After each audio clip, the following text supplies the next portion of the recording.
Chapter 316. Last year, the Vergs had already suffered, but Sidorum did not tell the other broody about their painful experience. "There's a trap in front." The momentum of the broodies' charge suddenly stopped. Just when they stopped moving, Draco's on the wooden wall ordered, "Archers, get ready!" Bagalipi, who was next to him, quickly shouted, "General, please don't attack first. They are the warriors of Abyssinia. Let me try to persuade them to surrender." The Second Legion had received reinforcements from Turiai, and its strength had increased to 9,000 soldiers.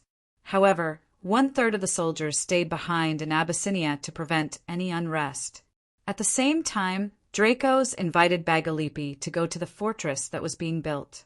On the surface, it was to help the soldiers of the Second Legion to familiarize themselves with the terrain, so that when the broody arrived, they could better understand the attacking enemy. In fact, it was to transfer the most influential leader in Ciudad Abyssinia to ensure the safety of the newly occupied city. Who would have thought that this leader would have such an unexpected effect? Dracos looked at the anxious Bagalipi, hesitated for a moment, and nodded. Bagalipi held the entrance of the fortress with both hands and shouted with all his strength, "People of Abyssinia, I'm Bagalipi. Although Ciudad Abyssinia has changed owners, your families are safe. Your parents, wives, and children are looking forward to your safe return. Go home, people of Abyssinia. The people of Dionia will not hurt you, and they will accept you as citizens of Dionia. Go home. Your families are waiting for you at home." The broodies' warriors, who were supporting their companions and advancing carefully within 50 meters of the city, could clearly hear the affectionate shouts in broody language coming from the wall. Its leader Bagalipi's voice. To the people of Abyssinia, this voice was very familiar. Because Bagalipi had always been respected by the people of Abyssinia, the screams of the injured soldiers gradually became softer. The soldiers who came to the rescue also forgot to help. They listened carefully and began to whisper to each other.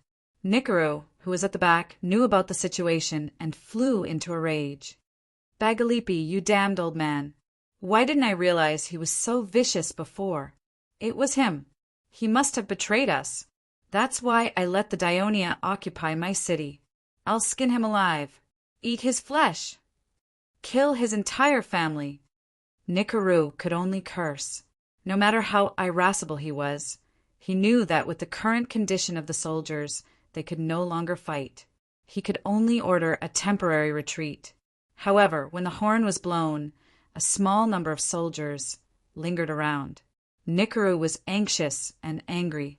He hurriedly sent warriors from other tribes to drive them away with spears. It was not easy for them to withdraw from the battlefield, and it almost led to a conflict. Nikaru did not dare to stay any longer and quickly retreated a few miles. The soldiers supported each other and sighed along the way. One could imagine the low morale of the soldiers. Dracos saw the situation on the wooden wall, but did not take the opportunity to attack. This was because Bagalipi gave him a better idea. The people of Dionia had turned the area 50 meters outside the wooden wall into a trap, and his own Abyssinia warriors were distracted by Bagalipi's words. Nikaru was now at a loss of what to do. He ordered to set up camp here and sent scouts to report the situation of the enemy to Cosenza. Nikaru thought about it again and again and decided to summon the leaders of the warriors of Abyssinia. He asked them to emphasize to the soldiers that they should not believe the rumors of traitors. Their families had already become slaves of the Greeks. Only by fighting to recapture Ciudad Abyssinia could they regain their freedom. Just as he was shouting at his men to go back and boost the morale of the soldiers, the guards came in and reported that a group of Abyssinia women had arrived in the barracks. It turned out that Bagalipi had gathered some wives of Nikaru's soldiers. These women belonged to the category of old and young, and it was impossible for them to not return. He then told them that their husbands were outside. If you do not want them to die in battle, you have to go and call them back. Under the guidance of the Dionia soldiers, these women walked out of the trap and trekked for a few miles to arrive at Nikaru's barracks. When the soldiers guarding the barracks saw that they were their relatives, they did not stop them. Instead, they opened the fence and welcomed them. As a result, touching scenes of the husband and wife meeting each other with tears in their eyes soon appeared. These women would tell their husbands that after the Daionia soldiers occupied the whole city, they did not harm any Abyssinia people. They also sent doctors to rescue those who were injured, put out the burning fires, and repaired the damaged houses. Now, order in the city was gradually restored.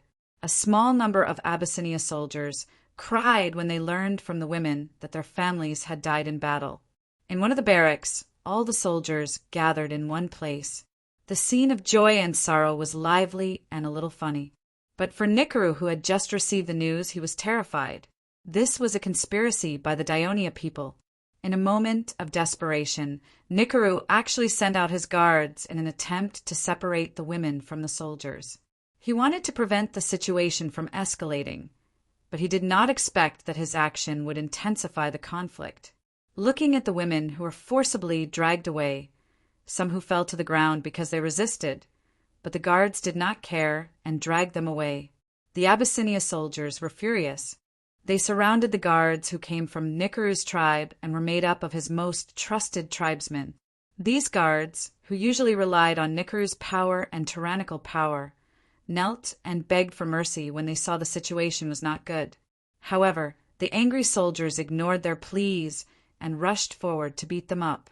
Gradually, there were guards who died under the punches and kicks of countless people. When the soldiers found out, they were so frightened that they stopped beating.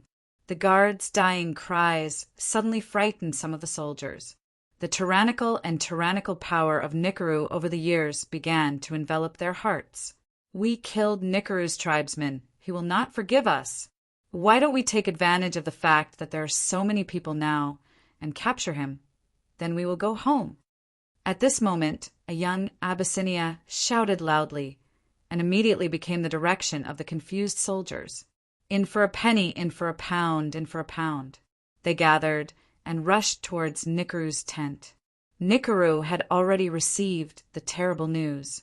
At this moment, there was no time for him to regret. He hurriedly rode on a horse and fled to the area where the warriors of the other tribes lived. He also asked them to immediately send troops to quell the rebellion, but was rejected. With only 1,000 warriors to fight against more than 2,000 angry Abyssinia warriors, and the one who gave the order was not their own leader. How could they listen to the orders of the alliance elder Nikaru, who was already alone? Therefore, when the Abyssinia warriors approached the camp, Nikaru felt the danger and rode away again. Facing the warriors of the other tribes who were ready for battle, the people of Abyssinia, who gradually calmed down, were afraid that Nikaru would lead troops to retaliate, so they took the initiative to retreat. Do as Chief Bagalipi said, return to Abyssinia. When the confused Abyssinia people were wondering where they should go next, it was the young warrior who shouted loudly again. In fact, this was the only way for them now. Outside the newly built fortress of the Daionia soldiers, Bagalipi led a few famous elders of Abyssinia to welcome the group of restless warriors. Dracos did not expect Bagalipi's founding to be so successful. It made him excited and a little distressed. How to deal with the more than 2,000 returning Abyssinia warriors was a big problem. If he simply let them all go back to the city, even Dracos himself would not feel at ease. Fortunately, this time the attack of the enemy was successfully stopped without using weapons, which bought him time again. Now he was eager for the army, led by the Devers, to arrive as soon as possible. Sinsing decided to lead 6,000 Picassus warriors to Grimentum together with his son Nineth. Just as he expected, as soon as the army arrived, the tribes in the northern region of Grimentum came to join them, including the 2 tribes that had ambushed Bagul, Lud and Burina. Sinsing had learned his lesson from the past, and treated all the tribes that came to seek refuge with him warmly.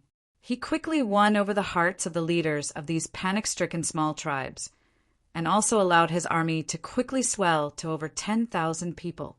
They continued to march south in a grandiose manner.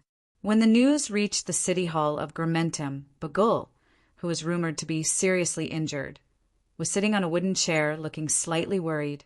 Although we spread the rumors that Dionia and Brudi are at a disadvantage, and I'm seriously injured, to confuse the enemy, I did not expect these tribes in the north to join Picassus so quickly. Sigh, all the efforts we've made before are in vain. Assist sneered, just like what Sir Devers said. Only in the face of danger can we see which tribes are truly loyal to Dionia, and which ones are the traitors. For the past 6 months, most of our energy has been spent on mediating the territorial and property disputes of these tribes. They are all wolves that can't be fed. Now, except for the few tribes that have been arranged, we can wipe out the other tribes that have betrayed us and completely bring the territory of Grimentum under our control. They are all Lucanians. Bagul knew that what Assist said was reasonable, but he could not help but sigh again. Chapter 317.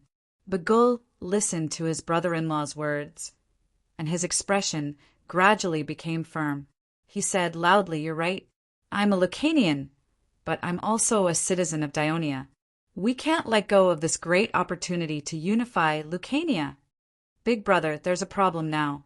Seeing that Bagul's thoughts were clear, Assists immediately asked, "Picassus's strength is growing too fast. Do you think we need to reinforce Sima's tribe?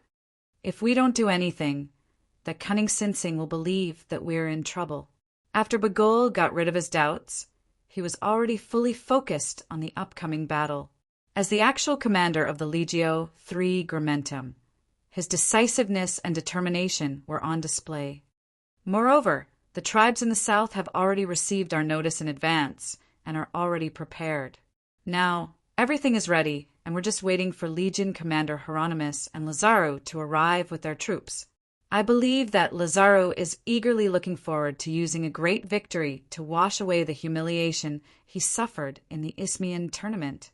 Although Assists was also looking forward to the battle as Bagul's assistant, he was instructed by the Devers to assist Bagul in organizing and completing the Grimentum's battle plan. Therefore, he had to consider the problem more carefully in order to help the straightforward Bagul find any loopholes. There's still no movement from Potentia. Is there a problem? Don't worry, the people of Potentia are already frightened by their previous failure. They have to defend against the Simonians, and they can't afford to lose too much. Moreover, as far as I know, their great leader, Plomath, is a very steady person. I'm afraid that by the time he wants to act, we'll already be attacking Picassus. Bagul smiled confidently. When Nikaru fled back to Cosenza, Pinlin was shocked. After listening to Nikaru's story, he was shocked and regretful. The news that the Dionia's fortress was built so quickly shocked him. He knew that the Dionia had captured Abyssinia, but he still sent the Abyssinia warriors to attack it. It was a stupid move that he made in a moment of desperation. Under the situation where the Brudi soldiers were in short supply, more than 2,000 elite soldiers were destroyed just like that. It was really distressing, although Nikaru assured him that as long as he went to the front lines and shouted, these Abyssinia soldiers would not immediately change sides, but they would not have the heart to fight. Pinlin did not intend to fully believe his words. This grumpy and reckless leader of Abyssinia did not know how to win people's hearts at all. The rebellion of the Abyssinia soldiers also had a lot to do with him. At this time, Pinlin could only suppress his anxiety. He ordered the other tribes to send as many warriors as possible while waiting for the arrival of the army, led by Petaru. At dusk, not only did Petaru arrive with his army, but the great leader of Ambania, Bergam, also arrived with his army. Only then did Pinlin's heart calm down a little. Early the next morning, Pinlin, Petaru, Bergam, and Nikaru led 11,000 Cosenza warriors, 2,500 Ambanian warriors, and 5,000 warriors of other races, a total of nearly 20,000 people and 2,000 slaves to the east. Great leader, bad news. The enemy is about to attack the city. Hearing the report from his subordinates, Panjaru was not too nervous. After Nikaru and Bergam left with their troops, the Dionia did not appear for 2 consecutive days. This made him start to believe what Bergam said. Canopetia was not the focus of the Dionia's attack. What are you panicking about? It's not like the Dionia did not attack before. Didn't we easily repel them? Don't worry, with the sturdiness of Canopetia's walls. The Dionia can't do anything to us. Pandru encouraged his subordinates. But the Dionia's attack this time is a little different. They're digging. When Pandru rushed to the city wall, the soldiers of the Dionia Legio IV had already paved the slope 100 meters away from the city wall with soil and stones, creating a flat ground about 20 meters in length. Then Pandru saw the Dionia put a wooden shelf about the height of a person on top of it. The Brudi warriors were curious and guessed what it was. Many of them thought that it was a tool that the Greeks used to offer sacrifices to their gods. Pandru stared ahead, watching the enemy carry wooden boxes to the side of the wooden shelf with difficulty. The uneasiness in his heart gradually increased. Are you ready? Can we fire? Helos came to the front of the ballista team, which the Devers called Ballista Team, and asked the ballista captain, wearing a red crown, expectantly. The ballista captain replied embarrassedly, "We still need an observer to position the ballista." The observer was an apprentice from the Mathematics Research Institute established by the Devers. He was standing in front of the captain. After hearing Hilos's question, he turned around and said in a gentle tone, "Yes, but we have to try firing first." He pointed to the city wall in front of him and added, "Although this place is about 100 meters away from the city wall, the terrain of Canopetia is a bit higher. It is not on the same plane as the ballista, so it is difficult to determine the landing point. I need to see the test results before I make the correction." The captain nodded to show that he understood. Helos was a little confused. He knew that he could not learn all kinds of knowledge as easily as the Devers and get along with those knowledgeable scholars. He did not understand, but he knew that since this observer was selected by the Devers from the Mathematics Research Institute, he must be capable. "Place the elevation lever in the middle and pull the bowstring to the maximum," the observer said. Immediately, the captain loudly ordered all the ballista gunners. The ballista gunners immediately turned the multiple sets of pulleys at the end of the ballista, and the iron hooks began to pull the finger-thick bowstring outward.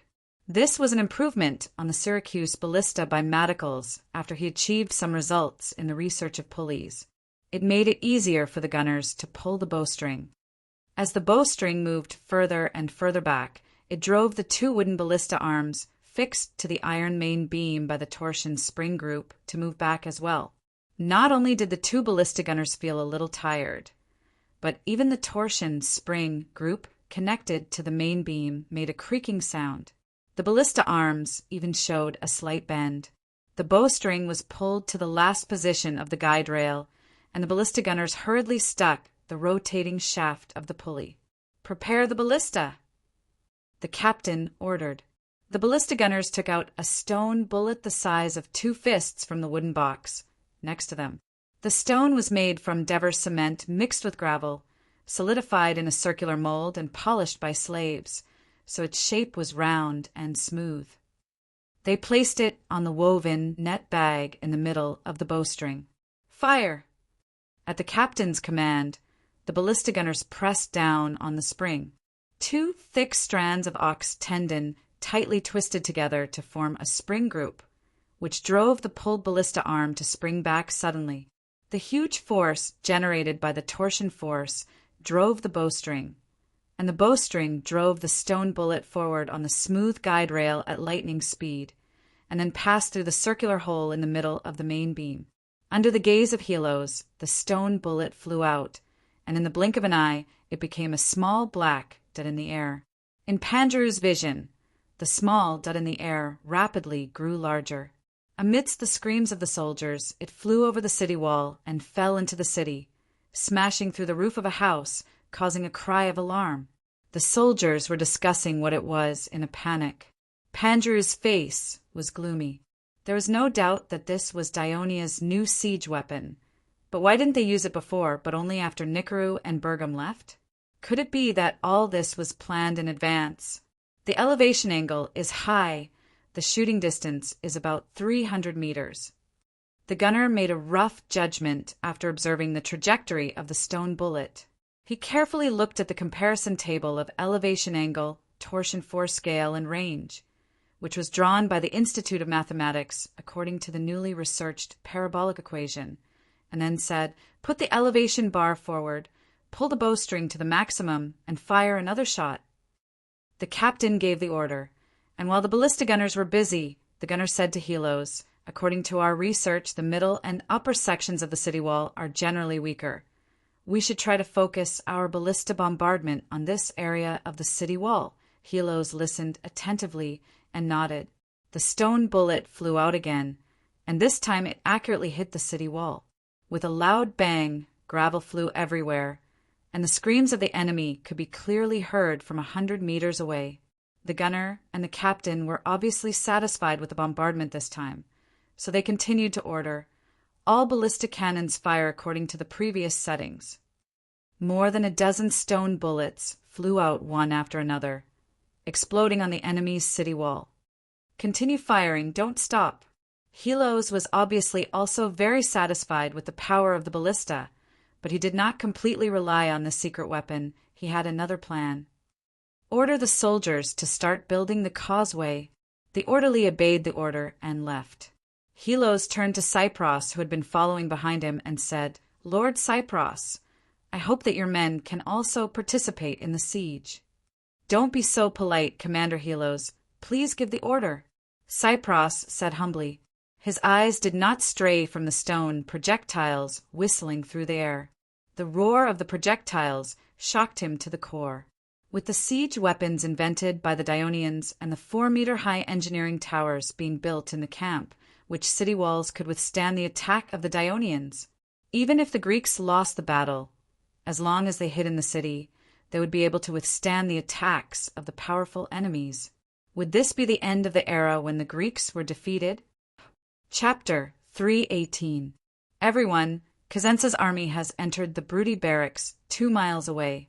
According to the scouts, the number of enemies may be more than 20,000. Dracos said to the crowd. Not only was he not nervous when he received the enemy's report, but he was relieved. It turned out that 2,000 Abyssinia warriors had voluntarily surrendered, and Dracos was having a headache on how to arrange them. Bagalipi suggested that Nikaru would soon lead Cosenza's army back for revenge. Other than a few wounded warriors who could return to Ciudad Abyssinia to recuperate, the others had to stay in the newly built fortress and assist the Dionia in defending against Nikaru's attack. To prevent Dracos from suspecting that he had too much military power, Bagalipi suggested that the warriors of each tribe should be led by the leaders of each tribe. Dracos was very grateful for Bagalipi's understanding, but after all, the battle between Dionia and Abyssinia had just ended.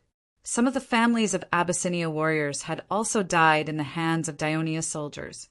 The hatred between the two tribes could not be eliminated so quickly. In the small fortress, conflicts between the soldiers of both sides were inevitable. Dracos and Bagalipi were very worried about this. Dracos, who was not good at dealing with such matters, could not wait to divert the attention of the soldiers to defending against the enemy's attack. After Dracos finished speaking, Adepigus translated his words into Brudi's language. The captains were all eager to try. Although Krilu was nervous, he knew that he had to assist the Dionia to block the attack of the Brudi coalition. Otherwise, if the enemy attacked, the first person Nikaru would kill would be him. Bagalipi sat still, but his thoughts were similar to the young Krilu. Only Brim covered his abdomen that was stabbed by a Dionia soldier with one hand and wrapped tightly with a cloth by the doctor. He waved his other hand and exclaimed in shock, 20,000 Cosenza soldiers! Does Cosenza have so many warriors now? I think Pinland should have also gathered the warriors of the Ambanians and other tribes, Bagalipi said. Brim's shock subsided a little, but he still sighed. 20,000 soldiers. This is the strongest army Brudi has ever had. This is nothing. There are many city-state armies of more than 20,000 soldiers that have been defeated by Dionia. Crotone in the south.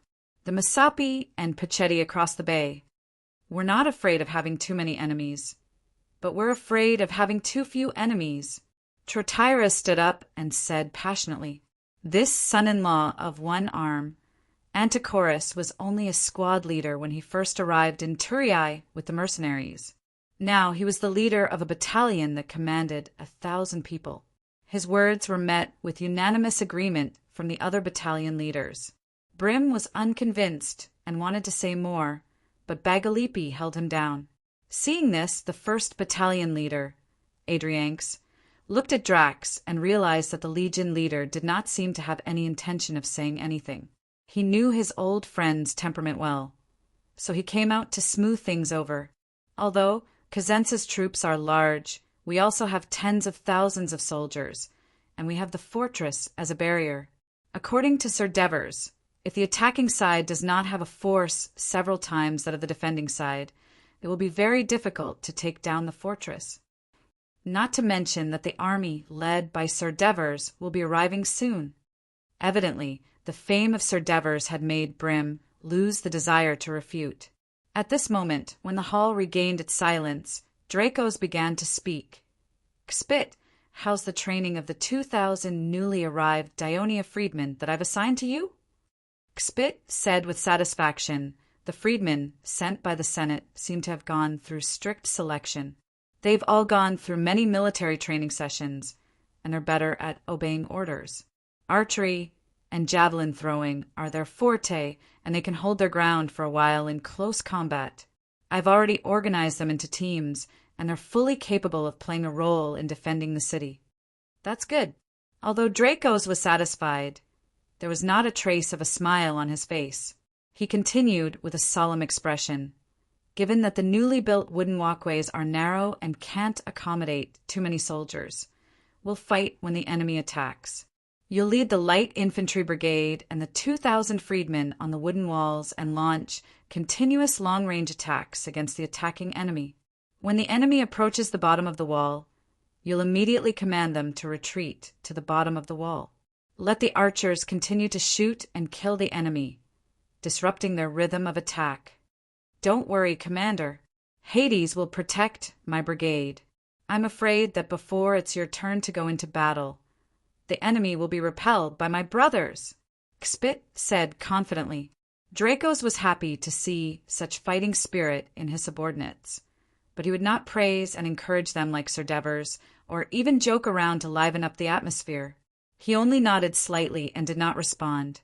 He looked around at the other brigade leaders and continued to explain his battle plan. After Kspit's troops retreat to the bottom of the wall, the 1st and 2nd Brigades and the Abyssinia warriors will quickly go up the wall. The 1st and 2nd Brigades will guard the southern wooden wall, while the Abyssinia warriors will guard the northern wall. Do not leave any gaps for the enemy to attack. The 3rd and 4th Brigades will act as the reserve force and wait at the bottom of the wall. Once there's any danger, immediately go to support. The 5th and 6th Brigades will stay behind to guard Ciudad Abyssinia. Everyone, do you understand your mission?" "Understood. Brutus above, we Abyssinia warriors will not let a single Cosenza man climb the wooden wall." The young patriot Grimm was the first to respond. He also represented Bagalipi and the silent Brim to make a promise to Dracos. "Commander, this is not fair. The 5th and 6th Brigades also want to go to the fortress to kill the enemy." The 6th Brigade leader, Trotaires, cried out. Although the 5th Brigade leader did not say anything, the disappointed expression on his face said it all. Dracos did not hesitate and said firmly, "This is an order." But Trotaires wanted to refute, but was interrupted by Adrianx. "Trotaires, you have to understand that Ciudad Abyssinia is very important to us. If the Cosenza people break through the fortress, the Ciudad Abyssinia that you guys are guarding will be the last line of defense to stop the enemy from sealing off the mountain area. It will also be the forward base to welcome the army led by Sir Devers." In order to remind him, Adrianx did not hesitate to jinx. Trotaires was just impulsive. He was not a fool. He immediately understood the meaning behind Adrianx's words. If Ciudad Abyssinia did not have the Dionia soldiers as witnesses, in case of a reversal, Legio III's retreat route would be cut off. Not only would they be in great danger, but the attack plan formulated by Sir Devers would also completely fail. I accept the order. Trotaires immediately replied. Woo, woo. The sound of the British horn came from afar. Xpit held onto the opening of the wooden wall and looked out. He saw that the yellow-green grass in front of him was covered by a dense number of enemies, like a black tide rushing towards the wall. It should be said that the British formation was relatively neat and compact, unlike the loose formation of the Lacanians. 200 meters away from the fortress, the British people stopped moving forward. Drive the slaves up and fill those traps for me. Pinlin ordered expressionlessly. 2,000 slaves, mainly Greeks, had been plundered by the Brute tribes over the years. Under the threat of the spears of the warriors, they carried sacks filled with soil to the front of the battle formation and began to walk forward in a trembling manner. Captain, they have entered the trap area! The soldier next to Xpit reminded him in a slightly anxious tone. Xpit looked at him, smiled, and said, You are a new recruit, right? Don't worry. Let more enemies enter the shooting range. A slave dropped the sack on his back, turned around, and ran away. Another slave then threw the sack at the gap next to him. One after another, the scene was tense and a little chaotic. Sometimes, a slave accidentally stepped into a trap and let out a shrill scream, prompting the slaves to throw the sacks even more nervously. However, the supervising Brute warriors didn't just lash the slaves with leather whips. They would stab the more serious ones to death with spears. Faced with the threat of death, the slaves did not dare to be lazy. They obediently ran to the back of the formation, then carried the sacks and continued to pave the road. Archers, get ready. Xpit felt that the time was right and raised his right arm. More than 500 archers of the 7th Battalion and 2,000 freedmen stood on the 4-meter-high wooden wall, pulling their bows and arrows one after another. 80 meters, it was within the range of the arrows. After Xpit silently chanted the Hades anthem, he waved his right hand down forcefully, release. Woo, woo, woo. With the continuous sound of bowstrings, more than 2,000 sharp arrows soared into the sky, whistled down in an instant, and scattered evenly among the slaves. Suddenly, there was a splash of blood, and the screams continued. Seeing this scene, Pinlin could not help but be moved. It was not because of the casualties of the slaves, but because he did not expect that the Dionia had so many archers, and judging from the landing point of the arrows, the archers' skills were not bad. Could it be that the Dionysian army here was not a patchwork, but a main force of the enemy? After all, the people of Abyssinia who fled to Cosenza told him that there were not too many enemies attacking Ciudad Abyssinia, no more than 1,000 people. In the narration of Nicaru, who fled to Cosenza yesterday, the number of enemies increased by 2,000. This information gave him considerable confidence in retaking Ciudad Abyssinia. However, when he came here, the initial scale of the fortress had already surprised him, and a round of arrows from the Dionia made him vigilant again. Great leader, the enemy has a lot of archers. Petaru was obviously aware of this, and said with some concern. Pinlin maintained a calm expression. Let these Greek slaves continue to exhaust the archers of the Dionia, even if they all die. Chapter 319. 80 meters, 70 meters, 60 meters. The closer they were to the wooden wall, the more intense the attacks were. The number of slaves was decreasing, and most of them were already lying on the grass as stepping stones. The fear of death made a few slaves throw away their sacks and run forward with all their might. Sharp wooden stakes and meat hooks pierced into their legs, causing them to bleed profusely. They screamed in agony, but they refused to stop staggering forward. I'm a Greek. I'm a Greek. I'm a Greek. The soldiers on the wall were stunned by the heart-wrenching screams. They all looked at Xpit with pleading eyes. Seeing this, Xpit was also a little hesitant. At this moment, a dozen broody warriors rushed out of the formation after receiving the order from their leader. They stepped on the sacks on the ground and threw javelins at the slaves who couldn't move forward because of the deer barricades. The screams of the Greek slaves before they died made Kspit make up his mind. He shouted angrily, "Continue to shoot!" Countless arrows with sadness and anger continued to fall. Finally, almost all the slaves and broody that were left in the shooting range were wiped out. Although these slaves were almost naked and had no protection, 2,000 of them were killed and injured in the trap area in a short time. They did not even reach the trench in front of the wooden wall. This made the leaders of the broody gasp in horror. "Leader Penland, what do you think?" Bergam looked at Penland hesitantly. "Send other tribal warriors to continue to fill up the traps. We're almost at the foot of the wall," Penland said coldly but firmly. He had already come this far.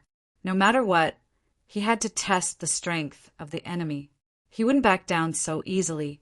Thousands of broody warriors formed groups of two. They held a shield in one hand and a sack in the other. They began to move towards the wall in a very loose formation. Kspit hoped that the enemy would slow down a little so that his soldiers could have more time to recover from the numbness in their arms. "Release the arrows!" He waved his arm again. The broody warriors were obviously more experienced than the slaves. When they saw the sky full of arrows, they immediately stopped moving forward. They crouched down, huddled together, and used their shields to protect their bodies. The arrows rained down like raindrops, and a series of bang, bang, puff, puff. Amidst the crashing sounds, the screams of the soldiers were clearly much softer than before. However, when they were about 30 meters away from the wall, they were stopped in their tracks by the buckler barrier. Not only were there archers on the wooden wall, there were javelin throwers as well. For a moment, javelins and arrows rained down on the broody soldiers, increasing their casualties and forcing them to retreat. Great leader! This time, even Petteru couldn't hold himself back. "Attack again!" Penland hardened his heart and ordered, "Elder Petteru, lead 4,000 warriors and attack the north wall. Elder Bergam, you attack the south. Elder Nikaru, you take the middle road. Don't rush, follow the previous plan. First, clear the obstacles on the road, fill up the trenches, and then attack." The soldiers on the wooden wall cheered for the broodies' defeat, but not long after, the enemy's attack came again. This time they were divided into small groups of a few dozen people. They were densely packed together, and at the front there were wooden shields as big as doors. The road that extended from the city gate was the only one that didn't have traps. It was reserved for Legio III. At this time, there were also broody warriors pushing a wooden cart full of sacks that were full of soil towards the city gate. The experienced Sipit knew that blindly shooting arrows when the enemy was heavily guarded would only waste arrows and stamina, and the results wouldn't be great. Therefore, he forbade the soldiers from shooting blindly. They would only shoot when the enemy left the wooden shields. However, the wooden carts in the middle road were the focus of Dionia's light infantry. The distance of 100 meters made the broody warriors pushing the carts lie on the ground. However, Nikaru's angry roar urged the broody warriors to push the carts forward. Finally, they reached the trenches with great difficulty and prepared to dump the sacks that were piled up on the carts into the trenches. "Oil tanks!" Kspit shouted calmly. More than 10 soldiers raised the olive oil tanks that were temporarily collected from Ciudad Abyssinia and threw them accurately at the wooden carts in front of the trenches. The tanks broke and oil splashed everywhere. Soon, the wooden carts were turned into oil carts. "Fire arrows!" Kspit ordered as he personally shot out a fire arrow. 5 to 6 fire arrows hit the wooden cart, and it quickly burst into flames. The broody warriors that were pushing the carts were also caught on fire. They were rolling on the ground in panic. "Idiot! Quick! Push it down! Push it down!" Nikaru saw that the situation was urgent. He roared and threw away his shield. Risking being hit by the arrows, he pushed the hesitant warriors in front of him and rushed forward. He did not care about the burning carts. He held the carts tightly with both hands and pushed forward with all his strength. Broody warriors also rushed to his side under his command. The wooden carts were burning, and the javelins and arrows were concentrated on the carts. Under the leadership of Nikaru, the Broody warriors pushed the carts with all their might. With a boom, the entire wooden carts fell into the trenches. The sacks inside the carts filled up half of the trenches and pressed down on the crisscrossing wooden stakes in the trenches. The Broody warriors could step on the sacks in the trenches and reach the other side of the trenches in one big step. When the warriors were celebrating their success, Nikaru had already been hit by 2 javelins and was lying in a pool of blood. Nikaru was dead. When Pinlin heard this news, he could not help but feel sad. Although his relationship with Nikaru was not very good, he was still very close to Nikaru. At this time, the Broody warriors had already reached the edge of the trenches after paying a heavy price. They started to throw the sacks into the trenches. Pinlin finally gave the order, "Attack the city!" The 10,000 warriors were divided into 2 groups. They carried long ladders and wooden stakes and started to approach the city wall. Just when the Broody warriors blew the horn to attack, the Dionia warriors also blew the horn. The soldiers of the 1st and 2nd companies started to go up the city wall. While the Dionia soldiers were changing shifts on the city wall, the Broody warriors stepped on the corpses of their comrades and rushed to the trenches. The Legion 3 soldiers immediately threw a rain of javelins. The Broody warriors who were hit directly fell into the trenches. When the Broody warriors reached the wooden wall, they looked up and complained. It was built by the Dionia people. Below the wooden wall, there were countless sharp wooden stakes that extended outwards, making it impossible for the ladders to reach the wall. Even if the warriors climbed to the top of the ladders, they were still a short distance away from the wooden wall. This undoubtedly increased the difficulty of attacking the city. Just when the Broody warrior was distracted, a stone fell vertically and hit him in the head. "Good job!" Krelu patted the Abyssinia warrior and shouted, "My people, kill them all! Don't let a single Kazensa person go back alive." The battle was intense. The Dionia and Abyssinia warriors threw javelins, threw stones, stabbed with spears, pushed with tridents, and slashed with sabers. They did everything they could to stop the Broody from attacking the city. On the other hand, the Broody also used wooden stakes to attack the city wall. Under the cover of the Broody javelin throwers, a group of more than a dozen warriors carried huge logs. They not only hit the city gate, but also the wooden wall. This was because Pinlin and the others thought that even though the Dionia people had built the wooden wall in such a short time, it couldn't be very sturdy. In fact, this was indeed the case. The wooden wall built by the Dionia soldiers was a double-layered wooden fence. The middle was filled with soil taken out from the trenches, and the top was covered with wooden planks to form a walkway. However, due to the lack of time, the soil in the middle was not completely compacted, and the wooden fence was not carefully reinforced. After discovering the enemy's intentions, Dracos had no choice but to divert some of his forces to attack the daring warriors who lacked protection. However, Pianluin did not only have these 2 methods to attack the city. "Captain, look, there's a fire!" A soldier shouted to remind Adrianx.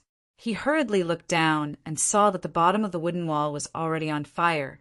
A few Broody warriors were holding a clay pot and pouring oil on the wall.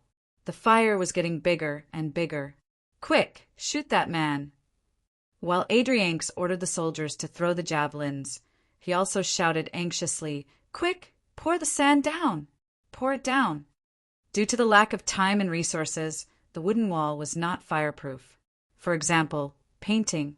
Fortunately, Dracos had considered this problem when he was discussing with the captains about how to defend the fortress. He placed cloth bags filled with soil on the walkway. The fire was finally extinguished, but Adrianx's expression was still serious. He reminded the captains and soldiers to pay close attention to any enemies who were carrying clay pots and bags of oil. They should do everything they could to prevent them from getting close to the wooden wall. The siege was bloody and cruel. Every time he saw the long ladder being pushed down and the soldiers falling from the top of the wall, Pienland's heart ached. However, as the commander of the army, he had to pay attention to the progress of the battle. He moved forward again and again just to see more clearly. In the end, he walked to the edge of the trap area. Perhaps the corpses on the ground made the war horse feel uneasy. It snorted and used its front hooves to dig at the ground. Pienluen didn't expect the Dionians to be able to set up such a complete defensive system in just 3 days. Furthermore, the soldiers were experienced and skilled in defending the fortress.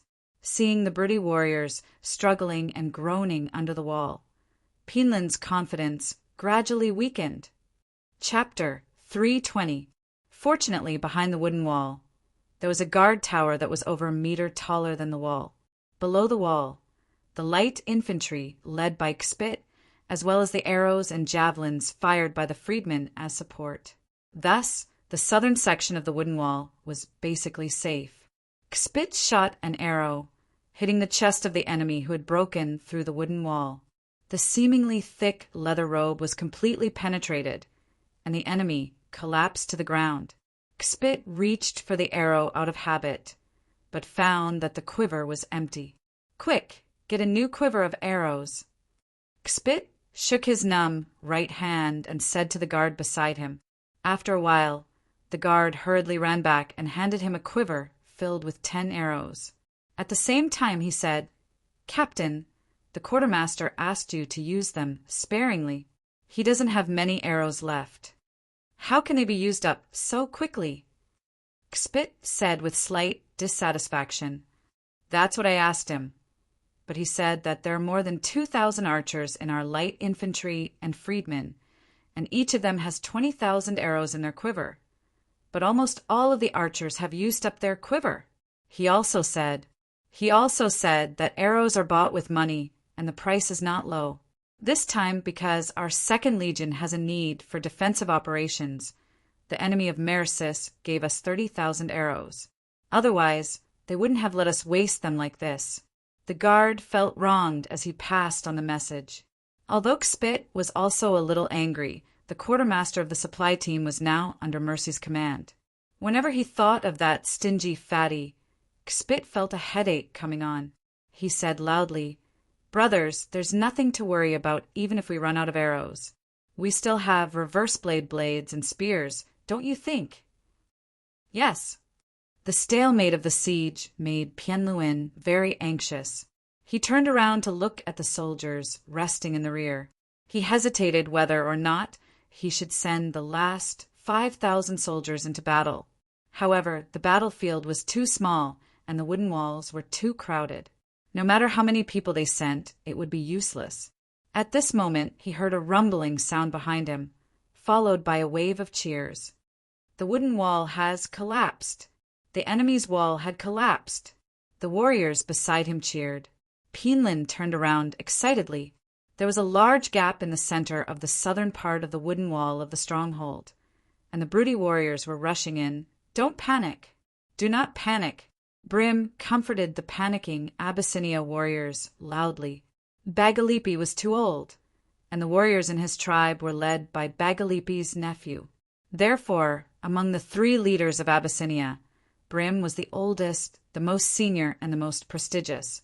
Although he didn't really want to fight the Cosenza people, he had to work hard for the survival of his people on the battlefield. "Guard your position well. The wall will not collapse again," Brim shouted. He knew very well that it was because of the carelessness of the soldiers that the wooden wall had been burned by the kerosene and hit by the blackwood, which caused the wall to be damaged and the pit to collapse. "Guard the front. Don't care about the enemies that rushed in. There are Dionia people behind to deal with them." The reason why he said this was because he had already seen the heavily armed Dionia soldiers waiting behind the gap in the wooden wall. The quick and orderly movement of the Dionysian army surprised him. For the soldiers of the 2nd Legion, the collapse of the wooden wall was a good thing. They could finally make up for the regret of not being able to go up the wall to kill the enemy. When the Briti warriors stepped on the collapsed rampart, kicked the broken wooden fence, and rushed into the wall, they suddenly found themselves facing an iron wall surrounded by countless copper shields and countless sharp spears. In the rhythmic sound of the war drums, the Daionia soldiers steadily stabbed and retracted their spears. Every stab could take away a life. The Briti warriors who rushed in could not form a formation with their companions, nor were they organized by the team officers. They could not rely on their individual bravery to resist the attacks of the Dionysian army. They also had to guard against the arrows shot from the sentry tower above and the javelins of the Abyssinia soldiers. In the short period of time after breaking through the wooden wall, the casualties of the Briti warriors rose sharply. They were terrified and wanted to retreat, but their way back was blocked by the excited soldiers behind them. The 3rd and 4th legions of the 2nd Legion advanced steadily, shrinking the encirclement, causing the Briti warriors to be crowded together. It was difficult for them to even wave their weapons. At first, Penlin was happy to see many Briti warriors rushing into the gap, but soon the scene there seemed to have stagnated. The warriors lingered at the gap, but could not enter. He felt a little uneasy. Then he was surprised to see that the Briti warriors suddenly scattered and fled. From the gap in the wall, teams of Daionia soldiers in bright armor rushed out. They took the opportunity to attack the other Briti warriors who were attacking the city with all their might from the side. Soon, the retreat was no longer just the gap, but the entire Briti attack line. Seeing this scene, Penlin's heart sank, and he extinguished the hope of victory. He could see that the Dionysian army that occupied Abyssinia was not just a non-main force of Daionia, which only had a few thousand soldiers. It was very likely to be the legion that the Diorians claimed. Retreat! He shouted out in pain. However, when he finally gathered the defeated soldiers and returned to the camp in frustration, he received worse news. What did you say? There's a riot in the city of Cosenza. Yes, great leader. Sodom, Sax, Bua. A dozen tribes suddenly led their people to attack the inner city on the second morning after you left. If it wasn't for the timely arrival of Chief Kadark's troops, I'm afraid they would have attacked the inner city. Right now, they have occupied the west side of the outer city. The high priest has sent me to inform you as soon as possible. He hopes that you can quickly pacify these rebels and restore peace to Cosenza. The messenger said anxiously, Understood. Go back and tell the high priest that I will immediately return with the army. Tell him not to panic and to defend the inner city with Kadark first. Penlin quickly made a decision.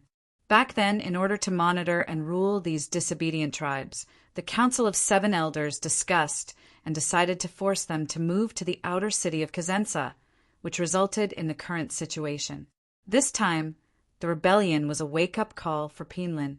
The invasion of the Daionia had affected the various tribes in the Briti region, especially the tribes that were previously dissatisfied with the alliance.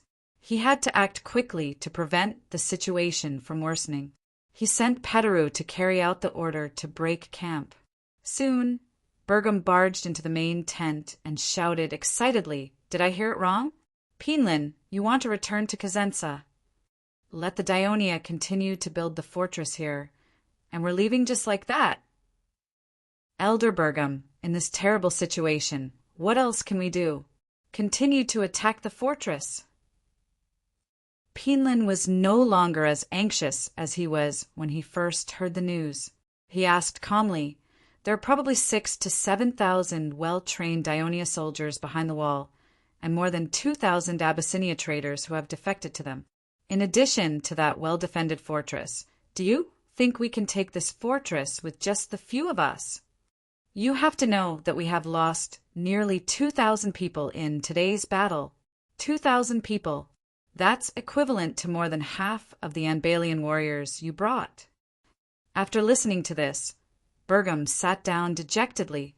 After a while, he raised his head and murmured in a dry voice, Are we just going to watch the Daionia army pass through Abyssinia and invade our homeland? Then let them come. Penlin roared. His eyes were full of vigor as he looked straight at Bergam. He walked up to him and gave him a strong hug.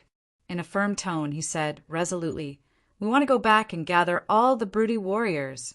We want to fight to the death with the Daionia on the Cosenza Plateau. This battle will determine the rise and fall of the broody people. The goddess of the plateau, Amara, will protect us." Plateau. After being reminded by Pienlin, Bergham's fighting spirit was reignited. "Yes, we have the protection of Amara. We also have the Cosenza Plateau." The high-spirited Sinsing had gained the support of many tribes in the north of the Gramentum and smoothly marched south. After arriving in the south, he finally encountered an obstacle. The tribes that had previously moved from Nudum were the first tribes to surrender to Daionia. Compared to Picassus in the far west of the Gramentum, they identified with Daionia and trusted Daionia more. They drove out the messengers sent by Sinsing and united to fight against Picassus. Sinsing was furious and was ready to lead the army to attack these disobedient tribes. But news came. There was movement in the north of the Gramentum city.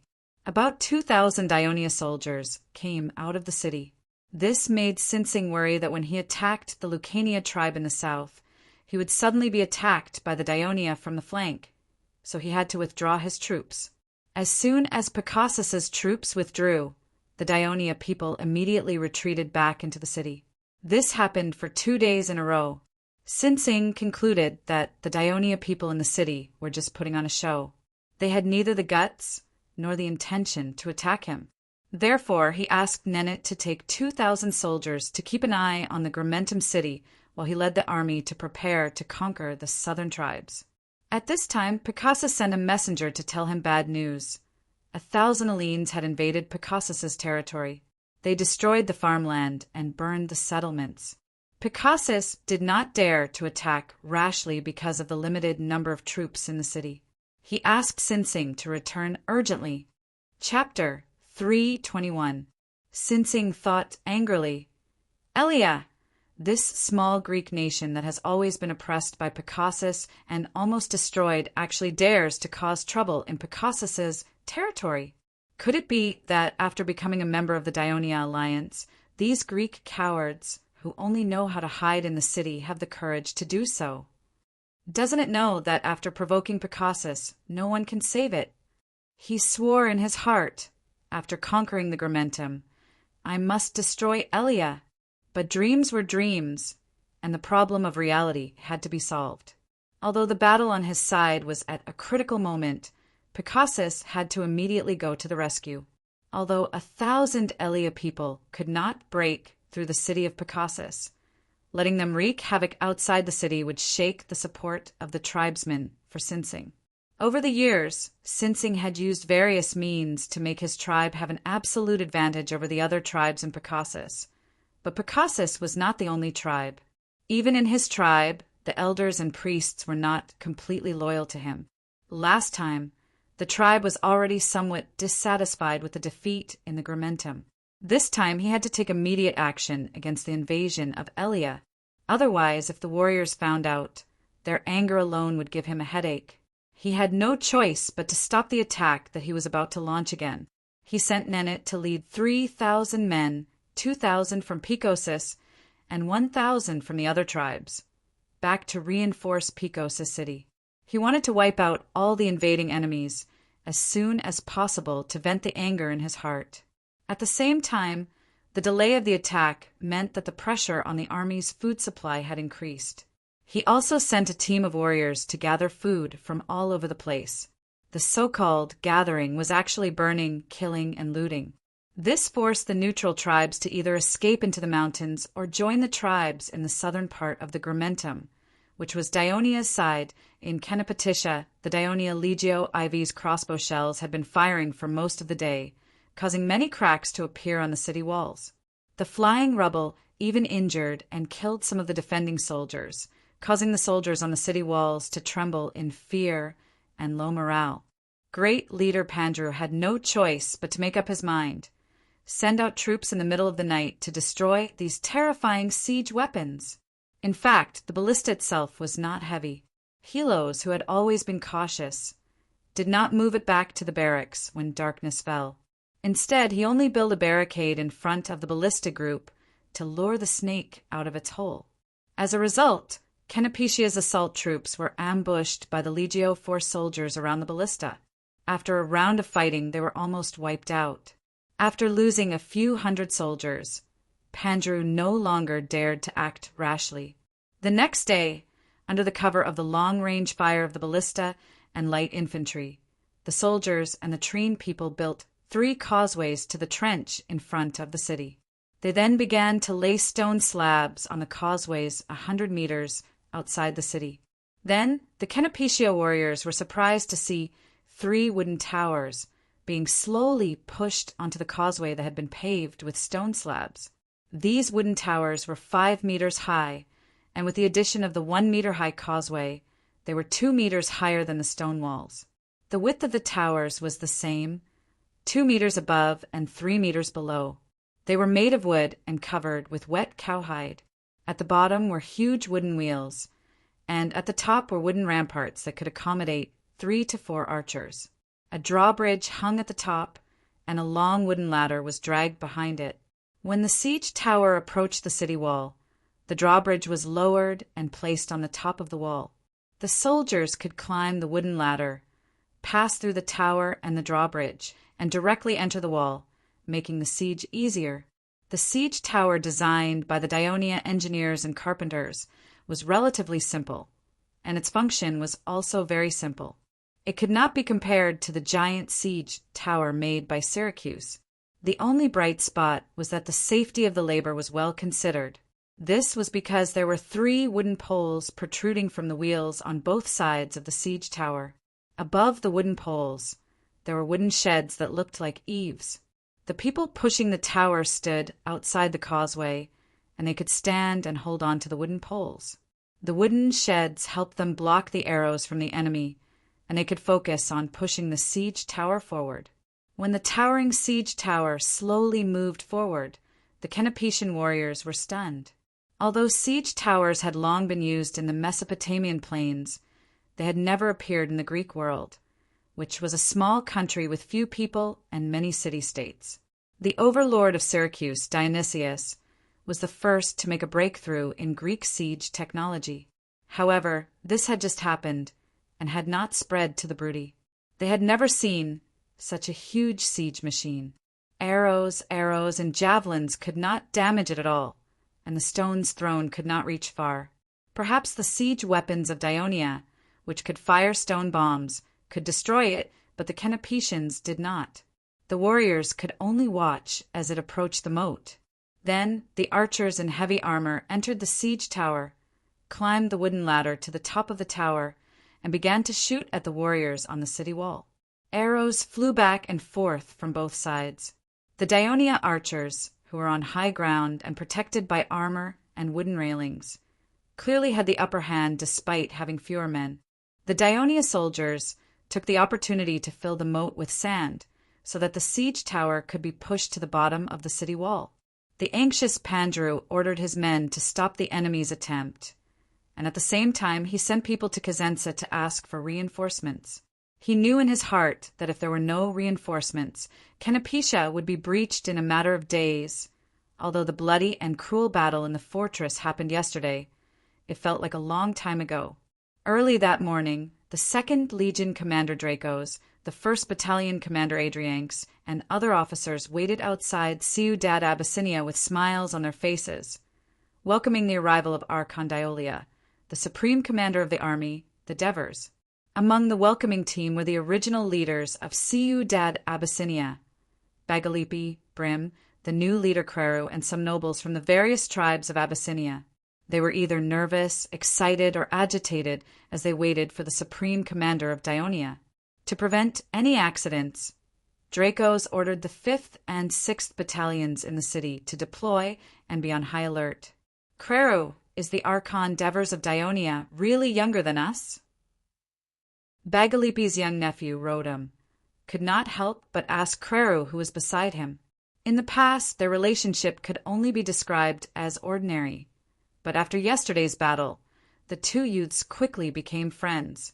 I've asked Drax, it should be so, but don't treat him as a young man. Creru reminded, quietly pointing at the officers of Legio III. "Look at Dracos and those people from Dionia.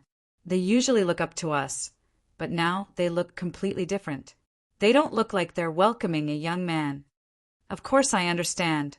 I heard from Uncle Bagalipi that the Devers are the descendants of a certain Greek god, and have never lost on the battlefield. No one in Dionia dares to disrespect him," Rotem replied. At this moment a soldier rushed over from the defensive camp in the east, shouting excitedly as he ran, "Lord Devers is here! He's here!" Dracos immediately shouted, "Get ready!" The officers began to tidy up their uniforms, and bugles and military drums sounded together.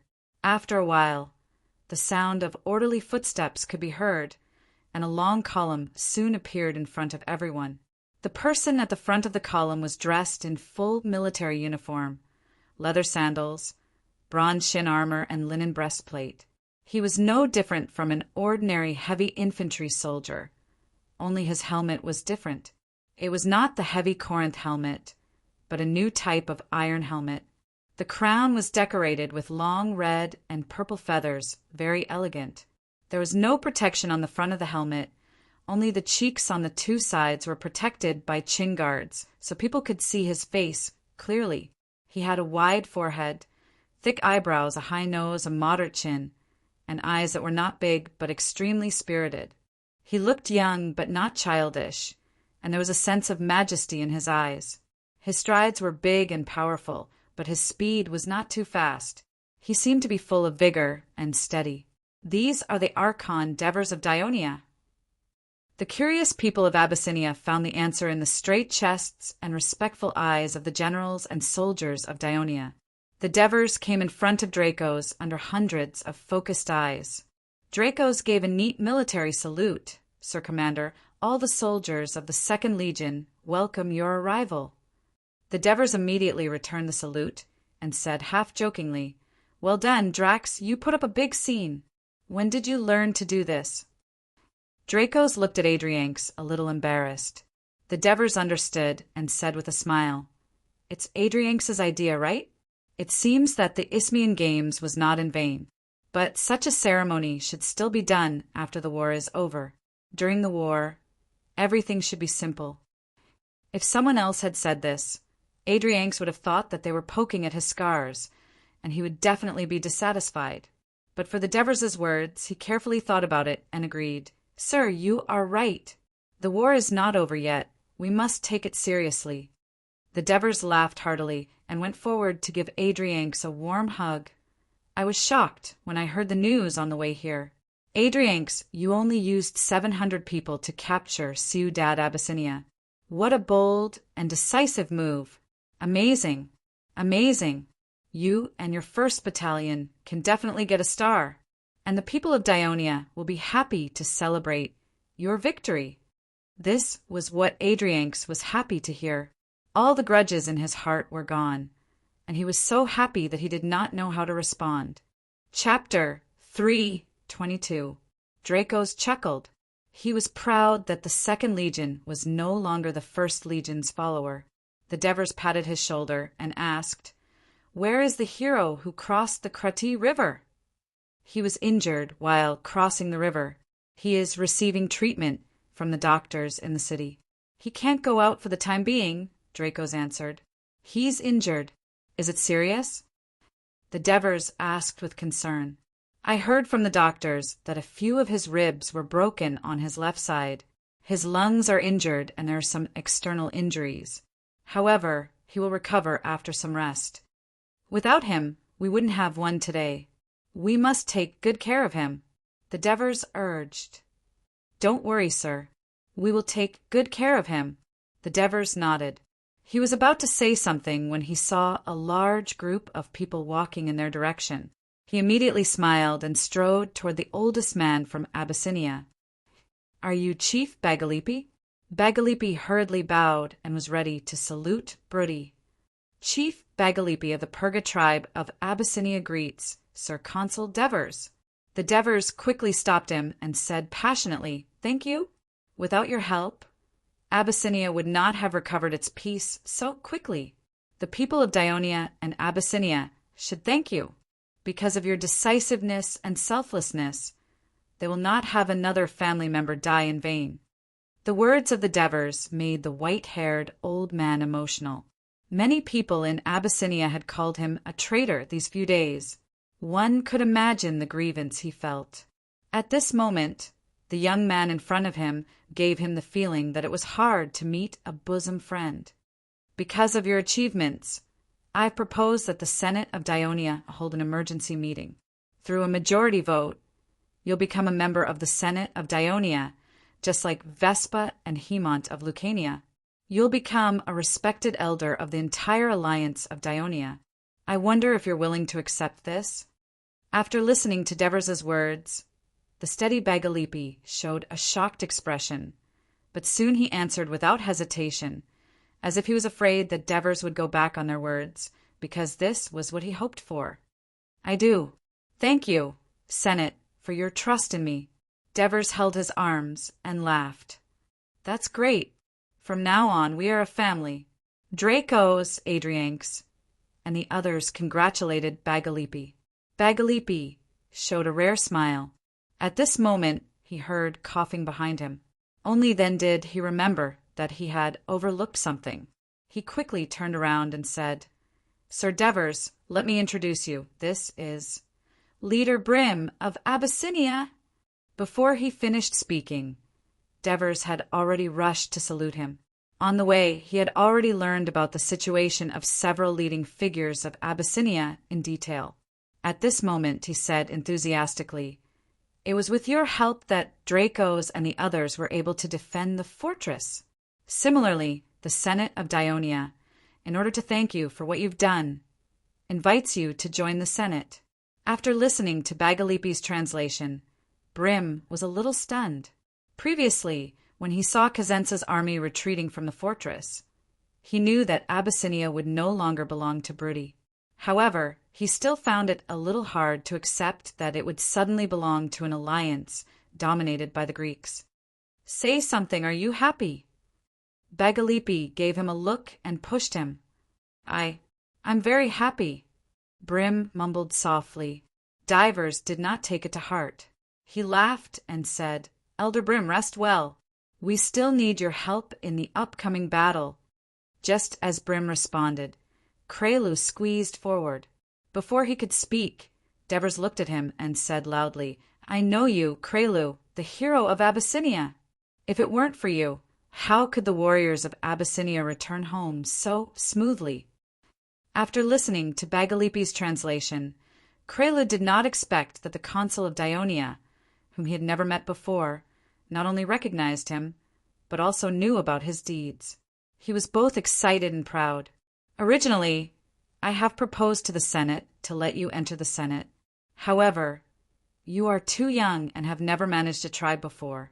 The senators of the Senate believe that you should first be appointed as an official of Dionia affairs. After you have accumulated a certain amount of administrative experience, the senators of the Senate will open the door for you." Devers explained to him that he did make a proposal to the Senate, but it was just for show. He did not want to let this young man enter the Senate now. That would only lower the quality of the senators in the Senate, and it would also make people feel that the threshold of the Senate was too low. Previously, senators such as Amintez, Alpuenchi, and Leds were not of high quality. However, that was the initial stage, and Devers needed a lot of support. The situation was different now. Krelu was a little disappointed. However, as an ordinary tribesman of the Nikaru tribe of Abyssinia not long ago, he had become the leader of a tribe in the blink of an eye. He could not expect too much, so he said modestly, "Compared to the two leaders, Bagalipi and Broom, I still know too little. I will do my best to help my tribesmen adapt to our new home, Dionia." Devers nodded. Although this leader was young, he was steady and knew his limits. Devers was satisfied with his position. Before entering the city, the Devers went to the small riverbank. Amidst the roar of the Krati River, Devers listened to Dracos narrate the process of the ambush on Ciudad Abyssinia. Although he was the one who came up with the plan, he could still feel the thrill of that night as he watched the raging river. He could not help but say emotionally, I don't think there's any problem with Sikorian wishing to leave his name on the Hall of Valhalla.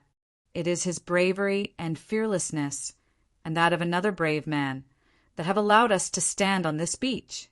I hope that their deeds will inspire the citizens of Dionia to be brave enough to contribute to the Alliance, and the Alliance will always remember those who have contributed. Sir, you are right. Dracos felt the same way. Most of the people of Abyssinia who followed the Devers to the riverbank only then knew the reason for the fall of the town. Some of them even thought that if they had built 1 or 2 watchtowers at the riverbank, today's events would not have happened at this moment. The Devers turned around and said to Bagalipi and the rest, Turiai and Abyssinia are actually not that far apart, but the river separates Turiai and Abyssinia from each other. It also makes life difficult for the people of Abyssinia. Therefore, when the war is over, not only will we build a cable bridge here, we will also build a real bridge, so that Ciudad Abyssinia will no longer be a poor and remote place, but a place where merchants gather and pedestrians must pass through. Ciudad Abyssinia will definitely prosper, because from Turiai to Cosenza Highlands, Abyssinia is the shortest route. The Devers' words made Bagalipi and the other people of Abyssinia who could understand Greek excited. Back at the city gate, he refused to let the army enter the city. Instead, he asked the newly arrived 1st Legion, the Allied Army, and the Legion Reserve Army to expand and settle in the defensive camp in the east. However, the tens of thousands of heavily armed soldiers circling in front of the city gate still made the people of Abyssinia afraid. After entering the council hall of Ciudad Abyssinia, the Devers did not waste a second to discuss the ownership of Abyssinia with the 3 Abyssinia leaders and a few tribal nobles. After half a day of discussion, they finally reached an agreement. 1. After Abyssinia was merged into the Union of Dionia, the Senate would appoint a governor to manage the administration of Ciudad Abyssinia. 2. The tribes would still have jurisdiction over their people and land. The tribal leaders would exercise the right of management, and the city governor would not interfere. 3. The land tax must be paid by the leaders on time, and military training must be attended regularly. For, given that Abyssinia was the first town in the Brutto area to be merged into Dionia, the tribes could apply to the Senate to change the fertile tribal territory. 5. The people of Abyssinia enjoyed the same rights and obligations as the people of Lucania. At the same time, when they voluntarily asked to leave the tribe and live independently, the tribal leaders could not stop them. After the agreement was reached, Bagalipi hesitated and said, Master Devers, I have a small request. Please speak, the Devers replied politely. As the lifetime governor of the most powerful city-state union in southern Italy, you have too few guards, like our Brutti leaders, which one of them did not have 200 to 300 or even 1,000 guards around them. Therefore, I hope that my nephew Rodem can become your bodyguard and protect your safety. At the same time, he can also learn how to be a qualified citizen of Dionia under your guidance. Rodem? The Devers remembered the energetic young man in the welcoming team.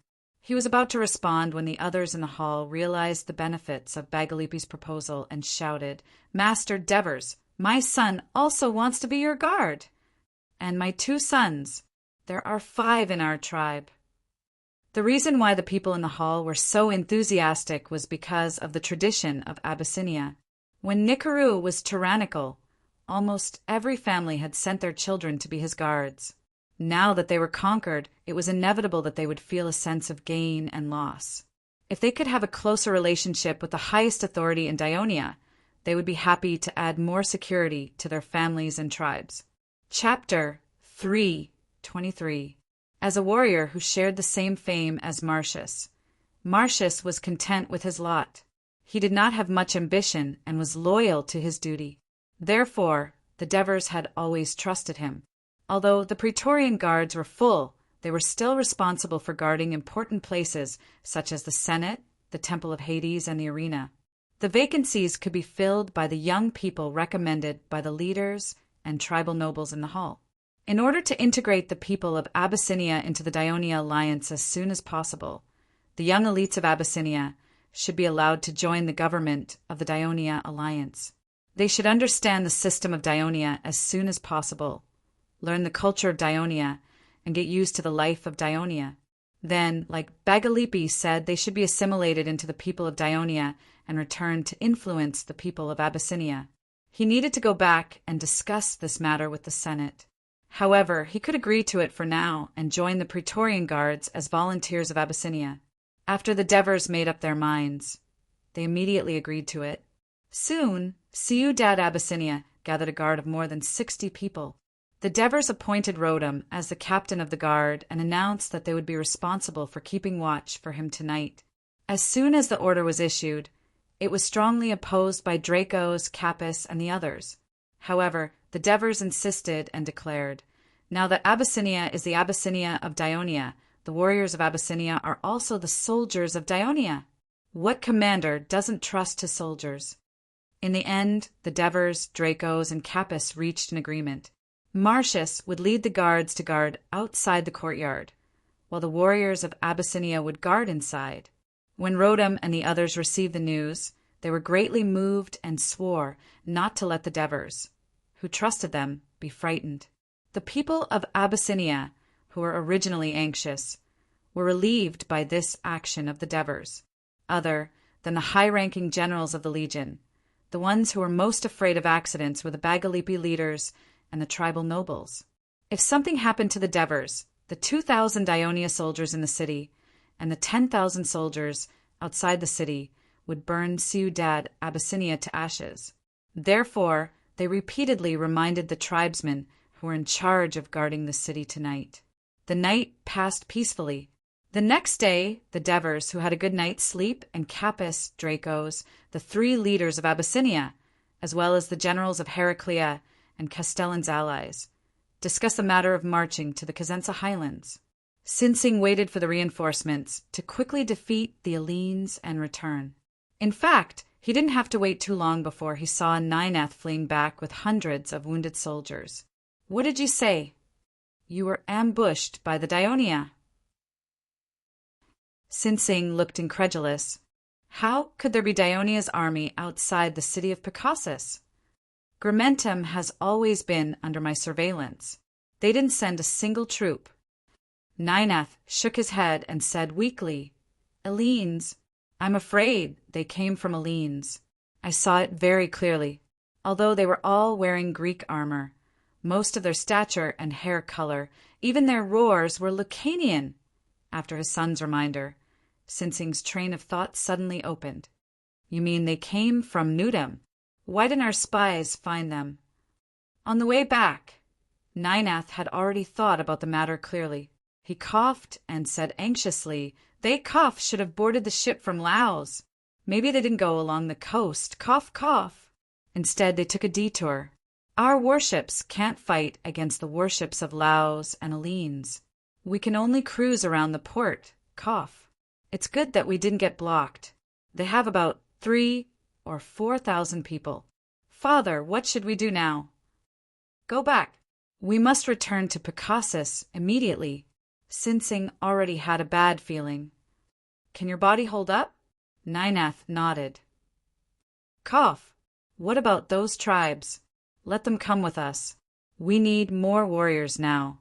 If any tribe refuses to go with us." Sinsing's face showed a sinister expression as he said coldly, "We will do what we did in the Grimentum."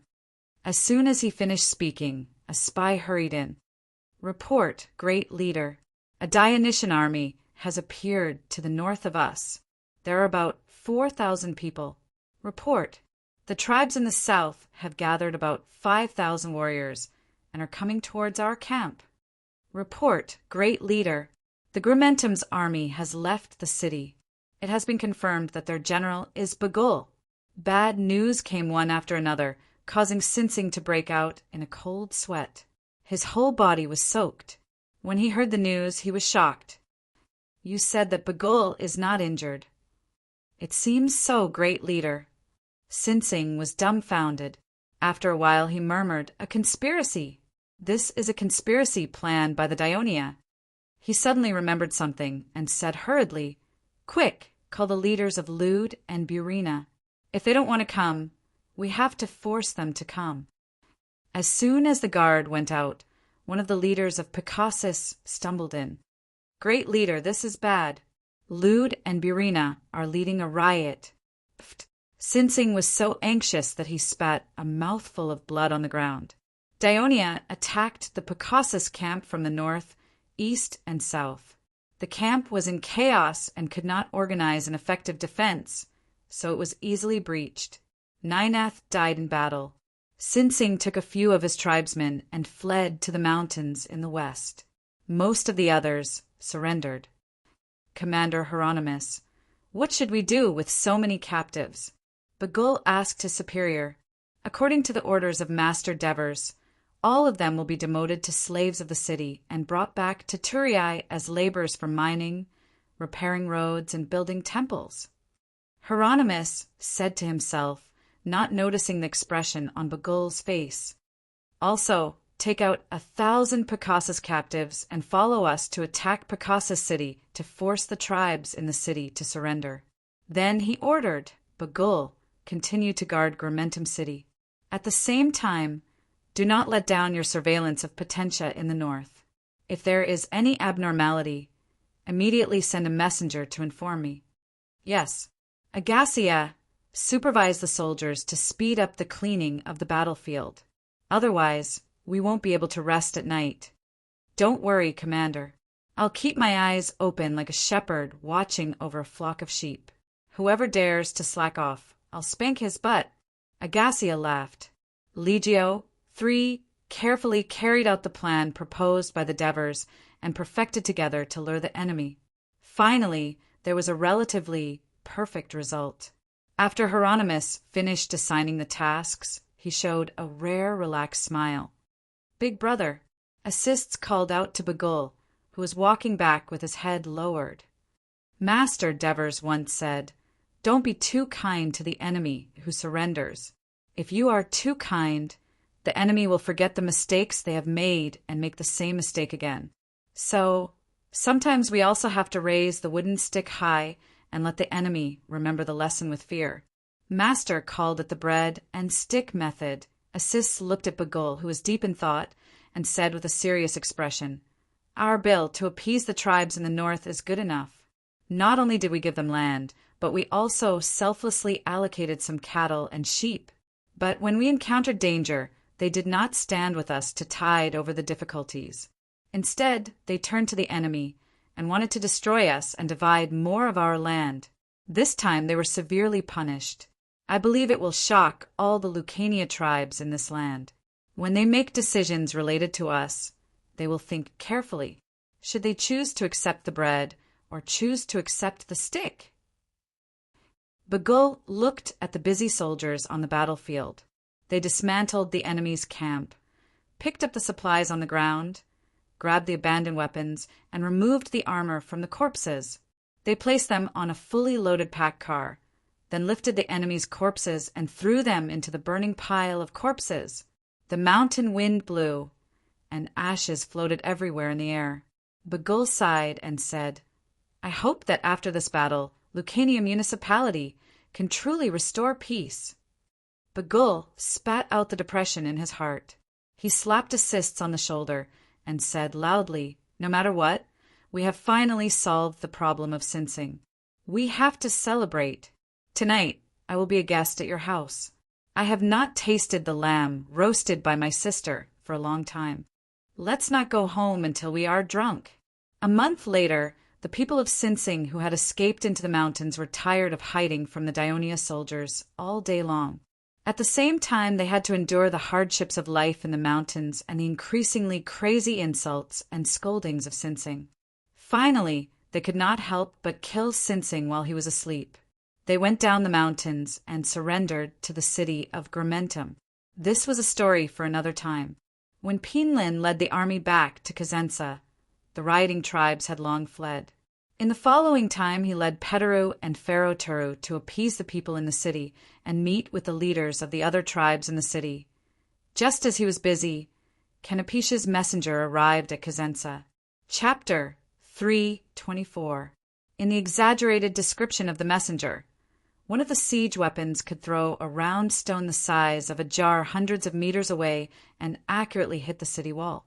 The powerful impact could cause damage to the city wall, and after a long period of time, the city wall might even collapse. The other weapon was like a mobile sentry tower. It was built higher than the city wall, and the archers at the top of the tower could easily attack the defenders on the city wall. Once it got close to the city wall and lowered the drawbridge, the enemy could easily rush up to the top of the city wall. The combination of these two siege weapons was a nightmare for any city, but they were both owned by Daionia. Pinlin was not only worried about Canopiscia, he was more worried about Cosenza.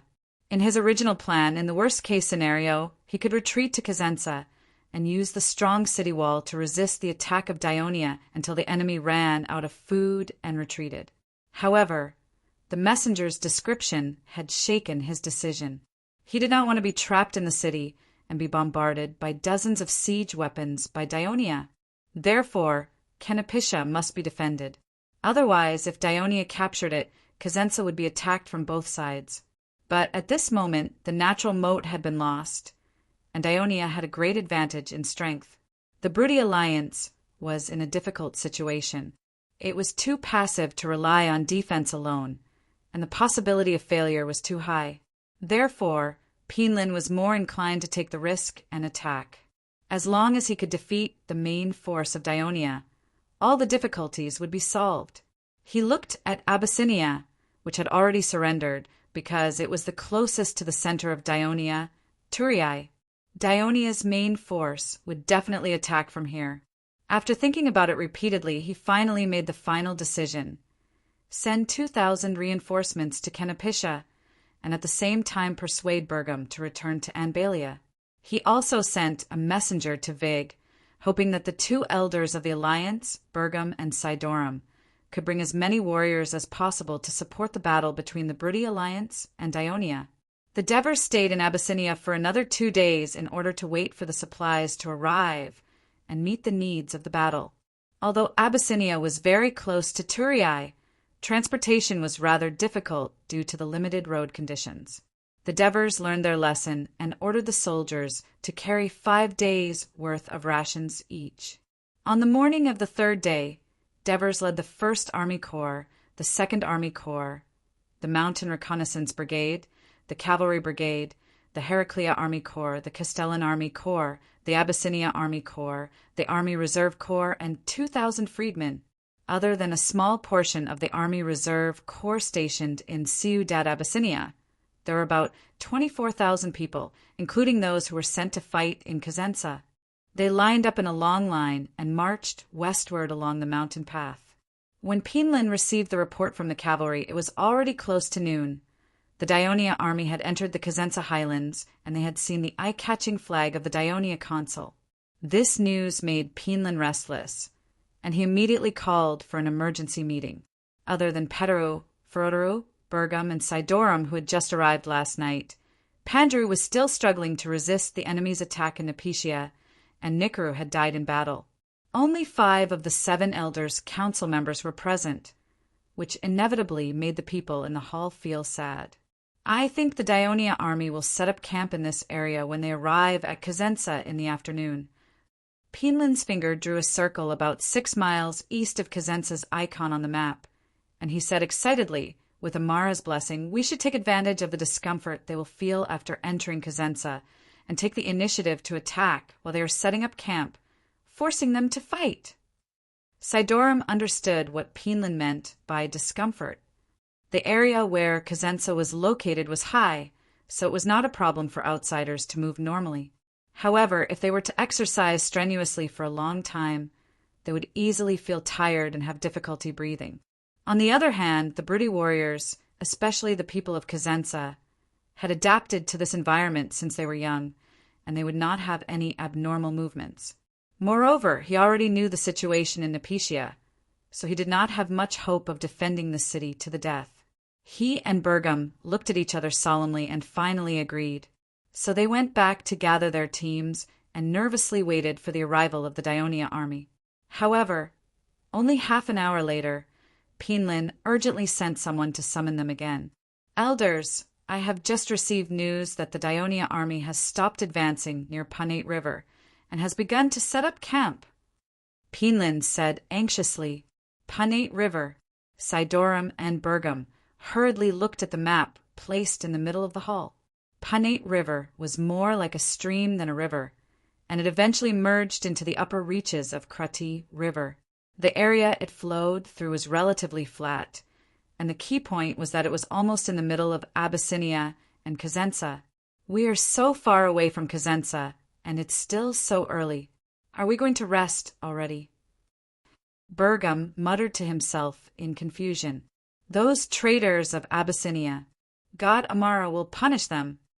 Ferrataru said angrily. Sidorum understood the reason for the high priest's anger. In his memory, the terrain near Punate River was not as high, and the impact on people was not as obvious. He hurriedly looked at Penland and asked, "What are you going to do, great leader?" Penland cursed along with the high priest. He also believed that the Dionia army must have leaked the secret to Abyssinia, which ruined his plan. He thought for a moment, then looked at the crowd and said with a serious expression, "Now, Canopetia is being attacked by the enemy every day, and the Dionia army may break through at any time. As for us, should we let the enemy advance slowly and gradually adapt to the weather and environment here, or should we make up our minds and focus on attacking them? It's up to you." Sidorum and Bergam looked at each other again, and their eyes gradually flashed with determination. "Do we still have a choice? God Amara will protect the descendants of Brutus." Ferrataru loudly chanted. The Devers chose to set up camp near Punate River out of caution. When Bagalipi reminded him that outsiders who entered the Cosenza area would experience some discomfort, a word immediately appeared in his mind: altitude sickness. The higher the altitude, the thinner the air, and the lower the oxygen content. People would become tired because of the lack of oxygen. Of course, compared to Tibet in the far east, the altitude of the Cosenza Plateau was nothing. But in an intense battle, it could very well become a decisive factor. Now that the Devers had the upper hand, there was no need to take risks. They only needed to steadily advance towards Cosenza, let the soldiers gradually adapt to the altitude sickness here, and familiarize themselves with the geographical environment here. At the same time, they would gradually put pressure on Cosenza so that it would not dare to send reinforcements to Canopetia. Although he could not grasp the battlefield situation in Canopetia in time, out of trust in Helos and Legio, for who had two types of siege weapons, he believed that in Canopetia, the 4th Legion would have the absolute advantage. Once Canopetia was breached, the Dionysian army would advance from the east and west. Not only would it increase their advantage, but it would also intimidate the entire Brutus region, which might directly lead to the disintegration of the Bruti alliance. They might not even need to fight to make the Bruti surrender. Although the idea was beautiful, the Devers did not let down their guard. According to the Dionia military law, he did not let all the soldiers participate in the construction of the camp. Instead, he only let the soldiers of the 1st Legion and the Reserve Legion start working first, with the freedmen assisting. The 2nd Legion and its allies, as well as the warriors of Abyssinia, were responsible for guarding the camp. Why are we the first to build the camp this time? We are the 1st Legion of Dionia.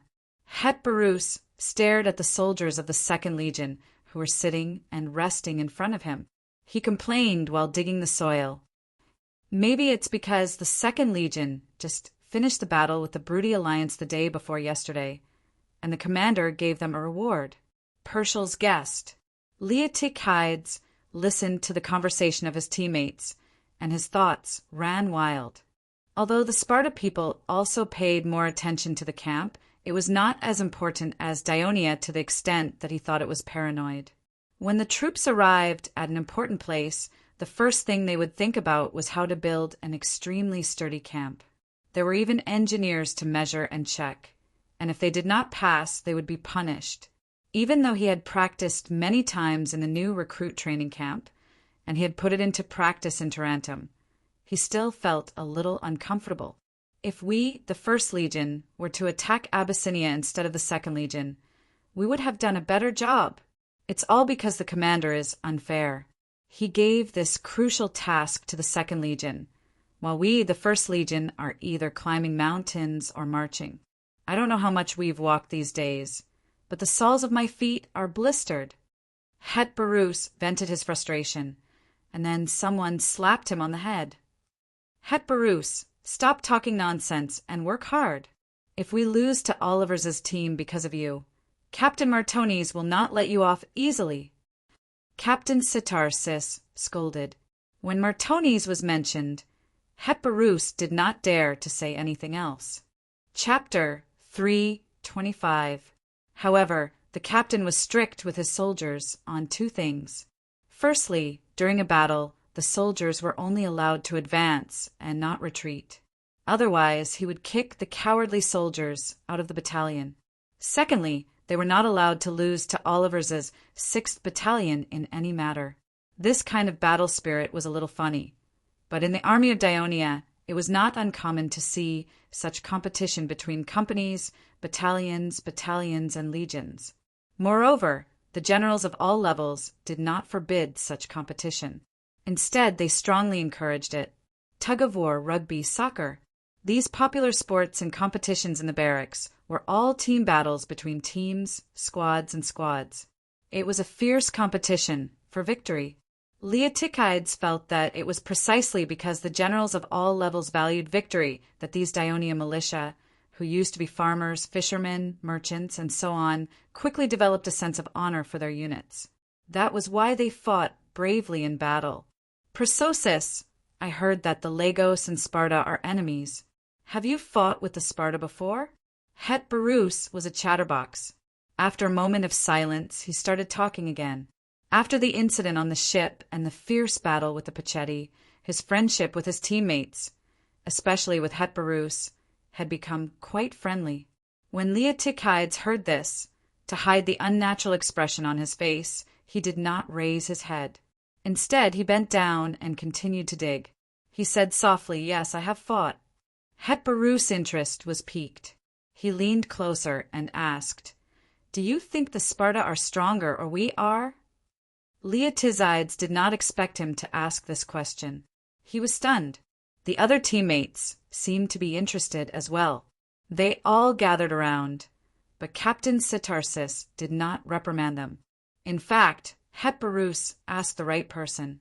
Leotychides was indeed the best person to answer this question. He was a Sparta, and he had been in the Dionysian army for half a year. He had even participated in a battle, so he had a good understanding of the military situation between the two forces. Faced with the curious gazes of his comrades, Leotychides found it hard to refuse them. However, he did not know what to say at the moment. He put down the pickaxe and patted the dirt on his hands. After pondering for a while, he finally said, "Spartans receive cruel agog combat training from the age of 6. Other than learning how to read for a short period of time, they've been living in the barracks until they reach adulthood. The right of adulthood is to kill any black rogues that they encounter alone." "Oh, that's too cruel!" One of his teammates shouted. Leotychides was unmoved. He continued, "After they reach adulthood, the Sparta do nothing but fight and fight until they die. That's why the Sparta are the best warriors in the world. They are familiar with every detail of battle. Killing the enemy is as easy as drinking water for them." At this point, his pride as a Sparta appeared again. Some of his teammates hissed in dissatisfaction.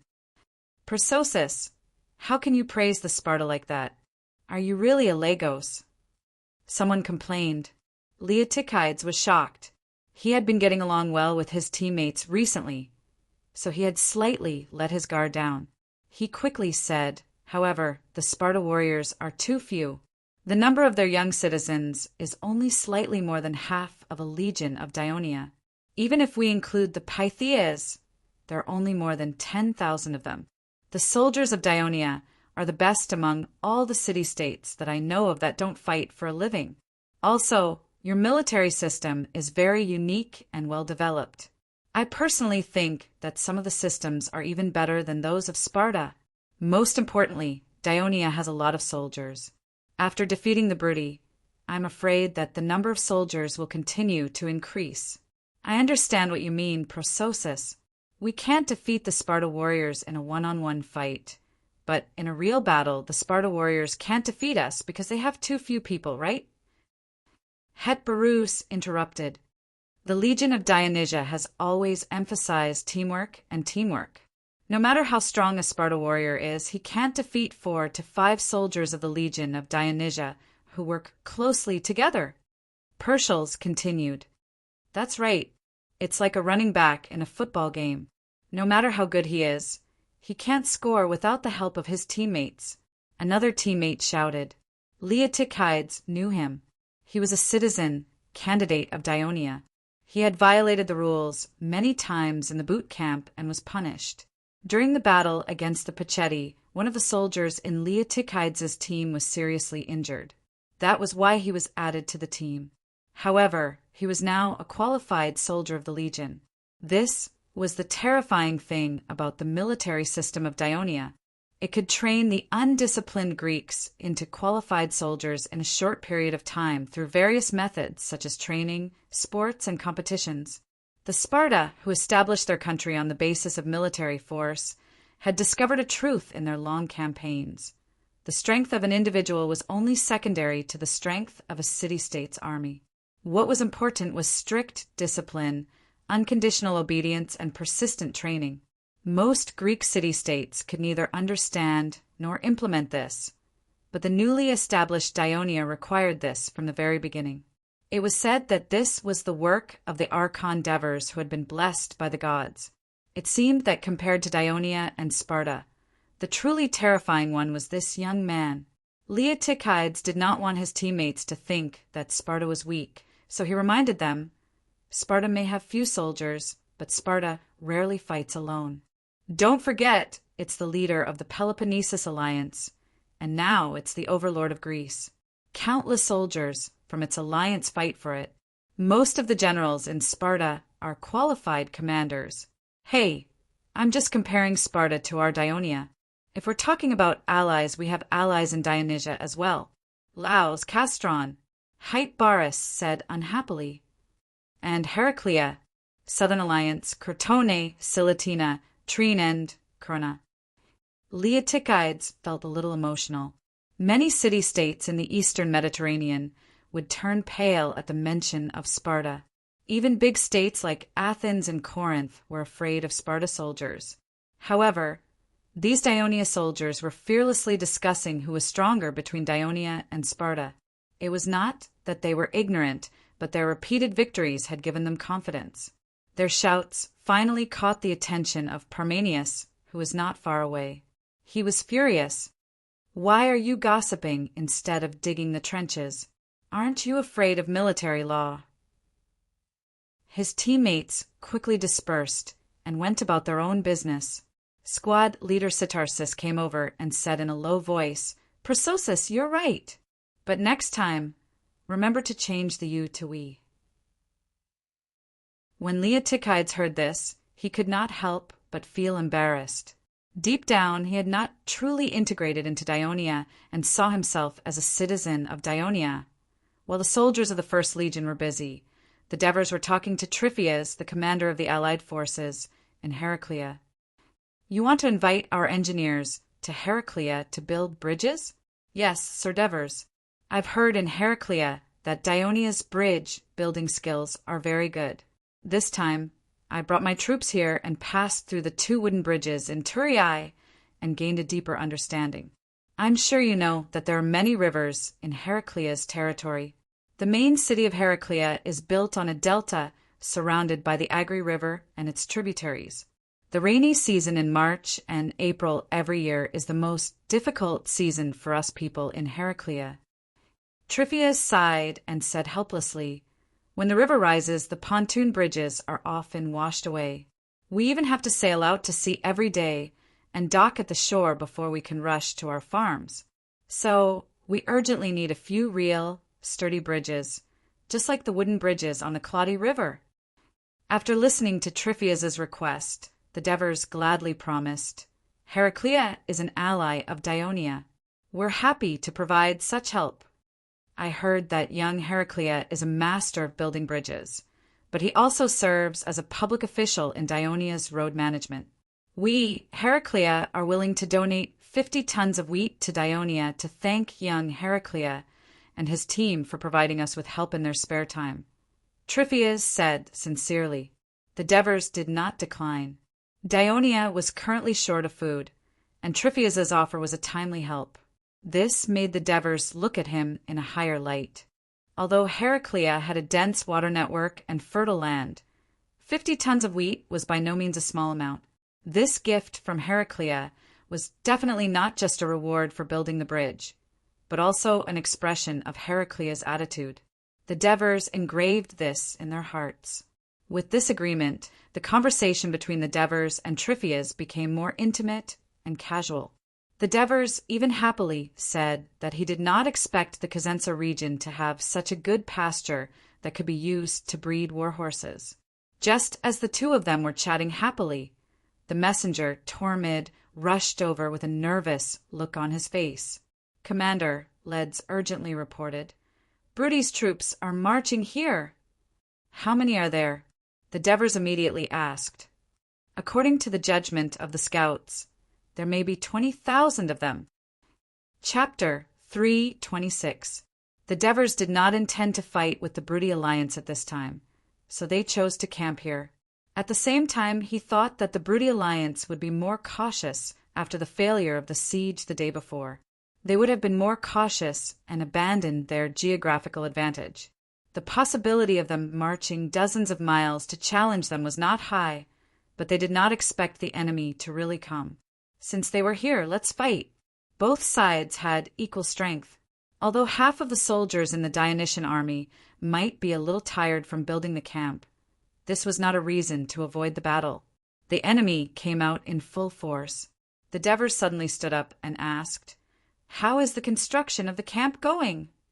"The trench has been dug, and we are building the earth barricade," Tormid replied, and then asked, "Do we need to let the soldiers retreat behind the trench?" The Devers waved his hand, indicating that he refused. The Legion of Dionysia had always focused on offense. Although the trench could increase the difficulty of the enemy's attack, it also limited their ability to attack, so the morale of the soldiers could not be fully exerted. He would not do this unless it was a special situation. Blow the horn to gather, then call the two commanders Capys and Dracos, as well as the cavalry captain Leds. "By the way, call Epicthenus and Xpit too," the Devers ordered. "Yes." Tormid quickly rushed to pass the order. "We are going to fight with the Brudi alliance here." Tryphias was a little nervous. "Yes, it seems that the end of the war with the Brudi alliance is coming forward." The Devers smiled confidently. Tryphias was infected by his smile and relaxed. He gave a Greek military salute. "Then please allow me to gather my soldiers first." Pinlin led the army toward the Punate River. After crossing a high slope, there was a wide and flat grassland below. On the grassland, countless Greeks were gathering and forming a formation. From above, it looked like a pile of ants that had their nest dug out. It was a messy scene, and he could not help but look down on it. "Stop advancing and get into formation," he immediately ordered. Though the formation of the Greeks had not yet taken shape, he was able to get a general idea of it from his position on the high slope. To the right of the Dionia was the confluence of the Punate and the Crati, and to the left was a flat grassland without any terrain obstacles. Behind them was a mess of pits dug by the Dionia. After watching for a while, he made a decision in his heart. Because it was difficult to move on the riverside and there was little room for attack and maneuver, he placed the 5,000 tribal warriors forcibly recruited from various tribes on the left wing, the 5,000 warriors from Enbalia and Whig City in the middle, and the 12,000 warriors from Cosenza on the right. Obviously, he wanted to use the Cosenza warriors, who were the most numerous and had the strongest combat power, to secure victory on the right flank. Pinlin's original idea was to take advantage of the enemy's confusion to quickly form a formation and attack. However, For an army of more than 20,000 people from different tribes to get into formation in a short period of time, it required a complete command system, long-term military training, and very disciplined soldiers. The Prussians did not meet these requirements, so the entire army slowly got into formation amidst the blowing of horns, the beating of drums, the shouting of men, the neighing of horses, the pushing and shoving of each other, and the chaos of the entire army. Pinlin was originally quite leisurely observing the movements of the enemy while waiting for his own formation to be completed. But after a while his expression became a little ugly. That was because the Dionians, who were in a mess just a moment ago, quickly formed into small cubes. Then the countless cubes rapidly moved to fixed positions like building blocks without interfering with each other. Soon, the Dionia formation began to take shape. It was a formation that Pinlin had never seen before. The small cubes were not close together, but there were a lot of gaps. Looking down from above, it looked like pieces of green and white wool blankets, because the linen breastplate was white. Although Pinlin did not know how powerful such a strange formation was, the speed at which the Dionia people formed their formation still made him feel uneasy. He shouted to Petteru next to him, "Go and urge Bergam to move faster!" The initial chaos that Pinlin saw in the Dionia formation was the moment when the soldiers of the First Legion hurriedly crawled out of the bustling camp, put on their armors and returned to their own units. Now that the formation had begun to form, the slightly nervous mood of the Devers had also calmed down. "Sir Commander, our right flank is still in formation. It hasn't spread out yet." Tormid rushed to report anxiously. "Don't worry, the right flank has the Allies and the Legion's reserves. The source of the soldiers is the most mixed." The Devers rode on their horses and looked to the left. It was the end of autumn. It had not rained for more than 10 days. The land was dry. The movement of tens of thousands of soldiers had long stirred up dust. It was impossible to see the situation on the right flank. The Devers said with a rather leisurely expression, "Triphias is not in a hurry to get into formation, but reorganizing the troops first, which makes me feel relieved." He pointed to the front. "Look, Brudi's men are not moving on the grassy slope. I guess they are also in formation. It just gives us time to let the soldiers of the First Legion rest and recover a little strength." Tormid fixed his eyes on the front 500 meters away. It was also covered in dust. "Go and inform Leds." The Devers ordered again. Let him send 7 or 8 cavalry units to harass the enemy's left, middle, and right flank, delay the speed of their formation, and at the same time observe their response. Come back and report to me. "Yes. Wait a minute. Tell Leds I said to harass, not to fight. If the enemy cavalry catches up, immediately retreat. Don't let the cavalry be injured." The Devers reminded again. "Understood, sir. Boys, follow closely. Uncle, we can run faster than you even without horses. Brat, are you itching for a beating? You'll see when we get back. Captain, you should have done this a long time ago." The cavalry unit, led by Sarikos, had already crossed the entire battlefield in a burst of laughter and reached the Punit River. "Stop!"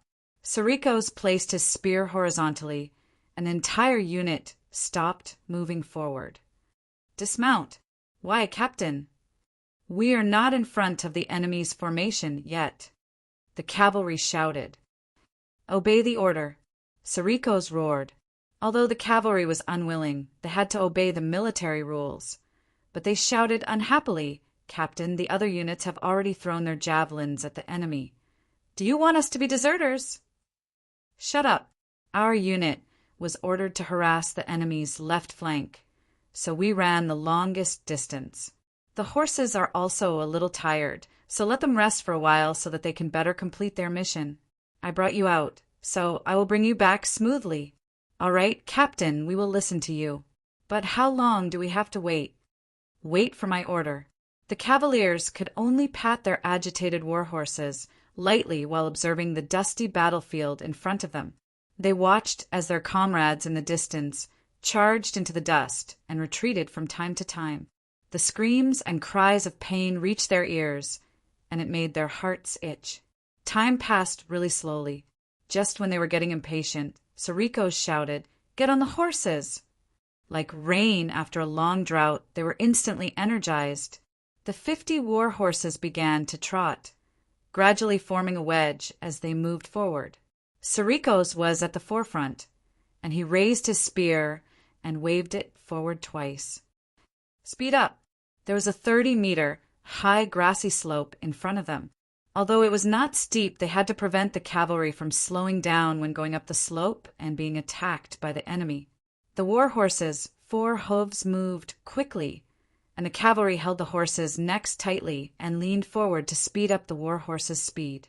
Sarikos was the first to jump up the grassy slope. A few dozen meters away, there was a dense crowd of broody people stretching out from the bank of Panate River. 1 row, 2 rows, 3 rows. It was difficult to count how thick their phalanx was in a hurry. Sarikos felt like he was standing in front of the enemy, like an ant standing in front of an elephant. There was a huge, invisible pressure on his chest, making it hard for him to breathe.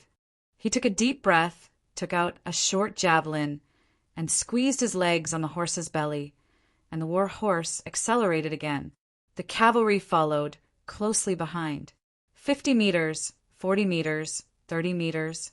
The hooves of the horses landed on the dry and cracked soil, like drumsticks hitting the surface of a drum. Da-da-da-da! The sound, coupled with the cavalry's rapid charge, created a lot of noise, causing chaos in the broody formation that had just been set up. Just as the broody warriors were pushing each other and screaming, Sarikos threw the javelin in his hand, and then dozens of javelins plunged into the enemy's formation, and screams rang out one after another. The broody people became even more chaotic. Some retreated in panic, and some rushed forward angrily. Sarikos swung his spear to the left, and the cavalry quickly turned left when they were more than 20 meters away from the enemy's formation, galloping forward along the front of the broody formation.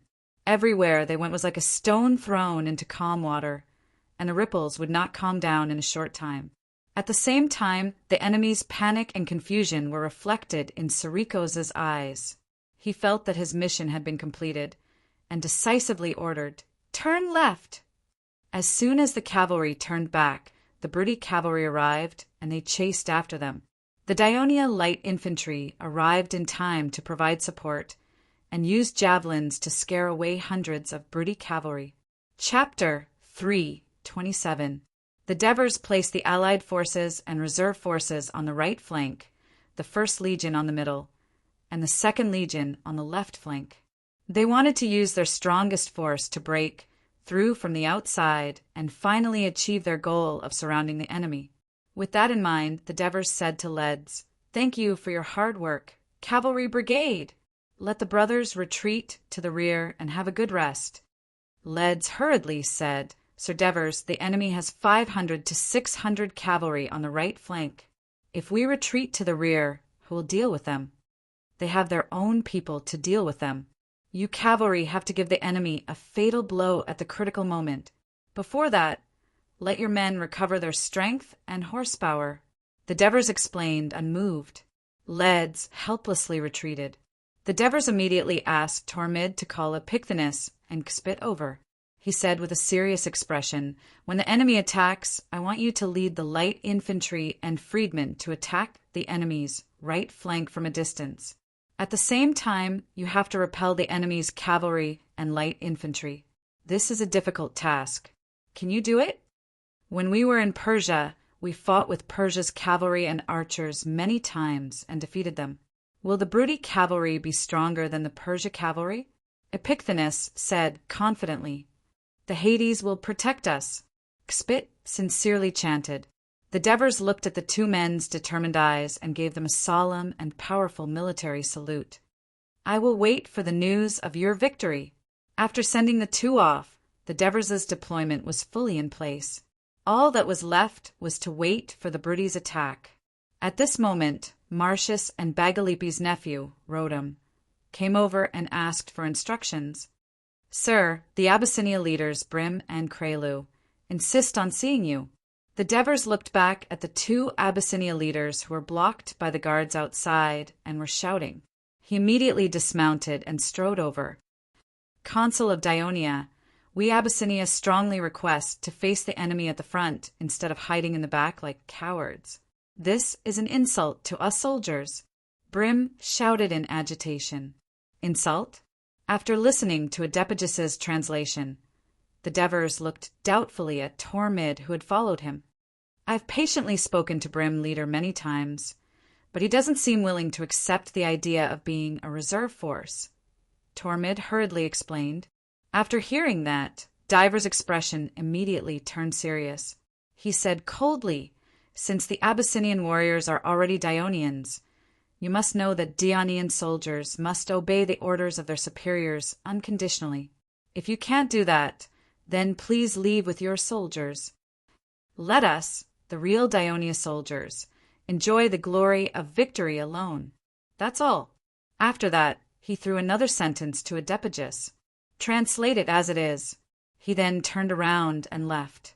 Tormid followed behind, looking back from time to time. In the end, he saw Brim and Creruz leave angrily. Sir, aren't you afraid that the Abyssinia people will leave in anger by saying that? Tormid asked worriedly. The Devers smiled. The more you explain to some stubborn people, the more they will ask for more. It's better to cut off their thoughts from the start. Moreover, even if the Abyssinia people leave, it won't affect our victory. Tormid was skeptical. He secretly sent messengers to observe the movements of the Abyssinia troops. In the end, he found that after Brim went back, he led his troops obediently and waited at the back without making a fuss. He could not help but feel ashamed. After dealing with many mercenary leaders for more than 10 years, his understanding of human nature was not as good as a 20-year-old youth. Only a favored person could explain this. Due to the harassment of the Dionia cavalry, it was almost afternoon when the broody people finished their formation. Pinland saw that the warriors were no longer as excited as they were at the beginning. They were a little anxious. He knew his people too well. The broody people lived in the gap between the two forces of the Greeks and the Lacanians. These warriors lived freely in the mountains and on the highlands. They were brave but timid, passionate but self-abased. The key was to inspire their fighting spirit. Therefore, he led his personal guards out on horseback and came to the front of the center of the formation. The personal guards shouted in unison to attract the attention of thousands of warriors. Then he shouted, "Broody people, my dear compatriots, for hundreds of years, we have lived freely on this beautiful highland. Amara gave birth to us with her sweet body, and Brutus gave us peace. And now our peace has been broken. Our land is being invaded. Who is occupying our town? Who is killing our people? The Dionia people. Damn the Greeks!" The warriors began to respond angrily. Are we going to let these evil foreigners occupy our land, destroy our temples, rape our women, turn our children into slaves, lose their freedom, and live like cattle and sheep? Pinlin and his personal guards shouted together. No. The warriors in front of him responded angrily. This response gradually spread throughout the formation. No. 20,000 broody warriors shouted in unison. Defeat the Dionia people and give us back our freedom. Pinlin raised his spear high. Kill them! Kill them! Thousands of warriors roared hysterically. Roar! Roar! Roar! They kept poking the ground with their spears, and their fighting spirit rose sharply. Pinlin was affected by this, and he also felt his blood boiling.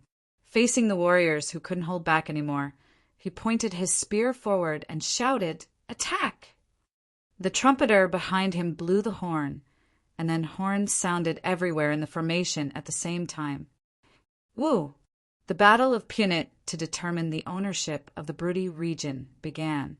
Hearing the thunderous roar on the opposite side, Tormid couldn't help but ask, "Sir Devers, the broody people are boosting the morale. Shouldn't you also? In a boxing match, the person who has the loudest voice will not win." The winner is often the calmest player. Besides, what the soldiers need to do now is to block the enemy's attack. Yelling pointlessly will not only deplete their stamina, but it will also cause them to lose their defensive position because they are too excited, Divers said as he looked ahead. Tormid nodded in agreement. The Britty people are attacking. Sound the defense bugle.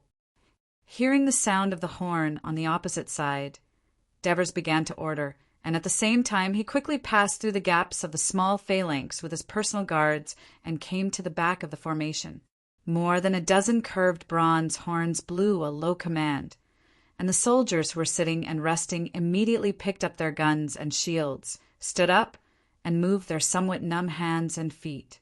The teammates moved closer to each other, and the somewhat loose formation was arranged more closely to meet the upcoming battle. The small phalanx in the front of the entire formation began to quickly connect with each other, and the middle and left wing of the Legion of Dionysia quickly connected with the right wing of the coalition army. On the other hand, Epthenus and Kspit led a total of 4,000 light infantry and freedmen, and walked from the outside of the left wing to the front. They each had their own tasks. Kspit led more than 2,500 people forward for 50 meters, then stopped, and the stone throwers, archers, and a few harpooneers lined up in order, while Epthenus led nearly 1,000 light shield bearers and harpooneers to continue to the outside of the left wing, and as they walked they became a lengthened column, almost out of the battlefield. Amidst the sound of the horn, the Britty people's long front line, which stretched for nearly 8 miles, did not leave any reserve troops, and slowly moved forward together.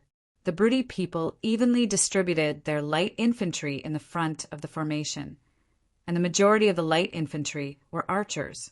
The Britty people were rich in archers because of the high mountains, dense forests, and high plateaus with many wild beasts. After the light infantry were the infantry. Most of them were spearmen with leather shields and spears. On the far right wing were 600 unarmored cavalry. Although the Britty people occupied the entire plateau, they used this valuable land mainly to graze cattle and sheep to feed their large population. Although they also raised some horses, they were mainly pack horses.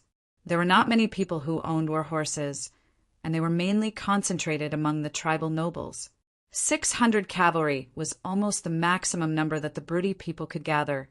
As soon as the Britty people walked down the grassy slope, their right wing was baptized by the flying stones of the Dionia stone throwers. The infantry continued to move forward slowly with their leather shields, and were still far from the Dionia formation, so they could not charge too early. However, the Britty light infantry had already begun to gallop, and their responsibility was to clear the obstacles for the main force. The Britty cavalry on the far right had already begun to accelerate. When the battle began, according to tradition, it was always the cavalry on the 2 flanks who fought first, because they were the fastest. The previous attack by the Dionia cavalry could be said to be a slap in the face, and now they were going to fight back. The cavalrymen shook the reins and clamped their horses' bellies repeatedly, increasing the speed of their war horses. The feeling of galloping at top speed made their blood boil. They could clearly see that the enemy's cavalry was 300 meters behind the light infantry. First break up the light infantry in front, and then attack the enemy cavalry that did not move. Their chances of winning were quite high. The cavalry leader who was charging at the front was calculating in his heart, and from the corner of his eyes he saw a lot of figures appeared tens of meters away on the right, and they were running quickly towards the cavalry. The leader immediately felt uneasy, and before he could react, countless javelins flew 30 meters away and landed among the galloping cavalry. In an instant, people screamed and horses neighed. In a high-speed run, whether it was a man or a horse, once they were hit by a spear and rolled to the ground, not only would it be difficult to survive, but it would also affect the charging cavalry around them. Chapter 328. The Britty cavalry slowed down, and once they stopped, they became an easy target. In the dust, the cavalrymen were terrified. Not only did they have to guard against the enemy's javelins, but they also had to be careful not to trip over their fallen comrades. Seeing that the cavalrymen behind them were in chaos, the cavalrymen who had rushed to the front had to turn back under the leadership of their leader and charge at the Daionia light infantry to save their comrades from their predicament. Epithenes soon learned of the enemy's attack. Not only did he not evacuate the soldiers, but he led some of the light shield-bearers to meet the enemy. He knew very well that the cavalry charge was not the spears in the hands of the cavalrymen, but the running war horse.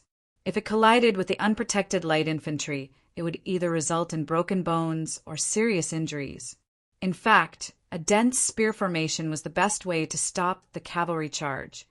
But the light infantry did not have this condition and had no time to prepare. In the face of the aggressive, broody cavalry, he and the battle-hardened former Thracian light shield-bearers unhurriedly put the leather ropes on the javelins. "Throw!" Epithenes roared and threw the javelin in his hand with all his might.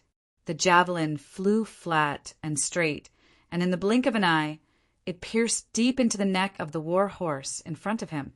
The war horse neighed miserably and immediately threw the cavalryman off its back. With this round of throwing by the light shield-bearers, the people in front of them were thrown off their feet. Instead of looking at the effect of the throwing, they quickly took out the reverse-blade blades at their waists, raised the leather shields in their left hands, and half-squatted on the ground. Aiming at the enemy cavalry that was already in front of them, they nimbly rolled to the left and right. When it was too late to dodge, they would fall to the ground and curl up into a ball, using the leather shields to protect their heads and chests from the trampling of the horses' hooves. When they saw the opportunity, they would use the curved blades of the reverse blade blades to cut the legs of the horses, startling the war horse and throwing the cavalrymen off. Just as the broody cavalry was in trouble, the troops led by Xpit had already engaged the broody light infantry. The crisscrossing arrows in the air were as dense as a thick, dark cloud, and when they fell on both sides like a rain of arrows, they took away a lot of lives. After a few rounds, the broody light infantry could not hold on any longer. After all of Daionia's archers were concentrated on the left flank. The number of archers was not comparable to broody, who was evenly distributed among the light infantry. However, in the middle and right flank of the Daionia formation, the broody light infantry could rain arrows on the Daionia soldiers at will. They could even throw javelins as close as 50 meters. The soldiers of the Legion of Dionysia erected a long shield wall, using thick copper shields and iron helmets to block the enemy's long-range attacks. On the other hand, the team officers were shouting, "Hold on! Steady! Don't worry!" It was to prevent the soldiers from throwing the javelins in their hands impulsively. Not only would it easily alert the enemy, but it would also disrupt the overall defense of the troops and lead to unnecessary casualties. Fortunately, as the broody light infantry got closer and closer, the light infantry had to retreat immediately. They quickly passed through the gaps between the infantry and retreated to the rear. Otherwise, they would be surrounded by the infantry and pushed to the front of the battle, facing the heavily armored Greek heavy infantry. The broody infantry finally began to run.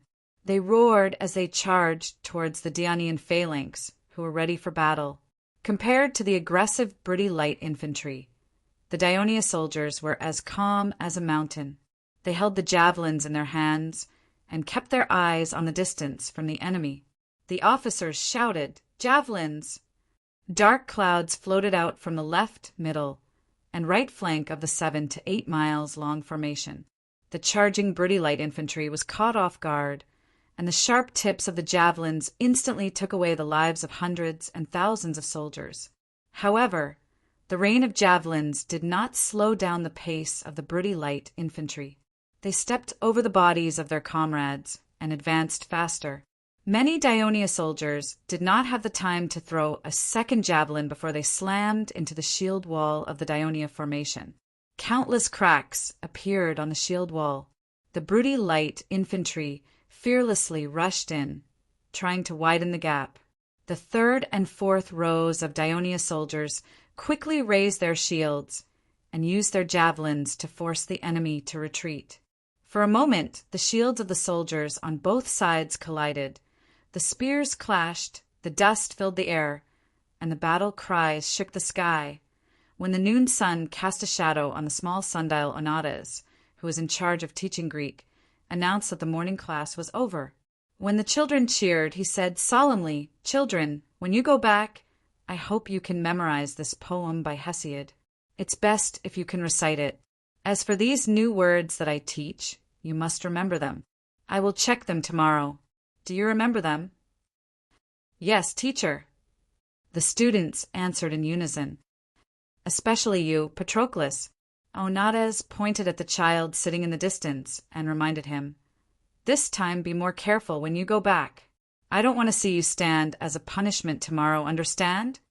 Patroclus lowered his head in embarrassment. The students around him burst into laughter. Patroclus's terrible performance in Greek class was a stark contrast to his speed and accuracy in solving questions in mathematics class. Onates left the classroom, and the students cheered and ran out. Stephos grabbed Patroclus's arm and urged, "Hurry up! Hurry up! If you delay any longer, they will all be snatched away." The two of them rushed out of the classroom. As soon as they turned a corner, they heard a cry of ouch. A little girl fell to the ground. "Hey, are you two blind?" Cynthia scolded. She bent down and asked with concern, "Jisha, are you okay?" "I am fine," Jisha answered weakly.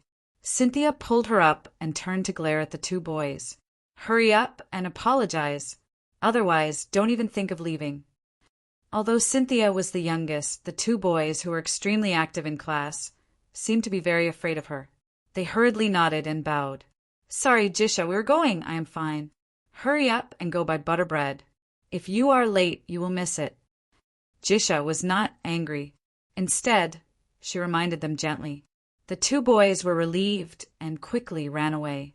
Patroclus did not forget to look back at Cynthia as he ran, and then quickly looked away. Cynthia snorted, "Jisha, you are so easy to talk to. If it were me, I would not let them off so easily." Jisha smiled softly and patted the dust off her body. "All right, come to my house for lunch today. Let's go eat real butter bread." Cynthia suddenly thought of something and invited her. "When I left home this morning, my mother told me to bring you home at noon." Jisha did not say anything and nodded shyly. The afternoon in Turin Primary School was generally arranged for sports.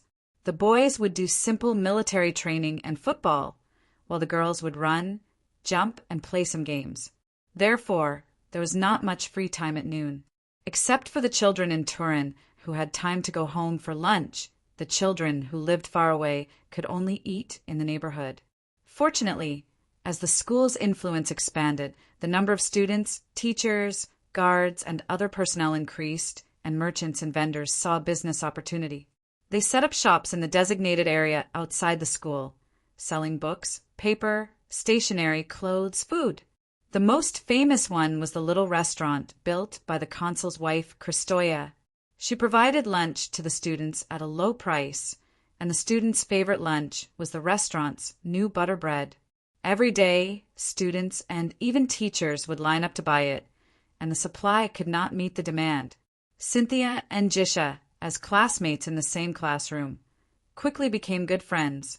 Cynthia invited Jisha to her house for the first time and was treated with great hospitality by Christoia, especially after knowing that Jisha was the adopted daughter of the Devers' old comrade, the captain of the First Legion, and Senator Alexis of the Senate. Alexis had always lived in Amendola and did not move to Turin. Christoia warmly invited her to come to her house for lunch every day. Christoia's enthusiasm brought her closer to Cynthia as mother and daughter. The delta between the Crati River and the Cosini River was originally a settlement area for the city's slaves. It was a collection, storage, and purification area for stone and copper mines.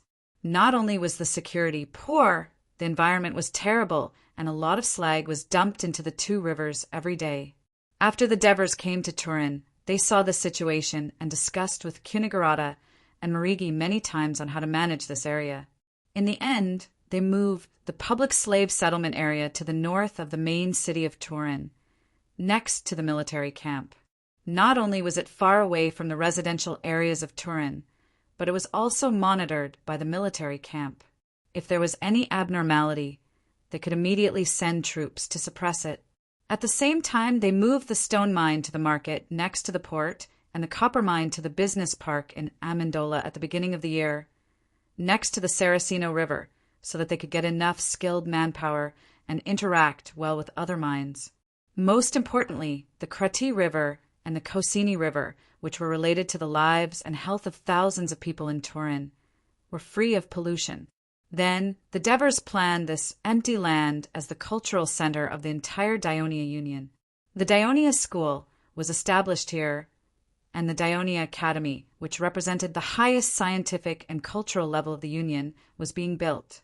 It was already clear that Helps, the director of the Turin Hospital, would build a medical school in the academy. Mentadicels would also move the Mathematics Research Institute there, and Satano's planned to set up a historical research group. Chapter 329. After lunch, Patroclus and Stephos went to the Temple of Nina in Athens, which was not far from the school. The temple was built by the local people to thank Athens for their great help in rebuilding the city of Turin. The original patron of Turin was Apollo. After the Peloponnesus War, Turin forcibly cut off relations with Athens and expelled the Turin of Athens. Since then, the number of people who came here to pray had decreased, and now there were only a few. The children liked to play rugby and soccer in the small square in front of the temple. In these sports, Patroclus was a little star because at the age of 13 he was far stronger, faster, and more agile than the other children, so everyone liked to play with him. But these days he and Stephos were not interested in playing. The two children were lying on the wall of the temple and throwing stones into the Cosini River. "Stephos, I haven't seen my father for almost 2 months. Let me tell you, this is the first time I've been away from my father for such a long time. I wonder how he's doing now." Patroclus stared blankly at the rushing river. He was a little worried and complained, "Last time I saw him, last time, when the First Legion passed by Turin, the Devers didn't even let them go home.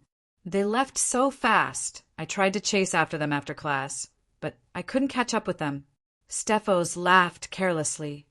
"I heard from my father that the requirements to be a soldier of the Legion are very strict, much stricter than the requirements of our school. If you break the rules, you will be spanked.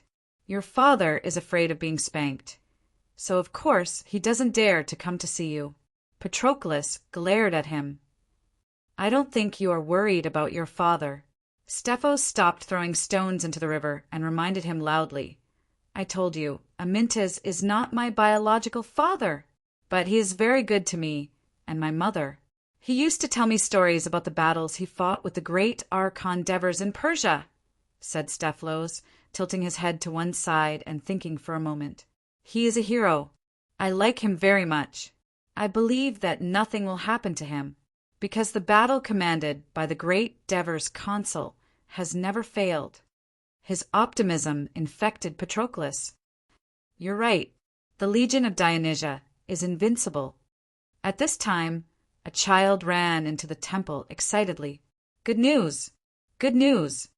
Proclus, what good news has made you so happy?" The children stopped playing and looked at him. "Cheer up, students. Under the leadership of my father, Legio, 3 annihilated the invading Pacassus army." Proclus shouted excitedly, "Is this true?" Patroclus asked hurriedly, "Of course it's true." Proclus raised his head. "If you don't believe me, go to the city of Turin. The whole city is cheering. No one doubts this victory, but the main reason for this victory is the command of the Devers consul." Stephos saw Proclus' excited expression and remembered that there was still no news from his adoptive father. He could not help but interject. Proclus was speechless for a moment. He glared at Stephos and could not help but shout, "Anyway, it was my father who commanded the troops in the Grimentum. What is your father doing now?" This time it was Stephos' turn to be speechless. Just as the two of them were arguing, the other children were already cheering. "Great victory! Long live Dionia! Long live the Legion! The cheering children began to line up according to the military movements, taught by the instructor, and played a triumphal game. Proclus and Stephos were pulled into the team by Patroclus. But soon, the two of them began to argue about who should be the flag bearer. At the same time, in the Senate of Turin, the Senate was discussing the affairs of the Union of Dionia. The rotating chairman, Marigi, took out a scroll of papyrus and said, "The governor of Cremissa, Sir Scombres, sent a document saying that he has thought of many ways. But there are still many people in Cremissa who are unwilling to subscribe to the wheat bonds. So far, the bonds allocated to several other cities have been sold out, including Esprustum. Only Cremissa," Marigi raised his voice. "It was originally allocated the least, but not even half of the shares have been sold. Do you think we should bring the rest of the bonds back to Castellan? Amicus has already sent people to say several times, the citizens of Castellan are eager to subscribe to our bonds." "Agreed. I have no objections. Borrowing 100 caddies of wheat and paying back 115 caddies in a year, that's a huge profit. Dionia did not take advantage of the citizens at all, so why are there so many people in Cremissa who are unwilling to subscribe? We should think carefully about the reason behind it," Cunigurata reminded everyone. As soon as this was said, most of the senators looked at Antalis. He looked rather embarrassed and quickly coughed a few times, stood up and said, "Sirs, I think there are a few reasons. First of all, Cremissa is the latest to join the Union of Dionia and has only been half a year since then. Most importantly, it is different from Esprustum." At this point, he calmed his emotions, cleared his throat, and solemnly said, "Although it is hard to tell the truth, it is the truth. The outbreak of the war with Crotone was not caused by the people of Dionia, but many people in Cremissa think that Dionia should bear some responsibility. Many people in Cremissa died in the war with Dionia, and half a year is not enough to resolve the resentment in their hearts. With resentment, naturally they will not be able to fully trust Dionia." Antalis' words caused a brief silence. After a while, Cornelis said in a low voice, "The war with Crotone was inevitable. Although Cremissa has become a part of Dionia, it seems that we still need to do more to resolve the grief in the hearts of the people of Cremissa.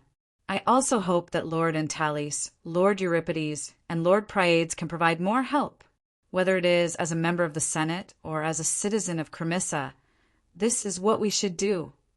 Euripides said firmly, "I believe that it will not be long before the people of Cremissa feel fortunate and proud to be citizens of Dionia." Euripides' words were unanimously agreed with by the senators. At this moment, Pollux stood up and said, "Respected senators, we were just talking about the issue of wheat bonds. It reminds me of what Lord Mercies once said. The military rations exchanged from the people can at most last for more than 2 months. Am I right? Lord Mercies." Although Mercies hated Pollux, he had to nod and said, "Yes, I did say that. But thank you." Pollux loudly interrupted Mercy's words and quickly said, "Even if we have seized Abyssinia, but the Bruttii is such a large area with a population of more than 100,000. I'm afraid it will be very difficult to conquer it in just 2 months. More importantly, while we are concentrating on dealing with the people of Bruttii, the people of Lucaria in the north are also taking the opportunity to cause trouble. Now, does the Senate have any good way to deal with Bagul? His lordship's heavy injuries, and we don't know if he's dead or alive, and Picosis's large-scale attack on Grimentum?" When Pollux said this, he looked sympathetically at Vespa and Hemon. Although he hated these barbarians who sneaked into the Senate, he needed these staunch supporters of the Devers to doubt the young man. "No, because all the soldiers are fighting with the people of Bruttii. If this goes on, I'm afraid that before we conquer the Bruttii area, the people of Picosis will have already taken over the Grimentum and invaded our Nudum. When that time comes, our Dionia alliance will be attacked by enemies from both sides, and our army will also be facing a shortage of rations. A great disaster will befall the Dionia alliance.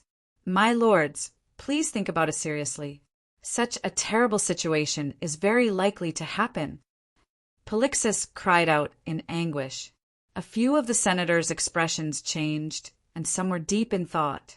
Seeing this scene in front, Marigi cursed in his heart. This damn Pollux has only been quiet for a few days, and now he's out to cause trouble again. In order to keep the Devers' plan to lure the people of Lucania a secret, only Avenogis, Sesta, Hieronymus, and the main officers of Legio, 3 knew about it. Marigi, who did not know about it, anxiously winked at Plesinus, hoping that he would stand up and refute Pollux. We're too warlike. After repelling the Crotone, we quickly attacked the Grumentum. A few days after helping Tarentum, we launched a war against the people of Brudi. Our crazy expansion has caused uneasiness in the surrounding forces, and they will join forces to deal with us. The attack of Picassus is just a precursor. For the long-term security of Dionia, we should think about it and formulate some laws to restrain this practice of waging war at will. Pollux's words did not mention the Devers, but anyone could tell that these words were obviously aimed at the Devers. The great assembly hall suddenly became very quiet. At this moment there was a bang, and the sound of the door being opened was particularly clear in the quiet, enclosed space. Felicius looked excited and quickly walked into the hall. Chapter 330. My apologies, my lords. Felicius bowed slightly, unable to hide the joy on his face, and said excitedly, I was in the Ministry of Military Affairs to meet the messenger from Legio III, so I came late. He brought good news. Felicius looked around at the elders and said loudly, Legio III has defeated Picassus and the rebels of Grumentum outside the city of Grumentum. Apart from a few who escaped, most of them were captured, and Legio III only suffered a few dozen casualties. Commander Hieronymus is leading the army towards Picassus. According to reports, the city is empty of troops, and taking down Picassus is only a matter of time. The meeting hall suddenly erupted. That's great! This is really a glorious victory. Picassus, we are finally going to have a coastal city that truly belongs to us on the west coast. The elders, who were frightened by the scene described by Pollux, burst into cheers like never before. Polixus looked at these cheering elders, dumbfounded, and for a moment he did not recover from the sudden reversal.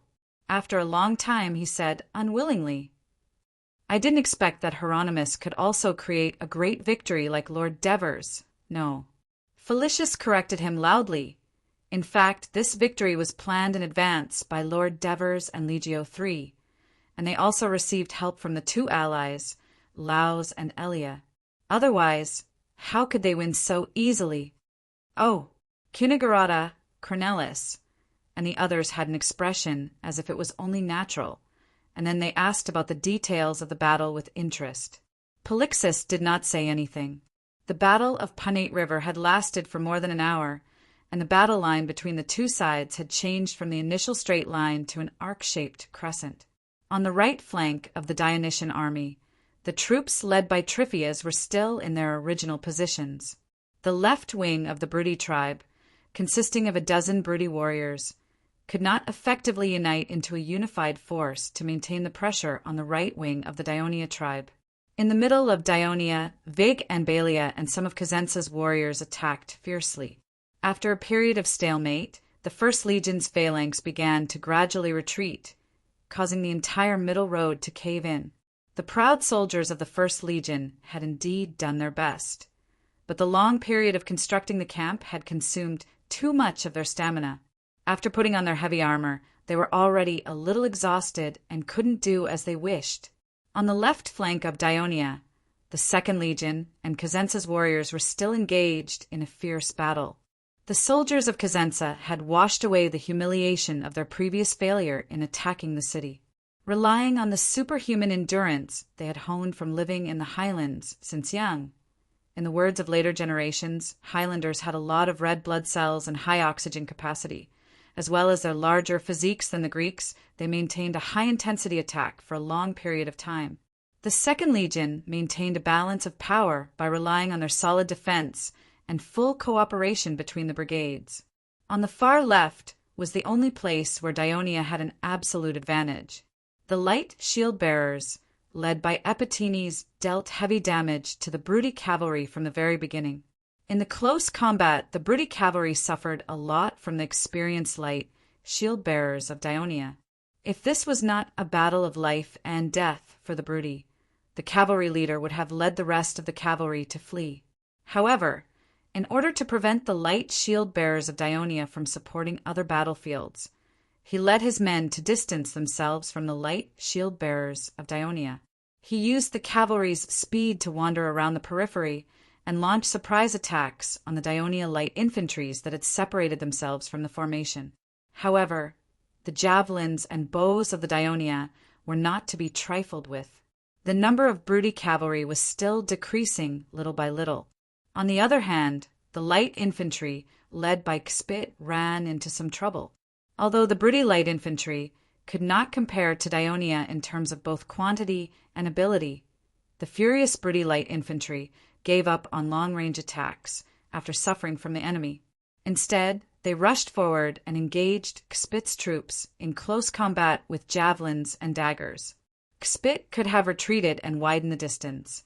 This was the tactic of light infantry. However, Xpit, who had followed the Devers for a long time, knew that the sudden retreat of his light infantry and freedmen would expose Epitines' flanks. This would cause the light shield-bearers to suffer heavy losses. Therefore, Xpit did not retreat. Instead, he braced himself and engaged the Brute light infantry in close combat. He had few light shield-bearers to begin with. The freedmen's arrows and javelins could still deal with them, but they would not be able to hold out against the fierce Brute in close combat. Fortunately, the Devers still had many cards up their sleeves. When he heard that the leftmost troops were in trouble, he quickly sent a scouting team to the mountain ridge. These lightly armored soldiers with leather shields and daggers sprinted all the way to the leftmost. They immediately joined the battle and quickly turned the situation around. Amidst the dust, a messenger cavalryman galloped towards the Devers at the back of the formation. Tormid hurriedly went up to him. "Commander, Capys has sent someone to inform you of an emergency. The soldiers of the First Legion can't hold out any longer. They're so tired that they can't even lift their bronze shields." Tormid reported to the Devers as soon as he received the news. "It seems like the First Legion has reached the limits of their stamina," the Devers concluded. "It's not just the First Legion. Dracos has also sent someone to report that some of the soldiers of the Second Legion are starting to feel dizzy and weak. They don't even dare to order for the front and rear troops to switch, afraid that there will be chaos," Tormid reminded. "Our soldiers are already so tired. No matter how strong the Brute stamina is, I'm afraid they won't be any better." The Devers stared ahead. Dust was flying everywhere in front of them. Shadows of people could be seen, and the sounds of killing could be heard. However, he seemed to have seen the opportunity to win. Quickly informed the two Abyssinia leaders, Broom and Grim. "Didn't they say that they wanted to go into battle? Now is the chance. I want them to lead the Abyssinia soldiers to the left flank immediately and attack the enemy's flank. Use the most ferocious attack to defeat Cosenza's people and show us the power of the Abyssinia soldiers." "Yes," Tormid replied excitedly. At the same time, Led's cavalry should have had enough rest. Let them immediately go to help Epitines and Xpit. After defeating the enemy's cavalry and light infantry, turn around and head north, cross the battlefield, and attack the enemy's middle and rear. Together with the First Legion, we'll crush them in one fell swoop." The Devers clenched his right fist and swung it down heavily. "Understood, Commander." Tormid led the two messengers on a horse and rode to the left. He was going to give the order personally.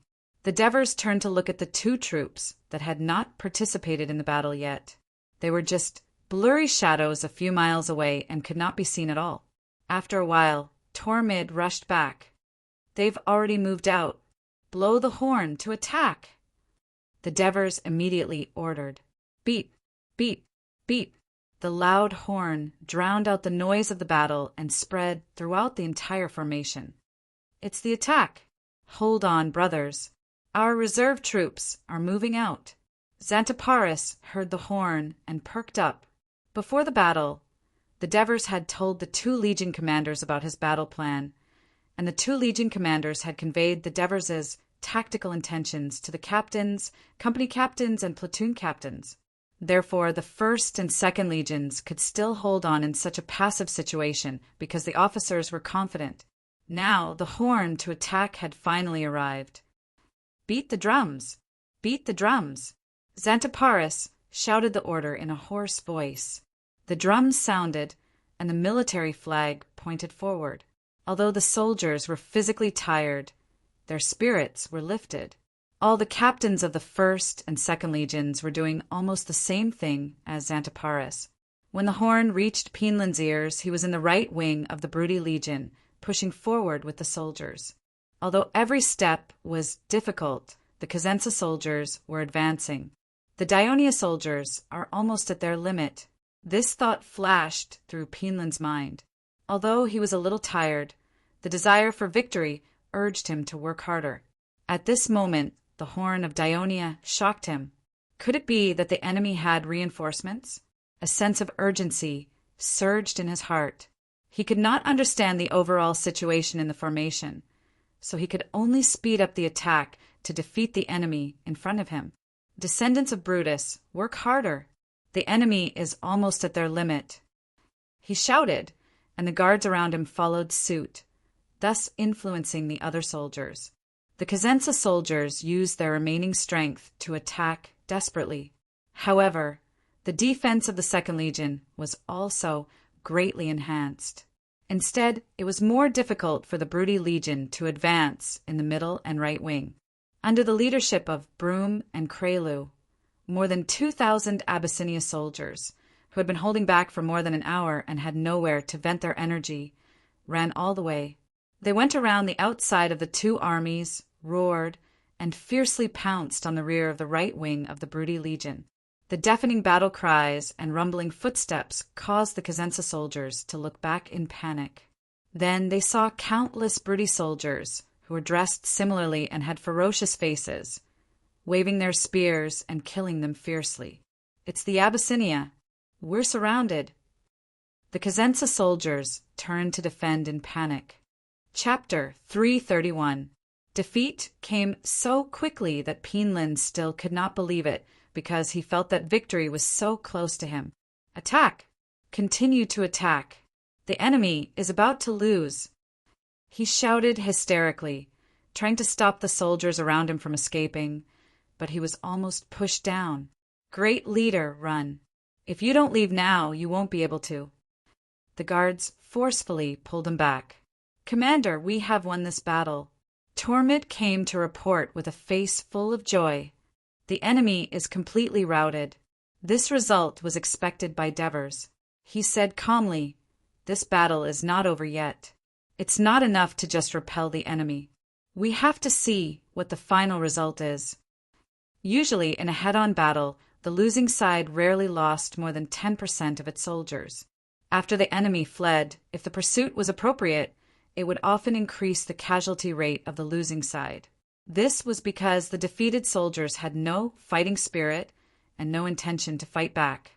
Therefore, Devers kept the bugle blowing for the attack. The Daionia soldiers simply threw away their heavy bronze shields and helmets, held their spears with both hands, and continued to pursue the enemy regardless of their exhaustion. They cooperated with the reinforcements rushing from the side to surround the enemy. The Abyssinia soldiers, the light infantry and freedmen, led by Eptines and Xpit, and the mountain scouts, led by Azamu, formed a big net from the right to the middle of the Brudi army. Although this net was not very strong and the mesh was too big, it was enough to deter the Brudi, who only wanted to escape. In the midst of the battle cries of the Daionia, some of the defeated soldiers simply threw away their weapons and sat on the ground. The Lead's cavalry brigade, on the other hand, was extremely scattered and wide in 2 horizontal lines to pursue the fleeing enemy.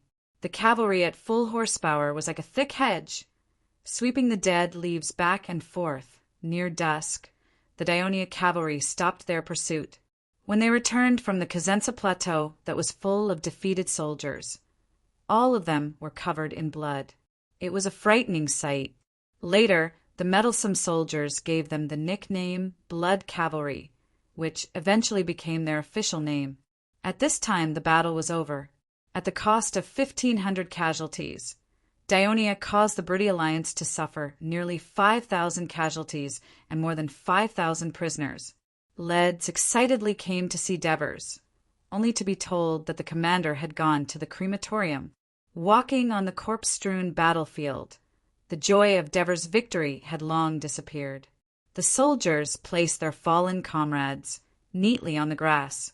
At first glance, they couldn't even see the end of them. They carefully stuck 2 opal on the dead man's eyes, and at the same time they prayed to Hades with tears in their eyes. Looking at the pale faces that seemed familiar, Devers' footsteps were a little heavy. Finally he stopped. A dozen soldiers were crying around a corpse on the side of the road in front of him. He happened to know the leader of the group. It was Septimus, the company captain of the 2nd Legion. Devers' heart skipped a beat. He stepped forward and asked in a low voice, "Who is the dead?" "Commander." The officer and the soldiers hurriedly saluted when they saw him. Through the gap, he saw the face of the dead man. It was a face that could not be more familiar. Arseni's, a passionate and cheerful young man from Amendola. He was a hero of the Second Crotone War and a standard-bearer during the triumphal parade. During the final attack of the battle, Arseni's, as the platoon leader, rushed to the front. As a result, he was stabbed in the chest by a daring enemy who was not in a hurry to escape. Hearing Septimus' words of grief, Devers took 2 opals from the soldiers and placed them on Arseni's closed eyelids. A year ago, this brave young man had dared to compete with him in swimming. Now his body was as cold as a stone. At this moment, Devers hoped that Hades really existed in this world. Based on Daionia's reverence for the Pluto, they would definitely give these soldiers of Daionia preferential treatment in hell. After coming out of the group of soldiers, Devers walked forward for a while. Then he stopped and looked gloomily at the burning incineration furnaces in the distance. After a long time, he said to Tormid, who had been silently following behind him, "Do you think Daionia's war against Brudi, was it right or wrong?" Tormid did not know how to answer for a moment. However, Devers' expression quickly became firm. He answered himself in a firm tone, "Of course it was right. In this era, it's either we destroy others or others destroy us. There's no other way but to strengthen ourselves." Tormid agreed with Devers. In the eastern Mediterranean, he had seen the oppression of the weak races by the Persia and the tyranny of the Sparta in Ionia and Asia Minor.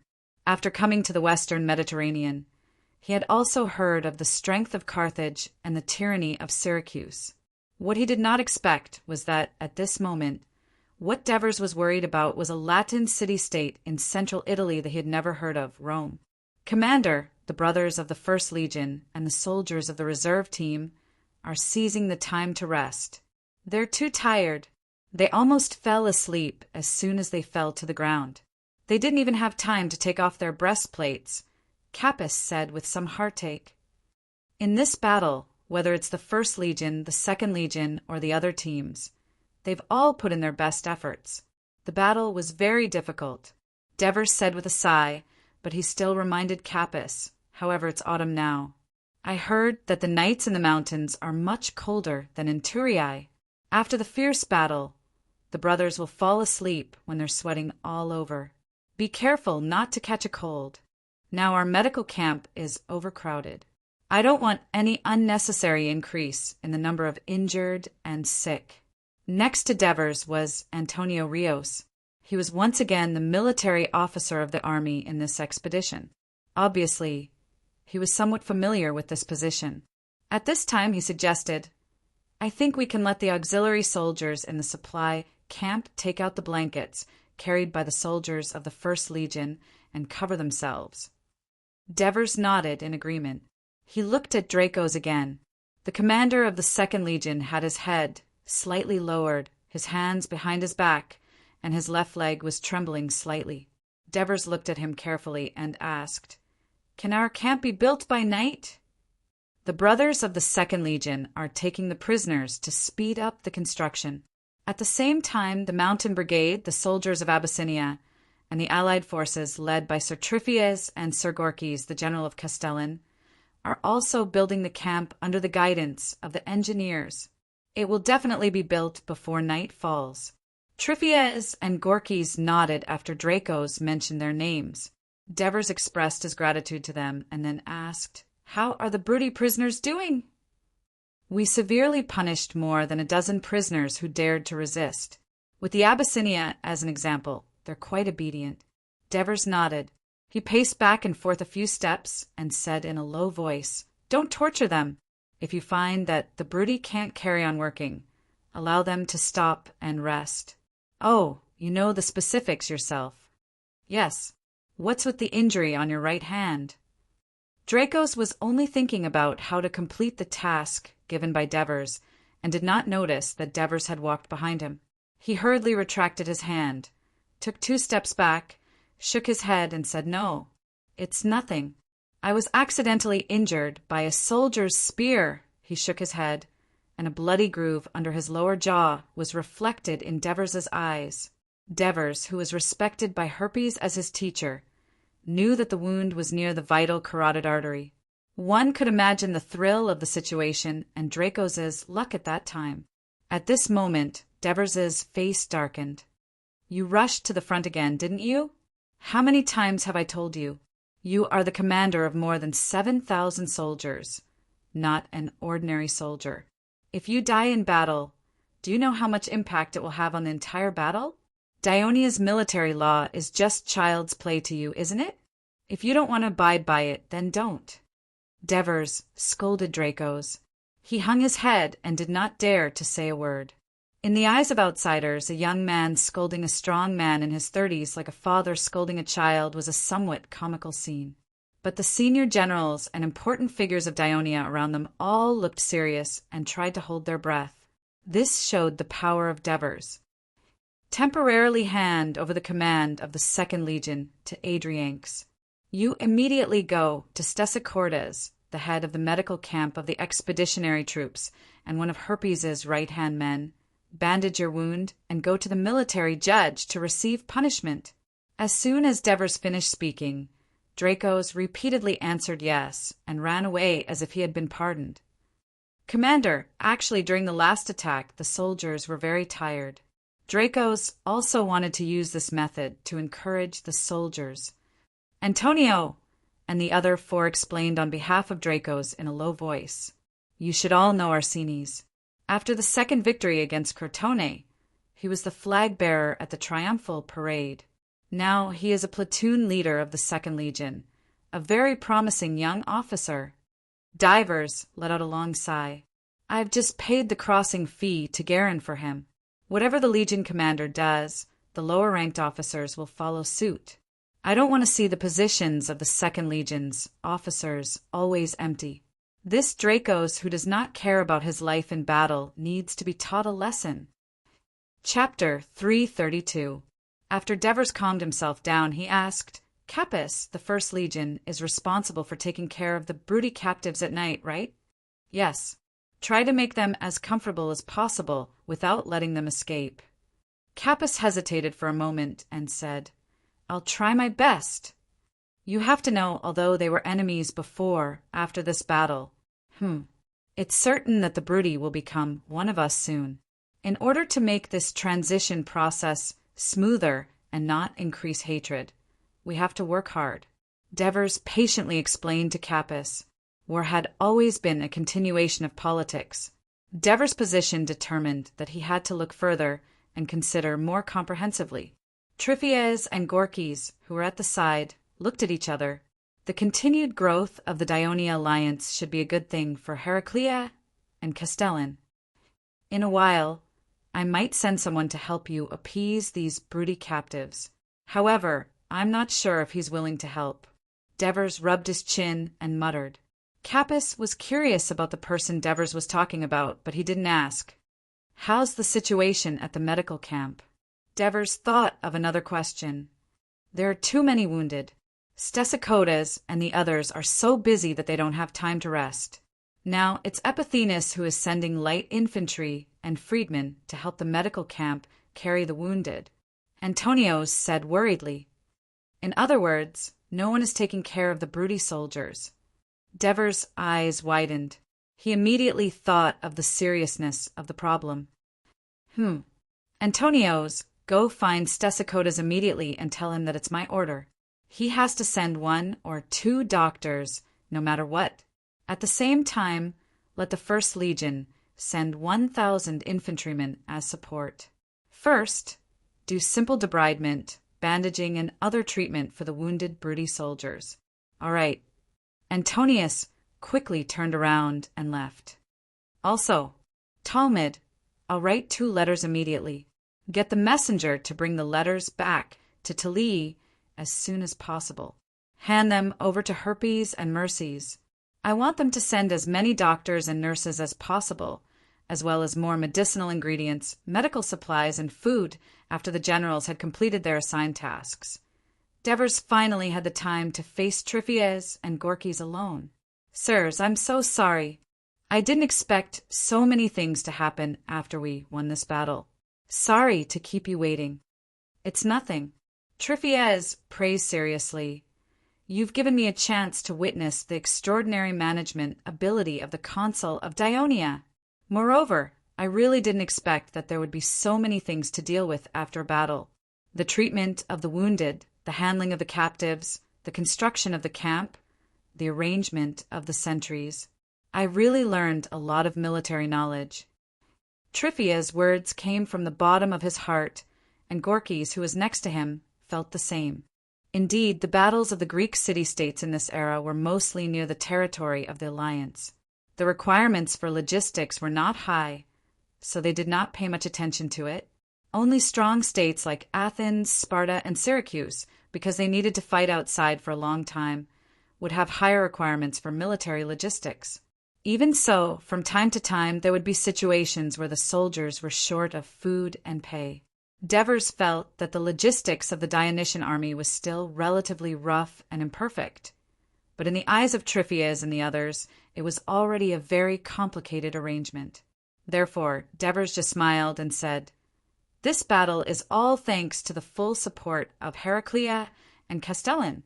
With this victory, I believe that the war with Brute will soon end. At that time, the clerk of our supply camp will carefully calculate the spoils of war and distribute them to you in proportion." Castellan had cooperated with Dionia 2 or 3 times, and Gorkys was very confident in the credibility of Dionia. Heraclea was relatively rich, and Tryphias was not very interested in the spoils of war. Of course, if he could get them, the citizens' trip would not be in vain, and they would not complain when they go back. He was more concerned about another matter. "Sir Devers, I also have a request." "Please say it. Can you let the officers of Dionia use your fighting style to help train the citizens of Heraclea?" Tryphias was a little embarrassed and explained, "Because during the battle, I found that the fighting style of Dionia is very different from that of Heraclea and Castellan. This difference in the battle affects the cooperation between the various troops, so... In fact, at the beginning of the battle, it was the 3,000 Dionia reserves who resisted the charge of Brute and played the role of the mainstay of the right wing in the subsequent battle. If the reserves were like this, the strength of the Legion of Dionysia could be imagined. This was the reason why Tryphias made up his mind and made the request. Devers was surprised on the surface, but he was overjoyed. Finally, an allied city-state made such a request. He pretended to be hesitant and asked, "Will the Senate of Heraclea agree to this?" "I'll get them to agree," Tryphias said firmly. "In that case, when the war with Brute is over, I will let the military officer Felicius discuss the training with you." Devers said half-jokingly, "Sir Tryphias, but the military training of Dionia is very strict. You have to prepare the citizens of Heraclea in advance." With Heraclea as an example, Gorkys did not want to be left behind and made the same request to Devers. After sending off Tryphias and Gorkys, although Devers felt very tired, He could not rest yet because there was someone he had to meet. Go and bring the important figure of Broody that Led's caught. Sidorum regretted that he did not seriously pray to Goddess Amara before the battle. As a result, he unfortunately tripped and fell off his war horse. Then his personal guards were scattered by the fleeing soldiers. He struggled to get up from the injured war horse, but because he was dressed differently from the ordinary Broody soldiers, he became the target of the pursuing Dionia cavalry. After he became a captive, he did not hide it and directly told them his name. Now his hands were tied behind his back, and he was being escorted by the Dionia soldiers. From afar, he saw a shining military flag erected on the grassy slope. Hundreds of soldiers stood neatly in 2 rows, and a person sat under the military flag. That person should be the consul Devers of Dionia. Sidorum thought to himself, and his footsteps unconsciously quickened. As they approached, the 2 of them looked at each other face to face. Sidorum was surprised at the young age of the Devers, while the Devers was surprised at how old Sidorum was. As far as he knew, the great leader of Vigo City was not even 50 years old. "Untie him," said the Devers first. Sidorum rubbed his wrist that was red from the rope and took another step forward. The Devers did not move. Sidorum raised his white eyebrows. "Aren't you afraid that I'll attack you?" The Devers smiled. "You can speak Greek, so it saves me the trouble of finding an interpreter. I don't want to look up to others, so you can sit down." His voice was not loud, but it had an irresistible force. Sidorum hesitated for a moment, then sat down reluctantly. Marcius, who was behind the Devers, let out a sigh of relief. "To answer your question," said the Devers slowly. Divers spoke unhurriedly. "First, I have brave guards, so it'll be difficult for you to succeed. Second, even if you succeed, not only will the plight of the Broody people not be resolved, the enraged Ionians will also bring unimaginable punishment to the people of this land." Sidorum snorted. "Aren't the Dionia invading our land, killing our people and robbing our belongings? If I can beat up the leader who started the war, at least the Broody will be happy for a while." "Are the Broody the victims?" The Devers said sternly. "No. For decades, the Broody have never stopped attacking and looting the Greek cities. You have destroyed countless Greek families. Now, we, the Greeks, are finally here to take revenge, but you feel wronged. What a joke! You Greeks are outsiders invading our land. Of course, we will take it back." Sidorum retorted, unwilling to be outdone. "As far as I know, the Broody originally lived in the central part of Italy. You moved here more than 200 years ago, driving away the original residents of this land and settling down here. Now, you claim to be the owner of the land in southern Italy? Is this ignorance or arrogance? Davis sneered. "Bullshit!" Sidorum yelled angrily. "It seems that you really don't know." Fortunately, the Greeks had written and recorded things. The scholars of Thurii have collected records of the major events that happened here for hundreds of years. If you go to Thurii one day, you can see the detailed historical records of the Broody. The Devers had asked Ansitanos about the Broody in detail. So, when Sidorum saw the Devers' serious face, he seemed a little discouraged. "What are you going to do with us?" he asked. "Are you referring to the captive Broody, or the so-called Broody Alliance?"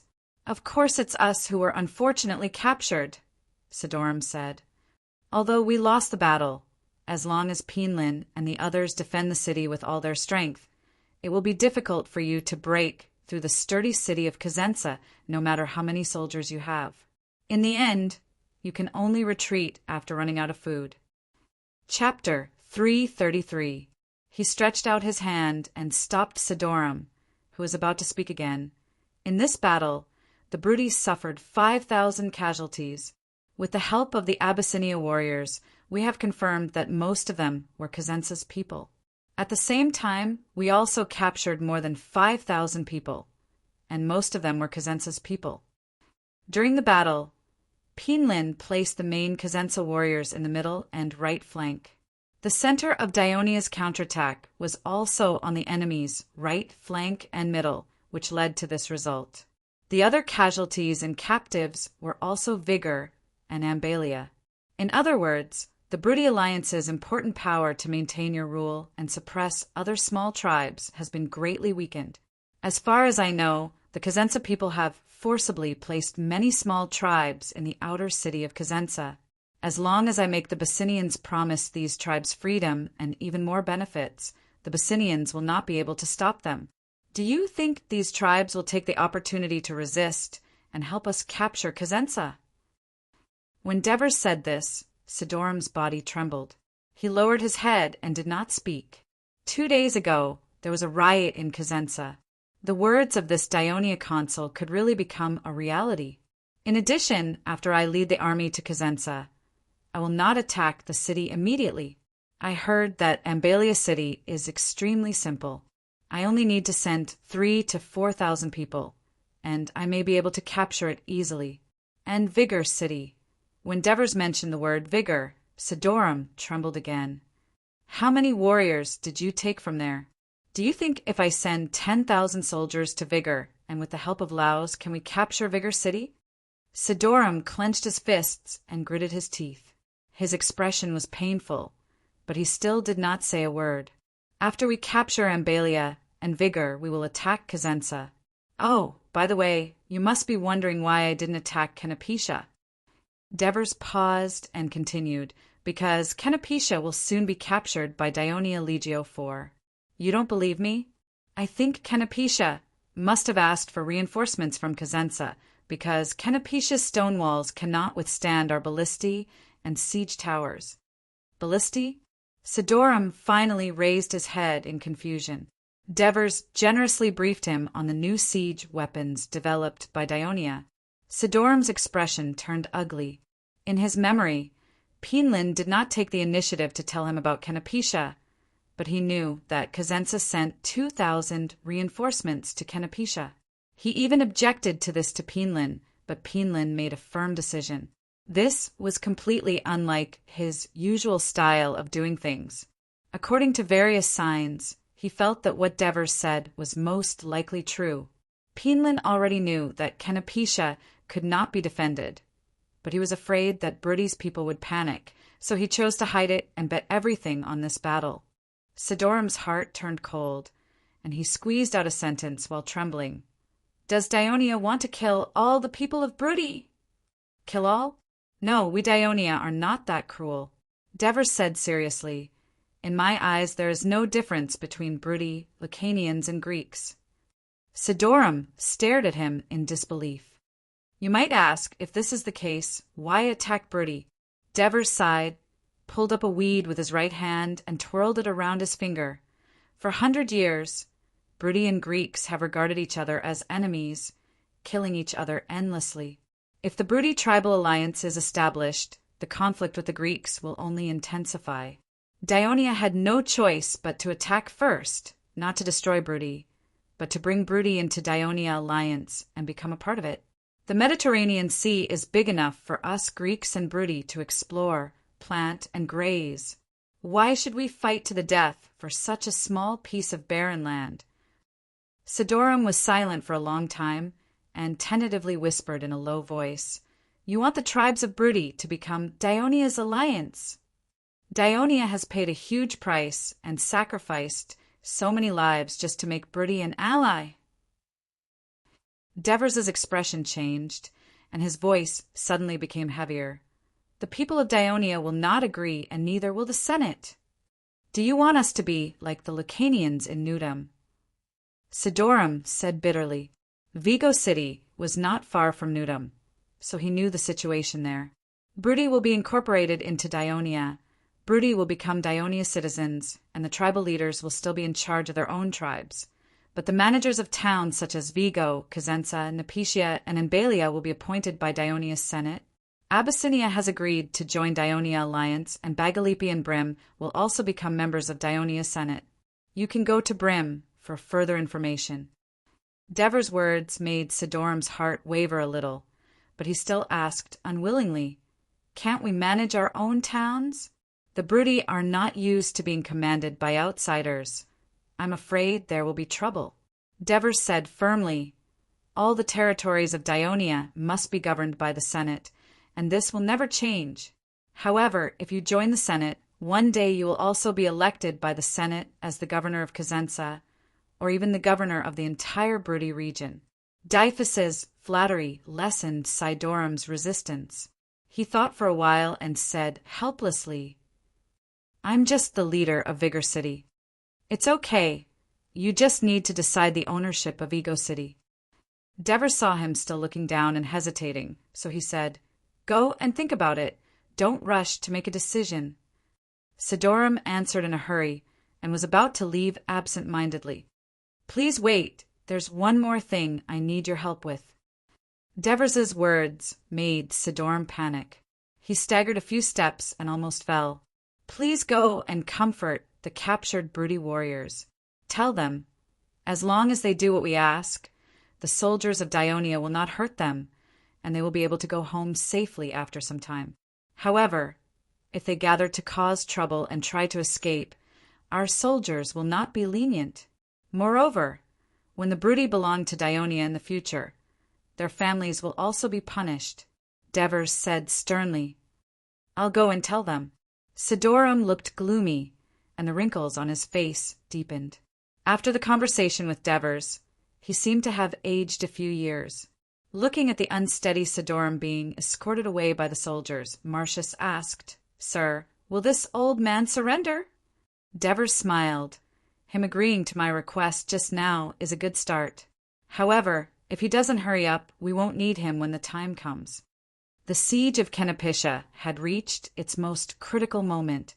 The city walls had become dilapidated after days of attacks from the ballistae, and many of the trenches had been filled up. The soldiers defending the city were attacked by the ballistae and archers on top of the siege towers, causing many casualties. Legio III had also paid a price. 5 ballistae were damaged due to the long period of wear and tear, and 2 of the construction towers were destroyed due to the Brudi's fire attack. More than 400 soldiers were killed or injured, most of them were archers. However, Helos still maintained the high-intensity attack on Canopiscia every day. He still remembered the orders given to him by Devers. Now, in the Mediterranean Sea, whether it's the Greek city-states or other countries, siege is a huge problem.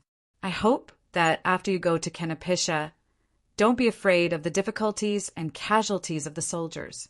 You must take that stone city and summarize a set of siege experience for Dionia. In the morning, the soldiers of Legio IV and Trine lined up 200 meters south of Canopiscia. In front of the huge army were 5 ballistae and 3 siege towers.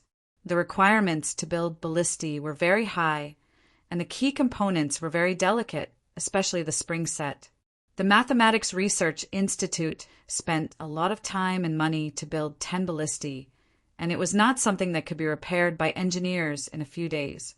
However, although the siege towers were large, as long as there were enough people, it was not difficult to build. The physically and mentally exhausted Canopiscia soldiers had never seen so many enemies below the city walls, and they could not help but feel a chill down their spine. The crows that had been circling in the air, looking for rotten corpses, also seemed to sense the danger. They cawed and flew away. "Legion Commander, everything is ready." When Helos heard the report, he immediately said, "Ballistae!" "Ballistae ready," the captain ordered. The axle turned, the bowstring was pulled, the stone bullets were placed into the chute, the angle and range were set. "Fire!" 5 live bullets flew out with a strong gust of wind, concentrated on the most broken section of the city wall, and opened the prelude to the siege. Then came the second round, the third round. The continuous bombardment caused more and more cracks to appear on the city wall. The city wall, which had been repaired overnight, was finally unable to bear the burden. Pieces of the stone wall fell down.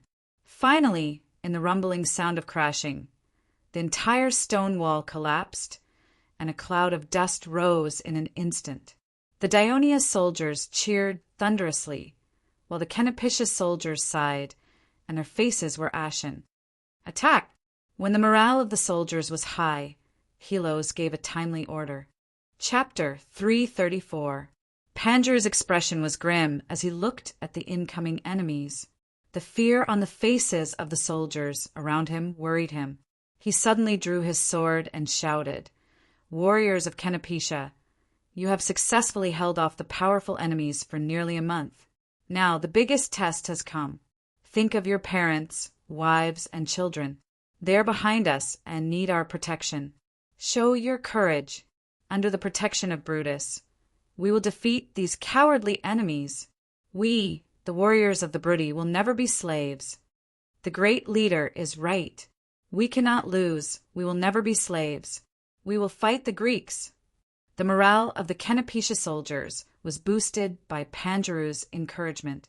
They began to draw their bows at the enemies approaching the trench. Diolides, a member of the Council of 100 of Crotone, was the representative of Crotone. He brought several tons of grain and dozens of sheep to Trine to pay his respects to the Legio, 4 of Dionia, in the name of the Southern Alliance. His main purpose was to observe the progress of the war between Dionia and the Brudi. He happened to witness the siege with his own eyes. After that, he returned to Crotone and described the situation to the council with a face full of amazement. The Dionysians invented a terrifying siege weapon. They called it a ballista. It's like a bow and arrow, and it can shoot stones that weigh more than 10 kilograms a few hundred meters away, and it can accurately hit the city walls. After a few days of continuous bombardment by this new siege weapon, a large gap appeared in the stone walls of Canopetia. The Dionia also created something called the siege tower. It was like a movable wooden tower, taller than the walls of Canopetia. When the Dionia pushed it closer to Canopetia, the archers at the top of the tower kept firing arrows at the enemies on the walls. When they approached the walls, a heavy drawbridge was immediately lowered from the siege tower. The Dionia soldiers rushed to the top of Canopetia's walls through the drawbridge of the siege tower. The Dionia didn't only use ballistae and siege towers. They also used scaling ladders to scale the city walls. I saw every single one of their soldiers rushing to attack. They rarely flinched when their comrades fell off the wall. Their courage was no less than that of our Crotone citizens. However, the Nepetian warriors were not as fierce as they had been against us before. Perhaps they were too few in number, or perhaps they were intimidated by Dionia's terrifying siege weapons. In short, the battle only lasted until the afternoon. Dionia's fourth army attacked the city of Canopetia. Canopetia's leader, Pangeru, died in battle.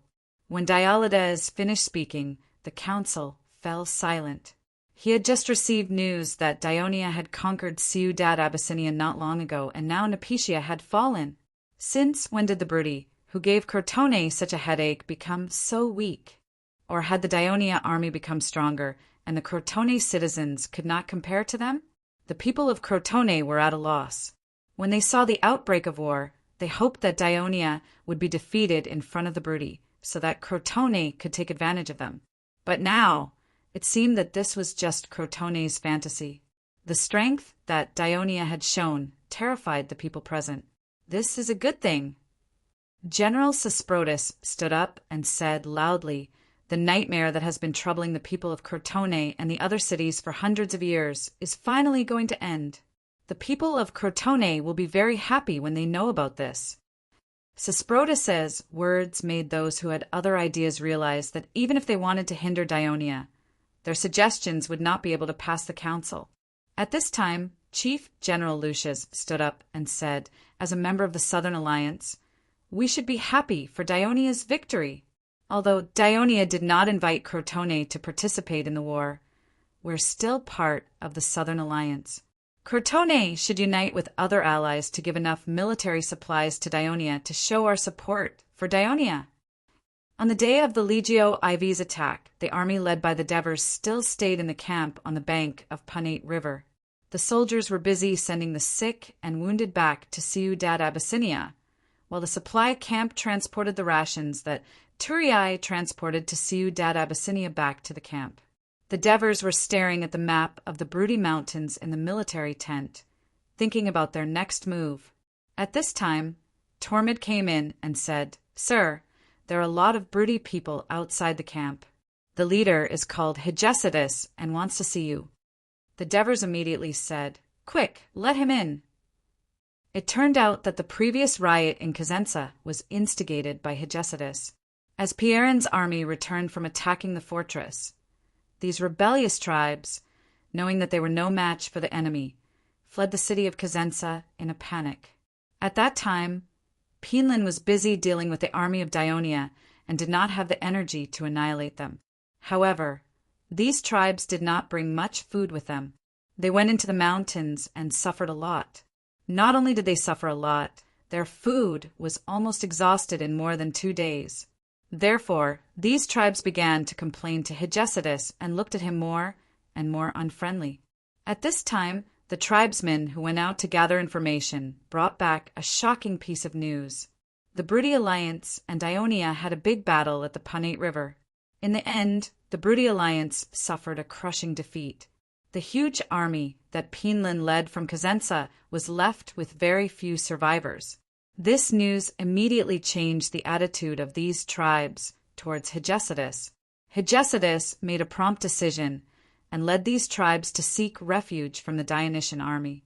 The Devers did not care too much about the sudden increase of more than 2,000 mouths that consumed military rations. He was interested in Hegesidas. This was originally a move that he made on the spur of the moment. He did not expect that Hegesidas' first answer would exceed his expectations. He looked at the man who looked like a Greek, but had a different height and messy long hair.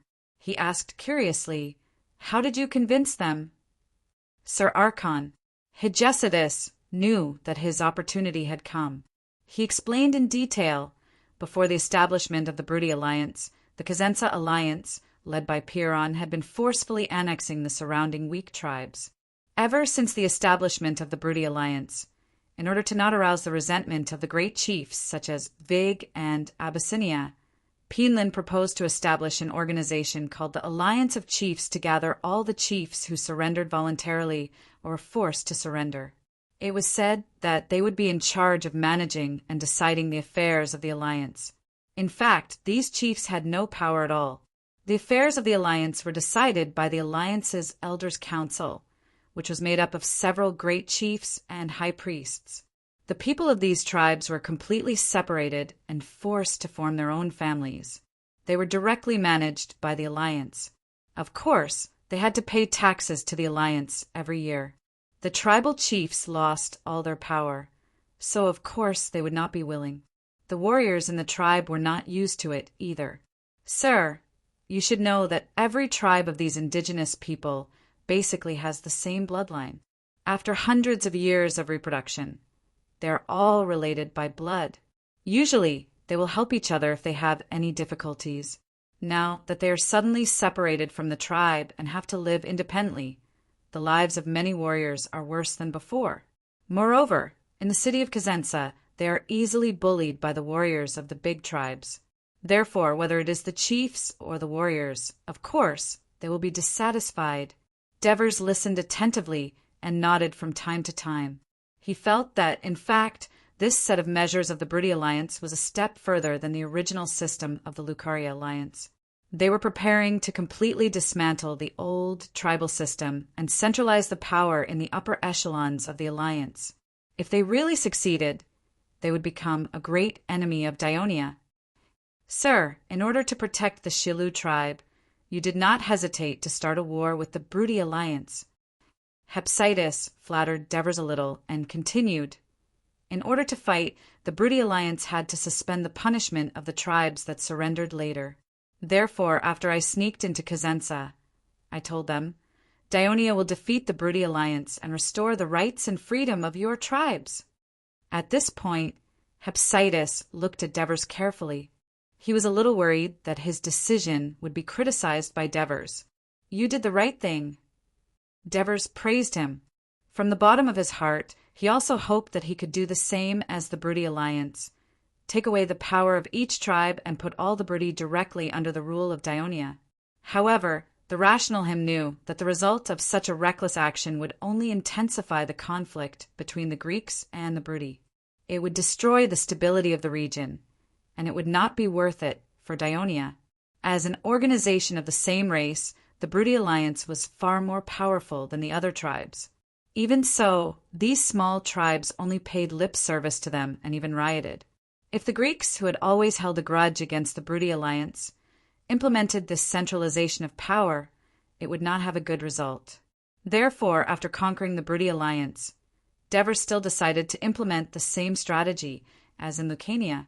On the surface, they promised the tribe privileges, but secretly exerted a subtle influence on the Broody warriors through the army and culture, and finally made them break away from the control of the tribe. Chapter 335. You mean there might be another riot in Cosenza? The Devers immediately asked. That is hard to say. After thinking for a while, Hepsidus said cautiously, I heard that in order to prevent these tribal leaders from staying in the city and causing harm to the alliance, Palin specially let them lead their former tribesmen into battle. When I brought the rebellious tribes here today, I didn't hear anything unusual in Cosenza. The Devers pondered for a moment, then said, Hepsidus, thank you very much for everything you've done for Dionia. Next time, I'll ask you about the situation in the Broody region. Don't let these tribal leaders wait outside the camp for too long. Bring them in. Hepsidus said emotionally, Sir Consul, without the protection of you and Dionia, not only would my tribesmen and I not be able to take revenge, we would have starved to death in the mountains. We are willing to do anything for Dionia. The Devers nodded emotionally, then turned around and said, Marcius, follow him to bring the tribal leaders in. Also, the Devers whispered to him, make sure to bring these people to a place where the great leader in Vigo City can see them. Sidorum was surprised to see the tribal leaders who were supposed to be in Cosenza City in the Dionia military camp. One could imagine how shocked he was. The Devers warmly received the anxious Broody tribal leaders and solemnly promised them that as long as they joined Dionia, not only would Dionia not interfere with their management of their tribes, but they would also have priority in choosing good settlements and pastures.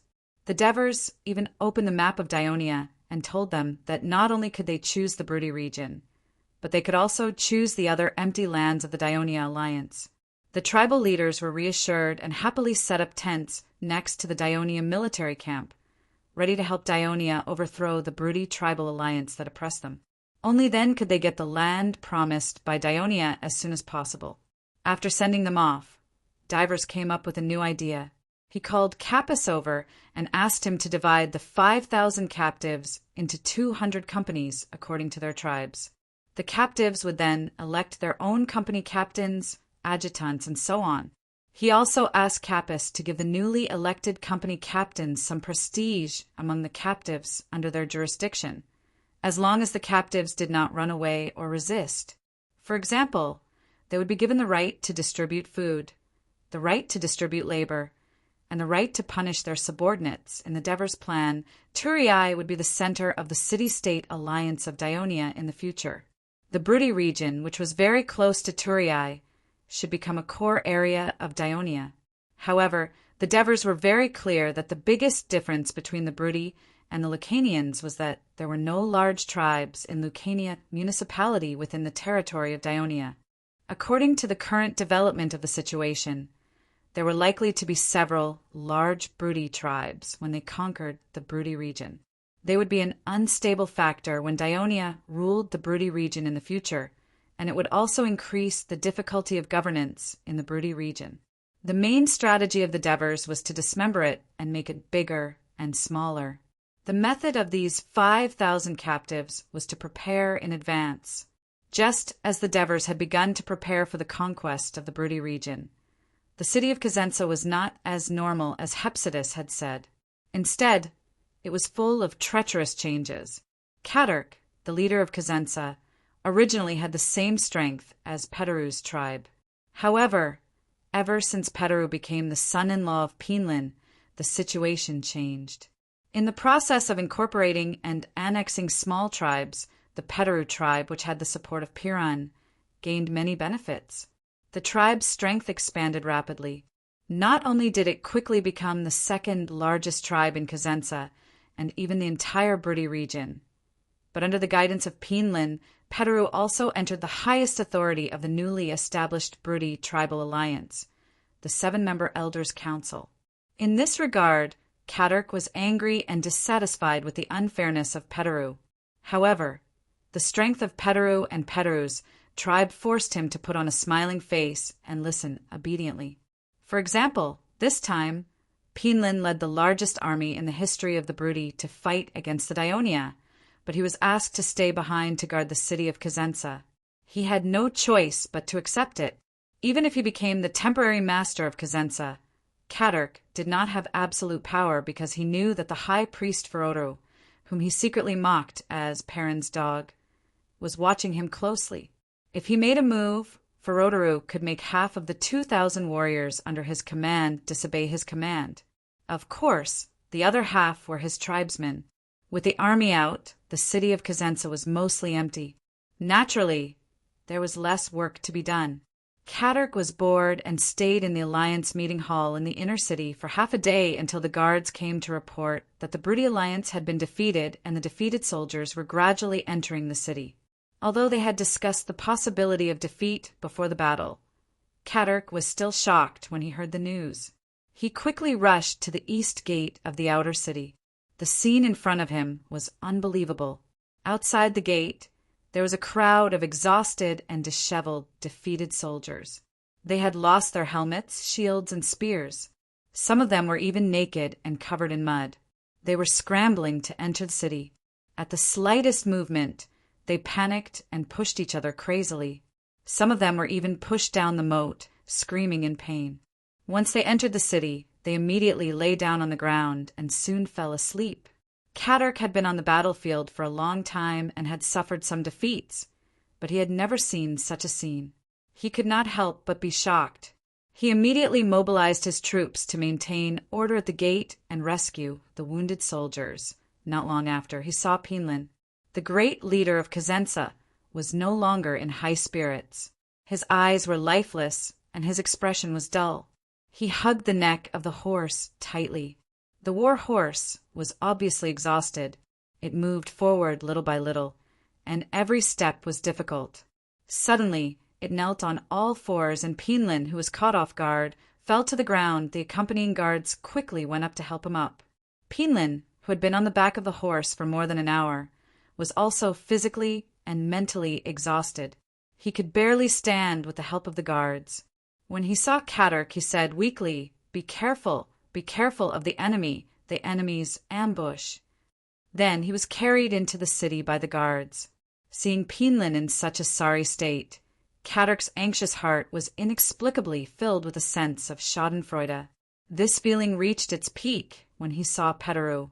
Petteru, who was 20 years younger than Pinlin, was much stronger than his father-in-law in terms of physical strength.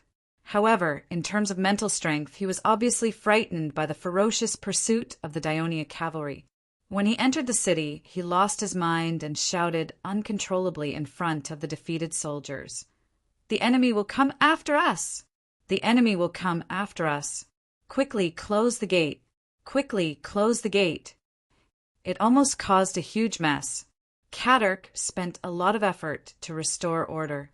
While he was cursing Petteru for being an idiot, he was also afraid of the Daionia that he had yet to meet. That night, Kaderk maintained a high level of vigilance. The defeated soldiers escaped back to the city one after another. The people of Cosenza, who heard the bad news, cried throughout the night. The entire city of Cosenza was not peaceful the whole night.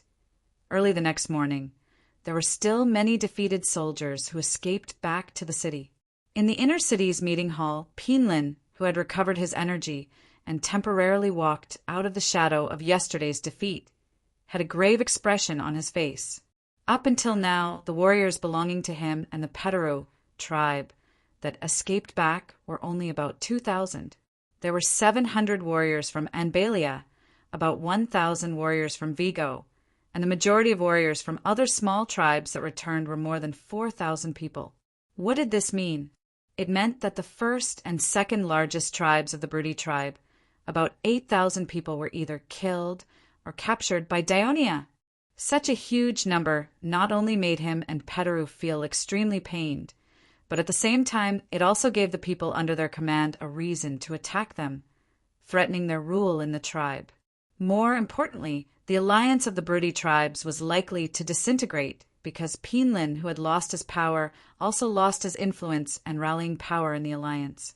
Just now, the great chief of Anbalia, Bergam, rejected Pinlin's repeated requests to stay and led the rest of his people away from Cosenza. Although what Pinlin said was reasonable, the city of Anbalia is simple and can't defend against the attack of Daionia. It's better to temporarily move the Anbalia people to Cosenza and fight side by side. But, Bergam replied solemnly, the Anbalia people have lived in Anbalia for generations. They will not abandon their land. Even if they die, they will spill their blood there. The departure of the Anbalia people affected the Vigo warriors who had lost their great chief. They clamored to go home. It was not easy for Pinlin to convince them to stay, and he promised to do his best to save Sidorum.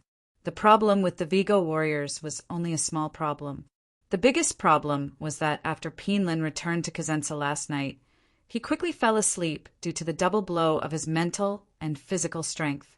He actually forgot to make special deployment and arrangements for the other tribal leaders who had gone out to battle. As a result, after these tribal leaders fled back to Cosenza, they did not return to their residences in the inner city, but hid in the original settlement of the tribe in the outer city. After one night, Pinlin realized that he had made a big mistake. He hurriedly sent a team of warriors to urge them to return. Chapter 336. How dare they? Do they want to start a riot? After a night's rest, Petteru had regained his energy. He angrily asked Pinlin, "Great leader, I'll bring 1,000 warriors to bring them back." Pinlin's furrowed forehead formed a deep furrow. He shook his head and loosened his clenched fists. He turned to the high priest and said in a deep voice, "High priest, I'll have to ask you to go. Ask them what they want and try to calm them down." "Great leader," Petteru hurriedly shouted, "don't be weak to these guys. Otherwise they will break away from our control, and they may even threaten the safety of Cosenza." As there were only 3 people in the meeting hall, Pinlin, Petteru, and Ferroteru, Pinlin's words were not taboo. He looked at the 2 of them with a worried expression and sighed heavily. "The failure of this battle is all my fault. I shouldn't have fought the Dionians with wishful thinking. I thought that even if we couldn't win, given our familiarity with the terrain and the fact that our warriors had lighter equipment than the Greeks, we could easily escape from the battlefield and return to the city to defend against the enemy's siege. Sigh, I didn't expect that we would suffer such heavy losses in a single battle. Daionia is really different from the other Greek city-states, like Crotone. I've let my people down. Great leader, this is not your fault alone. The decision to fight with Daionia was made by the Council of Elders." Petteru comforted his father-in-law. He hesitated for a moment and whispered, "Why don't we sue for peace with Daionia?" As soon as this was said, Pinlin and Ferroteru were stunned. "Under such circumstances, will Daionia agree to a truce with us?" Ferroteru expressed his doubts. "No, we can give it a try." Pinlin's eyes lit up. Inspired by Petteru's words, he thought further. "Petteru, send a messenger to Daonia's camp and tell their governor. Cosenza is willing to be an ally of Daionia, just like Laos.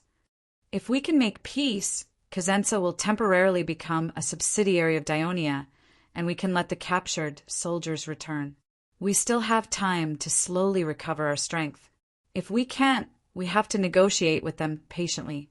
As far as I know, the governor of Daionia is not a tyrannical person, so he has spared Castellan and Crotone.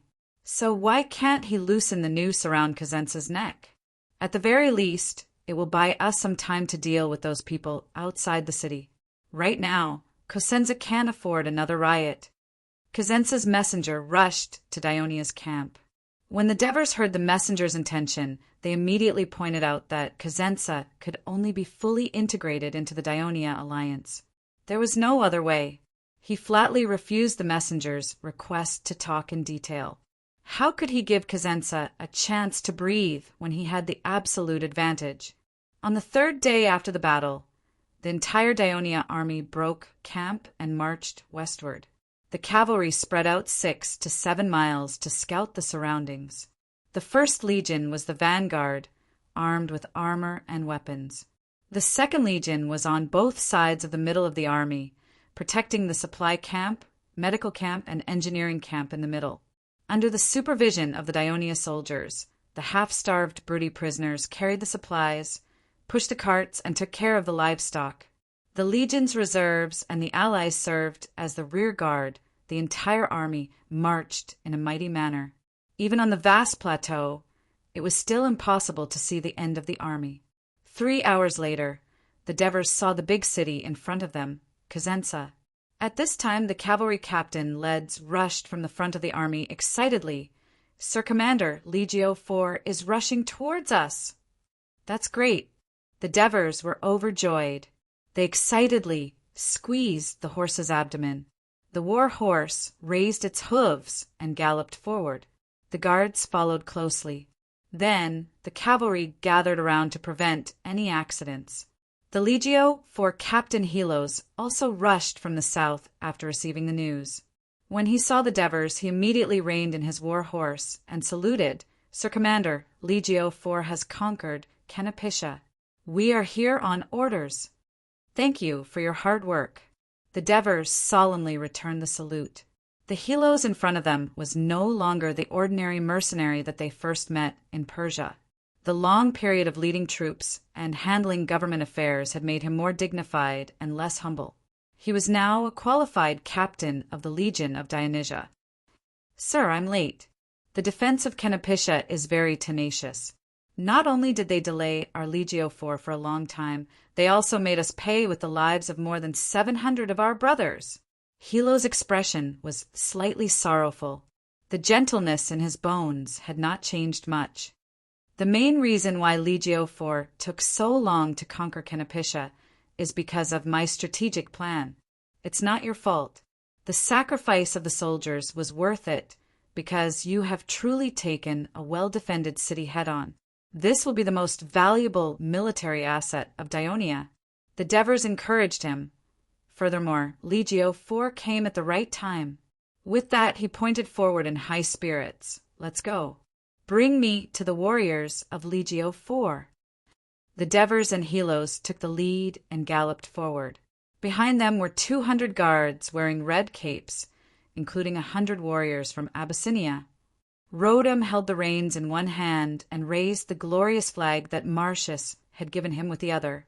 He followed closely behind the Devers' horse and galloped past the column of Legio IV. The soldiers of Daionia Legio IV stopped in their tracks and stopped talking. They looked at their supreme commander with burning eyes. The Devers had a solemn expression as they raised their right arm high above their head and stretched it forward as a salute. Suddenly, the soldiers let out thunderous cheers. "Victory to Daionia! Victory to Devers!" This scene made Rodum's blood boil with excitement, but at the same time, it made him envious. He deeply felt that his days of being trapped in the mountains were too boring. A man should be like a commander and gallop on the battlefield. "Listen, that's the new recruits of Legio IV shouting. I heard that they came from Trine. It seems that they have already conquered Canapiscia. No wonder they are so energetic. If we did not defeat the main force of Brute, they would not have been able to conquer the city so easily. These little fellows are still far from that. In the next few days, we have to let them know that in the Dionysian army, we, the First Legion, are the strongest." The soldiers of the First Legion looked at the cheers of Legio IV with the attitude of a veteran. On top of the city wall, the Brute soldiers looked at the scene outside the city in fear. The Long Dragon from the northeast and the Long Dragon from the southwest had gathered together and let out deafening cheers. The momentum was so majestic. Penland's expression was solemn. He had received the news of the fall of Canapiscia yesterday and had specially sealed it off. He did not expect the people of Daionia to do such a thing outside the city. looking at the expressions of the soldiers. He knew that it was a big blow to them. At this moment, Tagli's voice came from behind. The people of Dionia are so strong. We have too few people. Cosenza City is too big. It is impossible to have a comprehensive defense. It is better to surrender. When Petteru heard this, his face turned pale. He wanted to beat the old man up, but he held it in. Yesterday, under the mediation of High Priest Frodo, Pinlin, Tagli, and him reached a settlement. The Brudi tribal alliance would return the original tribal people of Tagli and the other tribal leaders. They would no longer deprive and interfere with their rights. In the end, they also agreed to fight against the people of Dionia with Pinlin in Cosenza City.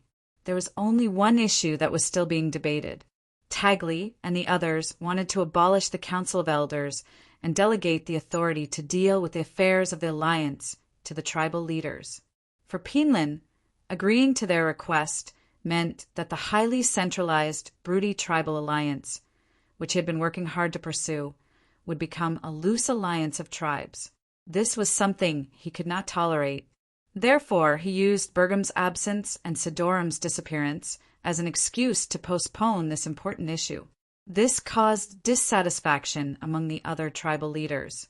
Now, both sides were at odds with each other on the surface. Faced with the pressure of the army of Dionia and the situation inside Cosenza City, how could they resist the enemy's attack? Pinlin was also worried. Fortunately, the Devers did not order to attack the city.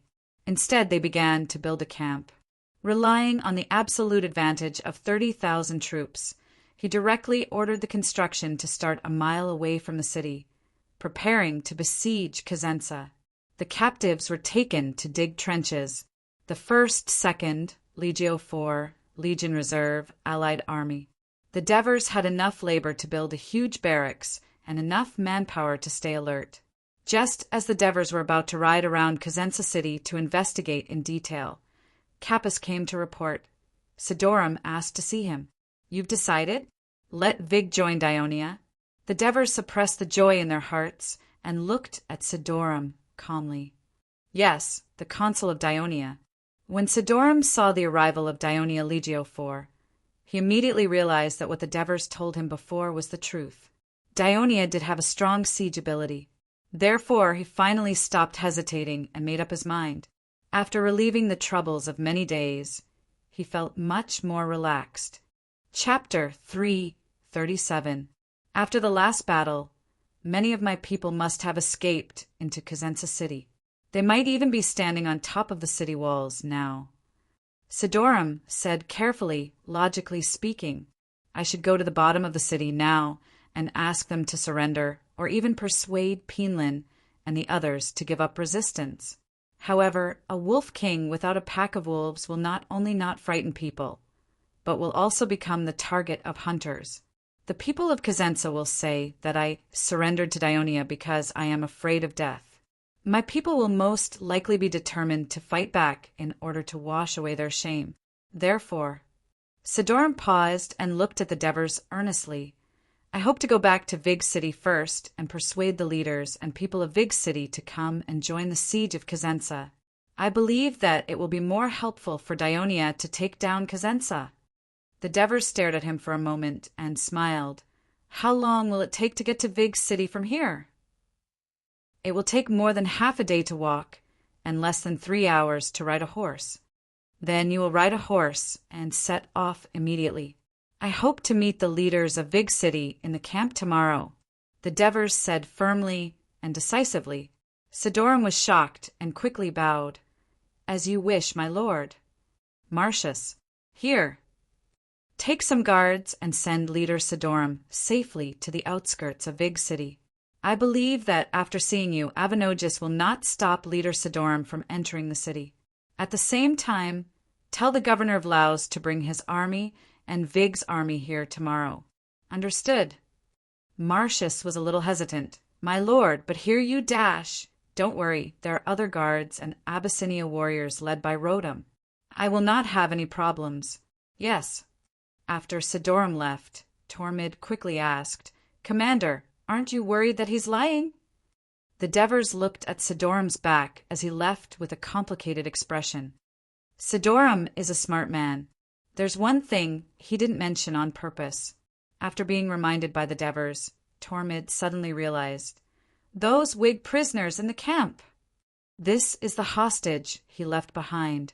If a great leader abandons his own people and escapes alone, and the Weigers find out, Sidorum has really put a lot of thought into this. The Devers smiled, her eyes shining. Actually, I don't care if he's lying or not, because he can't change the outcome of this war alone. Instead, he'll give me a reason to completely destroy the Weigers. That night, it was peaceful inside and outside the city. The next day, Penlin, who had not slept the entire night, rushed to the city walls and waited for the Dionia soldiers to attack. The attack did not come, and the Dionia soldiers were still building the camp. But what Penlin did not know was that the Devers had already sent the First Legion to attack Ambalia. Accompanying them were more than a dozen commanders of the Legio IV, the Ballista troops, and Hegesidas. At noon, the soldiers guarding the city of Cosenza were horrified to see an army of about 1,000 people coming from the north. They held the flag of Weigol high and circled around the north, west, and east of Cosenza before finally entering the camp of Dionia. Then the 2,000 Lao soldiers did the same. This gave the soldiers of Brudi a great shock. Weigol city surrendered. This was especially true for the Weigol soldiers in the city. When they saw the leader of Weigol, Sidorum, and the leader at the front of the army, they clamored to go out of the city to meet up with them. They even clashed with the soldiers of Cosenza, who came to stop them, and the two sides confronted each other in the city.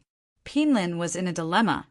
There were about 800 Weigol soldiers, and the total number of Cosenza soldiers in the city was at most 5,000.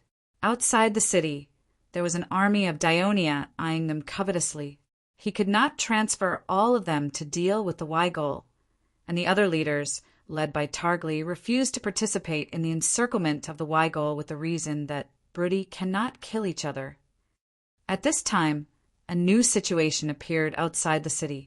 The tribes that had rioted in Cosenza gathered outside the city and shouted to Targli and the others to persuade them to surrender. Just as Targli and the other leaders were hesitating, the leader of Ambalia, Bergum, led a dozen cavalrymen and rushed to the city.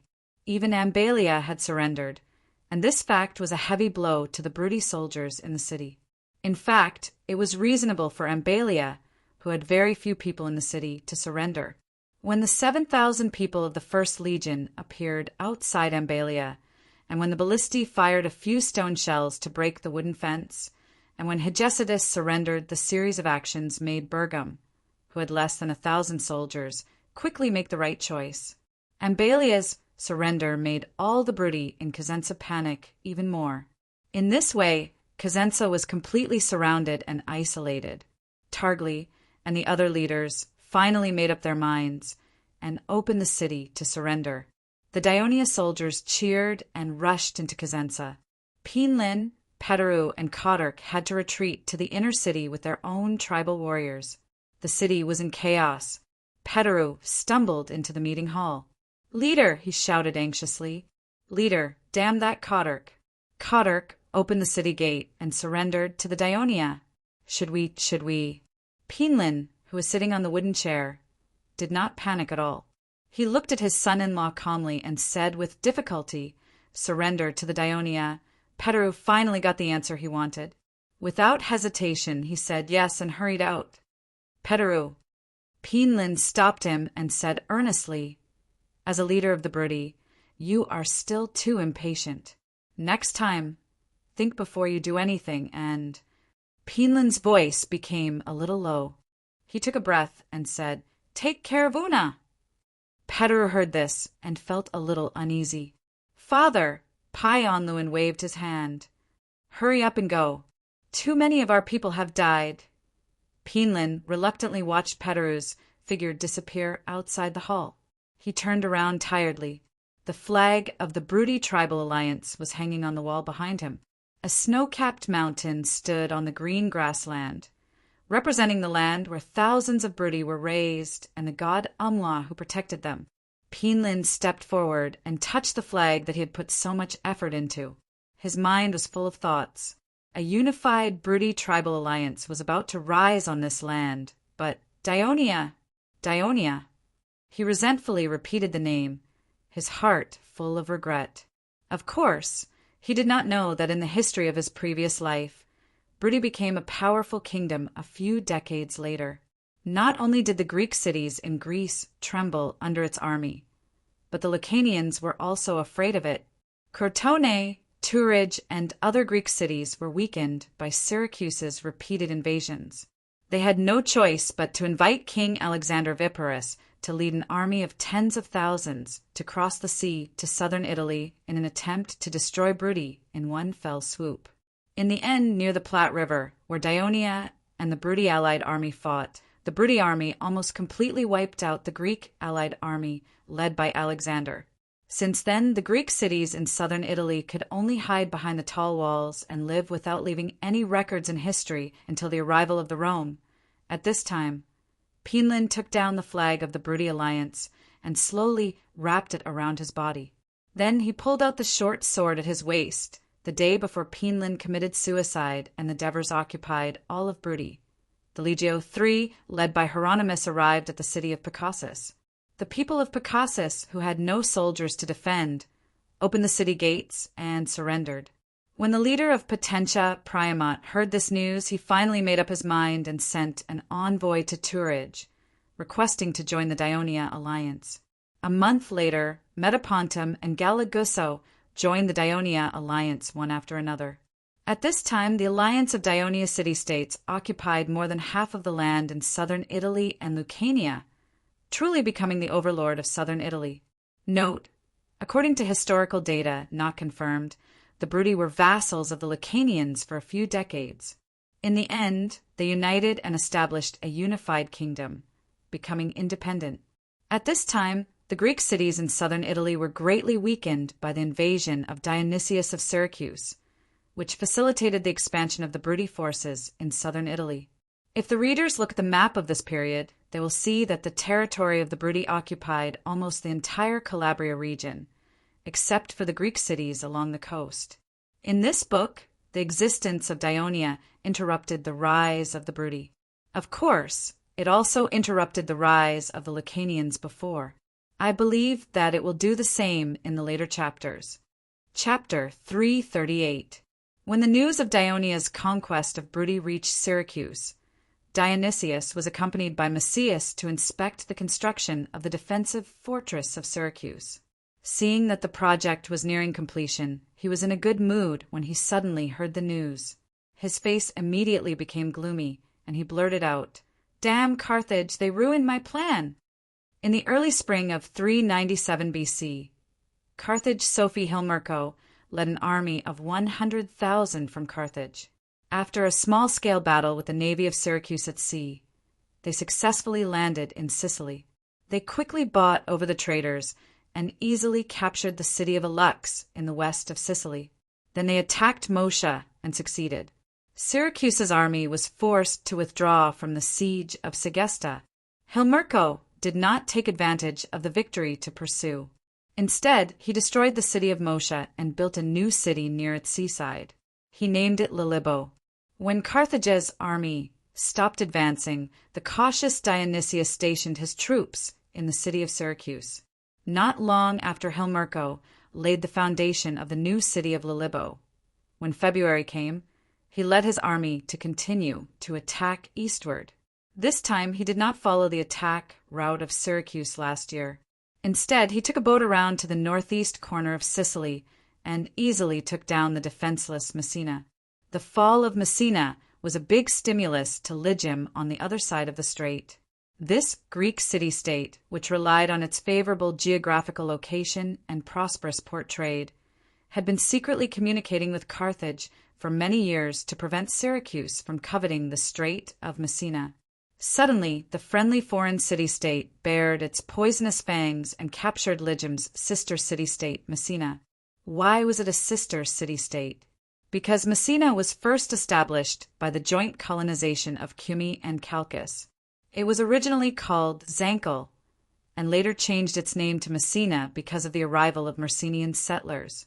The Jonas had long realized that the safety of the other side of the strait could only be guaranteed if it was in their own hands, so they encouraged the mother city of Cumae and the Messenians to establish a friendly city of Lygum. Lygum panicked. They quickly made a decision and sent messengers to the headquarters of the Southern Alliance in Sirius, requesting to join the alliance. At this point, other than Rockley and its affiliated city-states, all the other Greek city-states in Great Hellas had formed an alliance with Dionia. After Hermico completely destroyed Messina, in order to curry favor with the natives of eastern Sicily, the Sicyer people, and attack Syracuse together with Carthage, he prepared to build a new city on the southern coast of Messina, Tauromenion, and gift it to the Sicyer people. By March, Dionysius felt that he could no longer allow Carthage's people to continue attacking its subordinate city-states.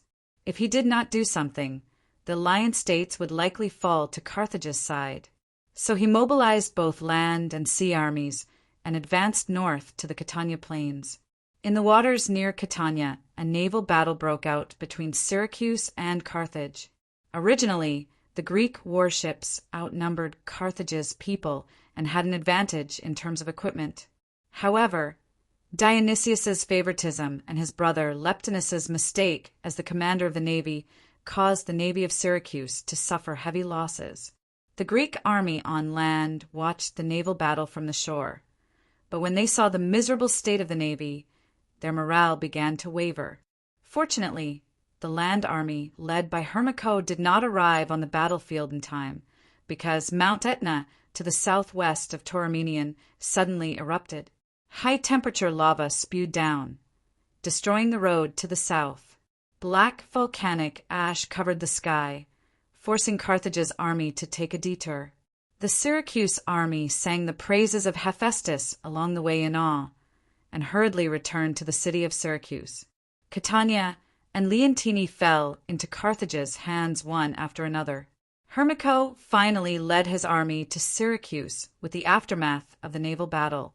The navy of Carthage also sailed into the port of Syracuse, and then they set up camp on the banks of the Aropus River, attempting to besiege Syracuse from land and sea.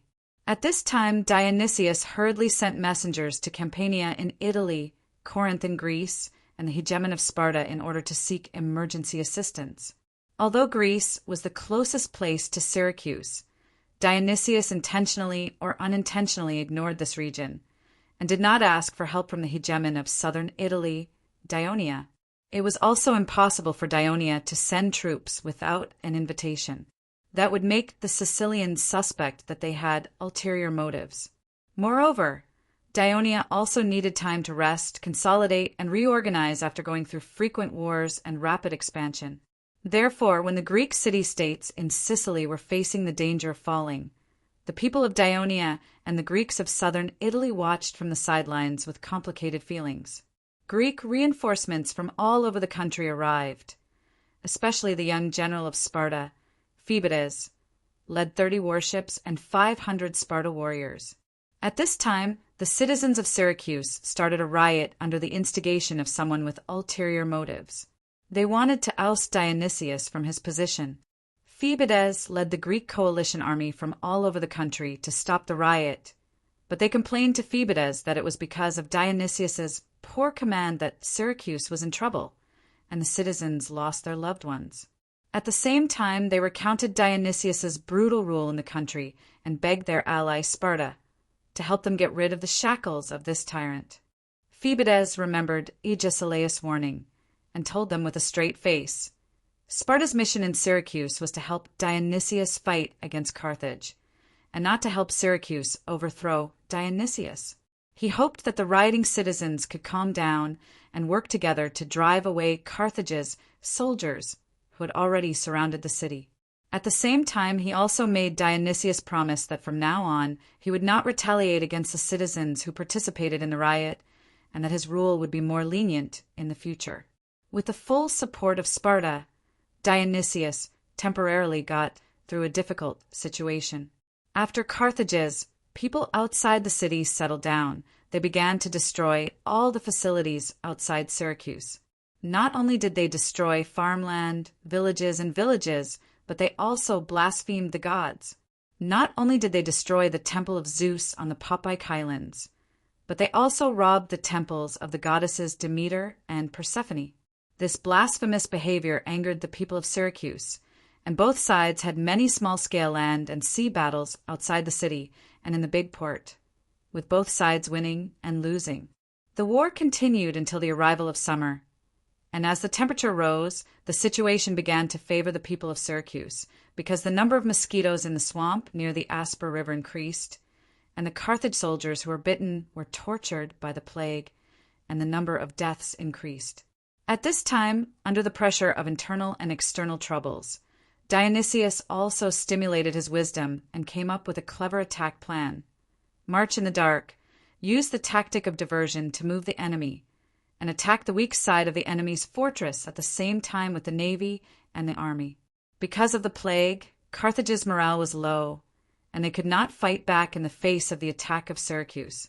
At the cost of the lives of thousands of mercenaries, Dionysius successively captured the 2 fortresses built by Carthage by the Aropus River, Palicna Fortress and Dascon Fortress, built by the coast. At the same time, he defeated the Carthage navy, and Carthage suffered heavy casualties. Himilco's camp was surrounded in the middle, and the camp was in chaos. It was in danger of being wiped out. At this time, Dionysius ordered the attack to stop. That night, Carthage's camp and Dionysius's secret messengers frequently came and went. For the next 3 days, the 2 sides remained calm, and no battles broke out. On the 4th night, Himilco only led the remaining 33-oared warships out of the big port in a panic, abandoning most of the Carthage soldiers, allies, and mercenaries. In the end, they were all wiped out by Syracuse and its allies. After the great victory, Dionysius did not pursue Carthage's people relentlessly. He completely recovered Sicily and chased Carthage's people out of the island. Because the previous incident of Syracuse's people forcing him to abdicate made him deeply aware that only if Carthage's forces continued to exist in Sicily, his position as the overlord would be guaranteed.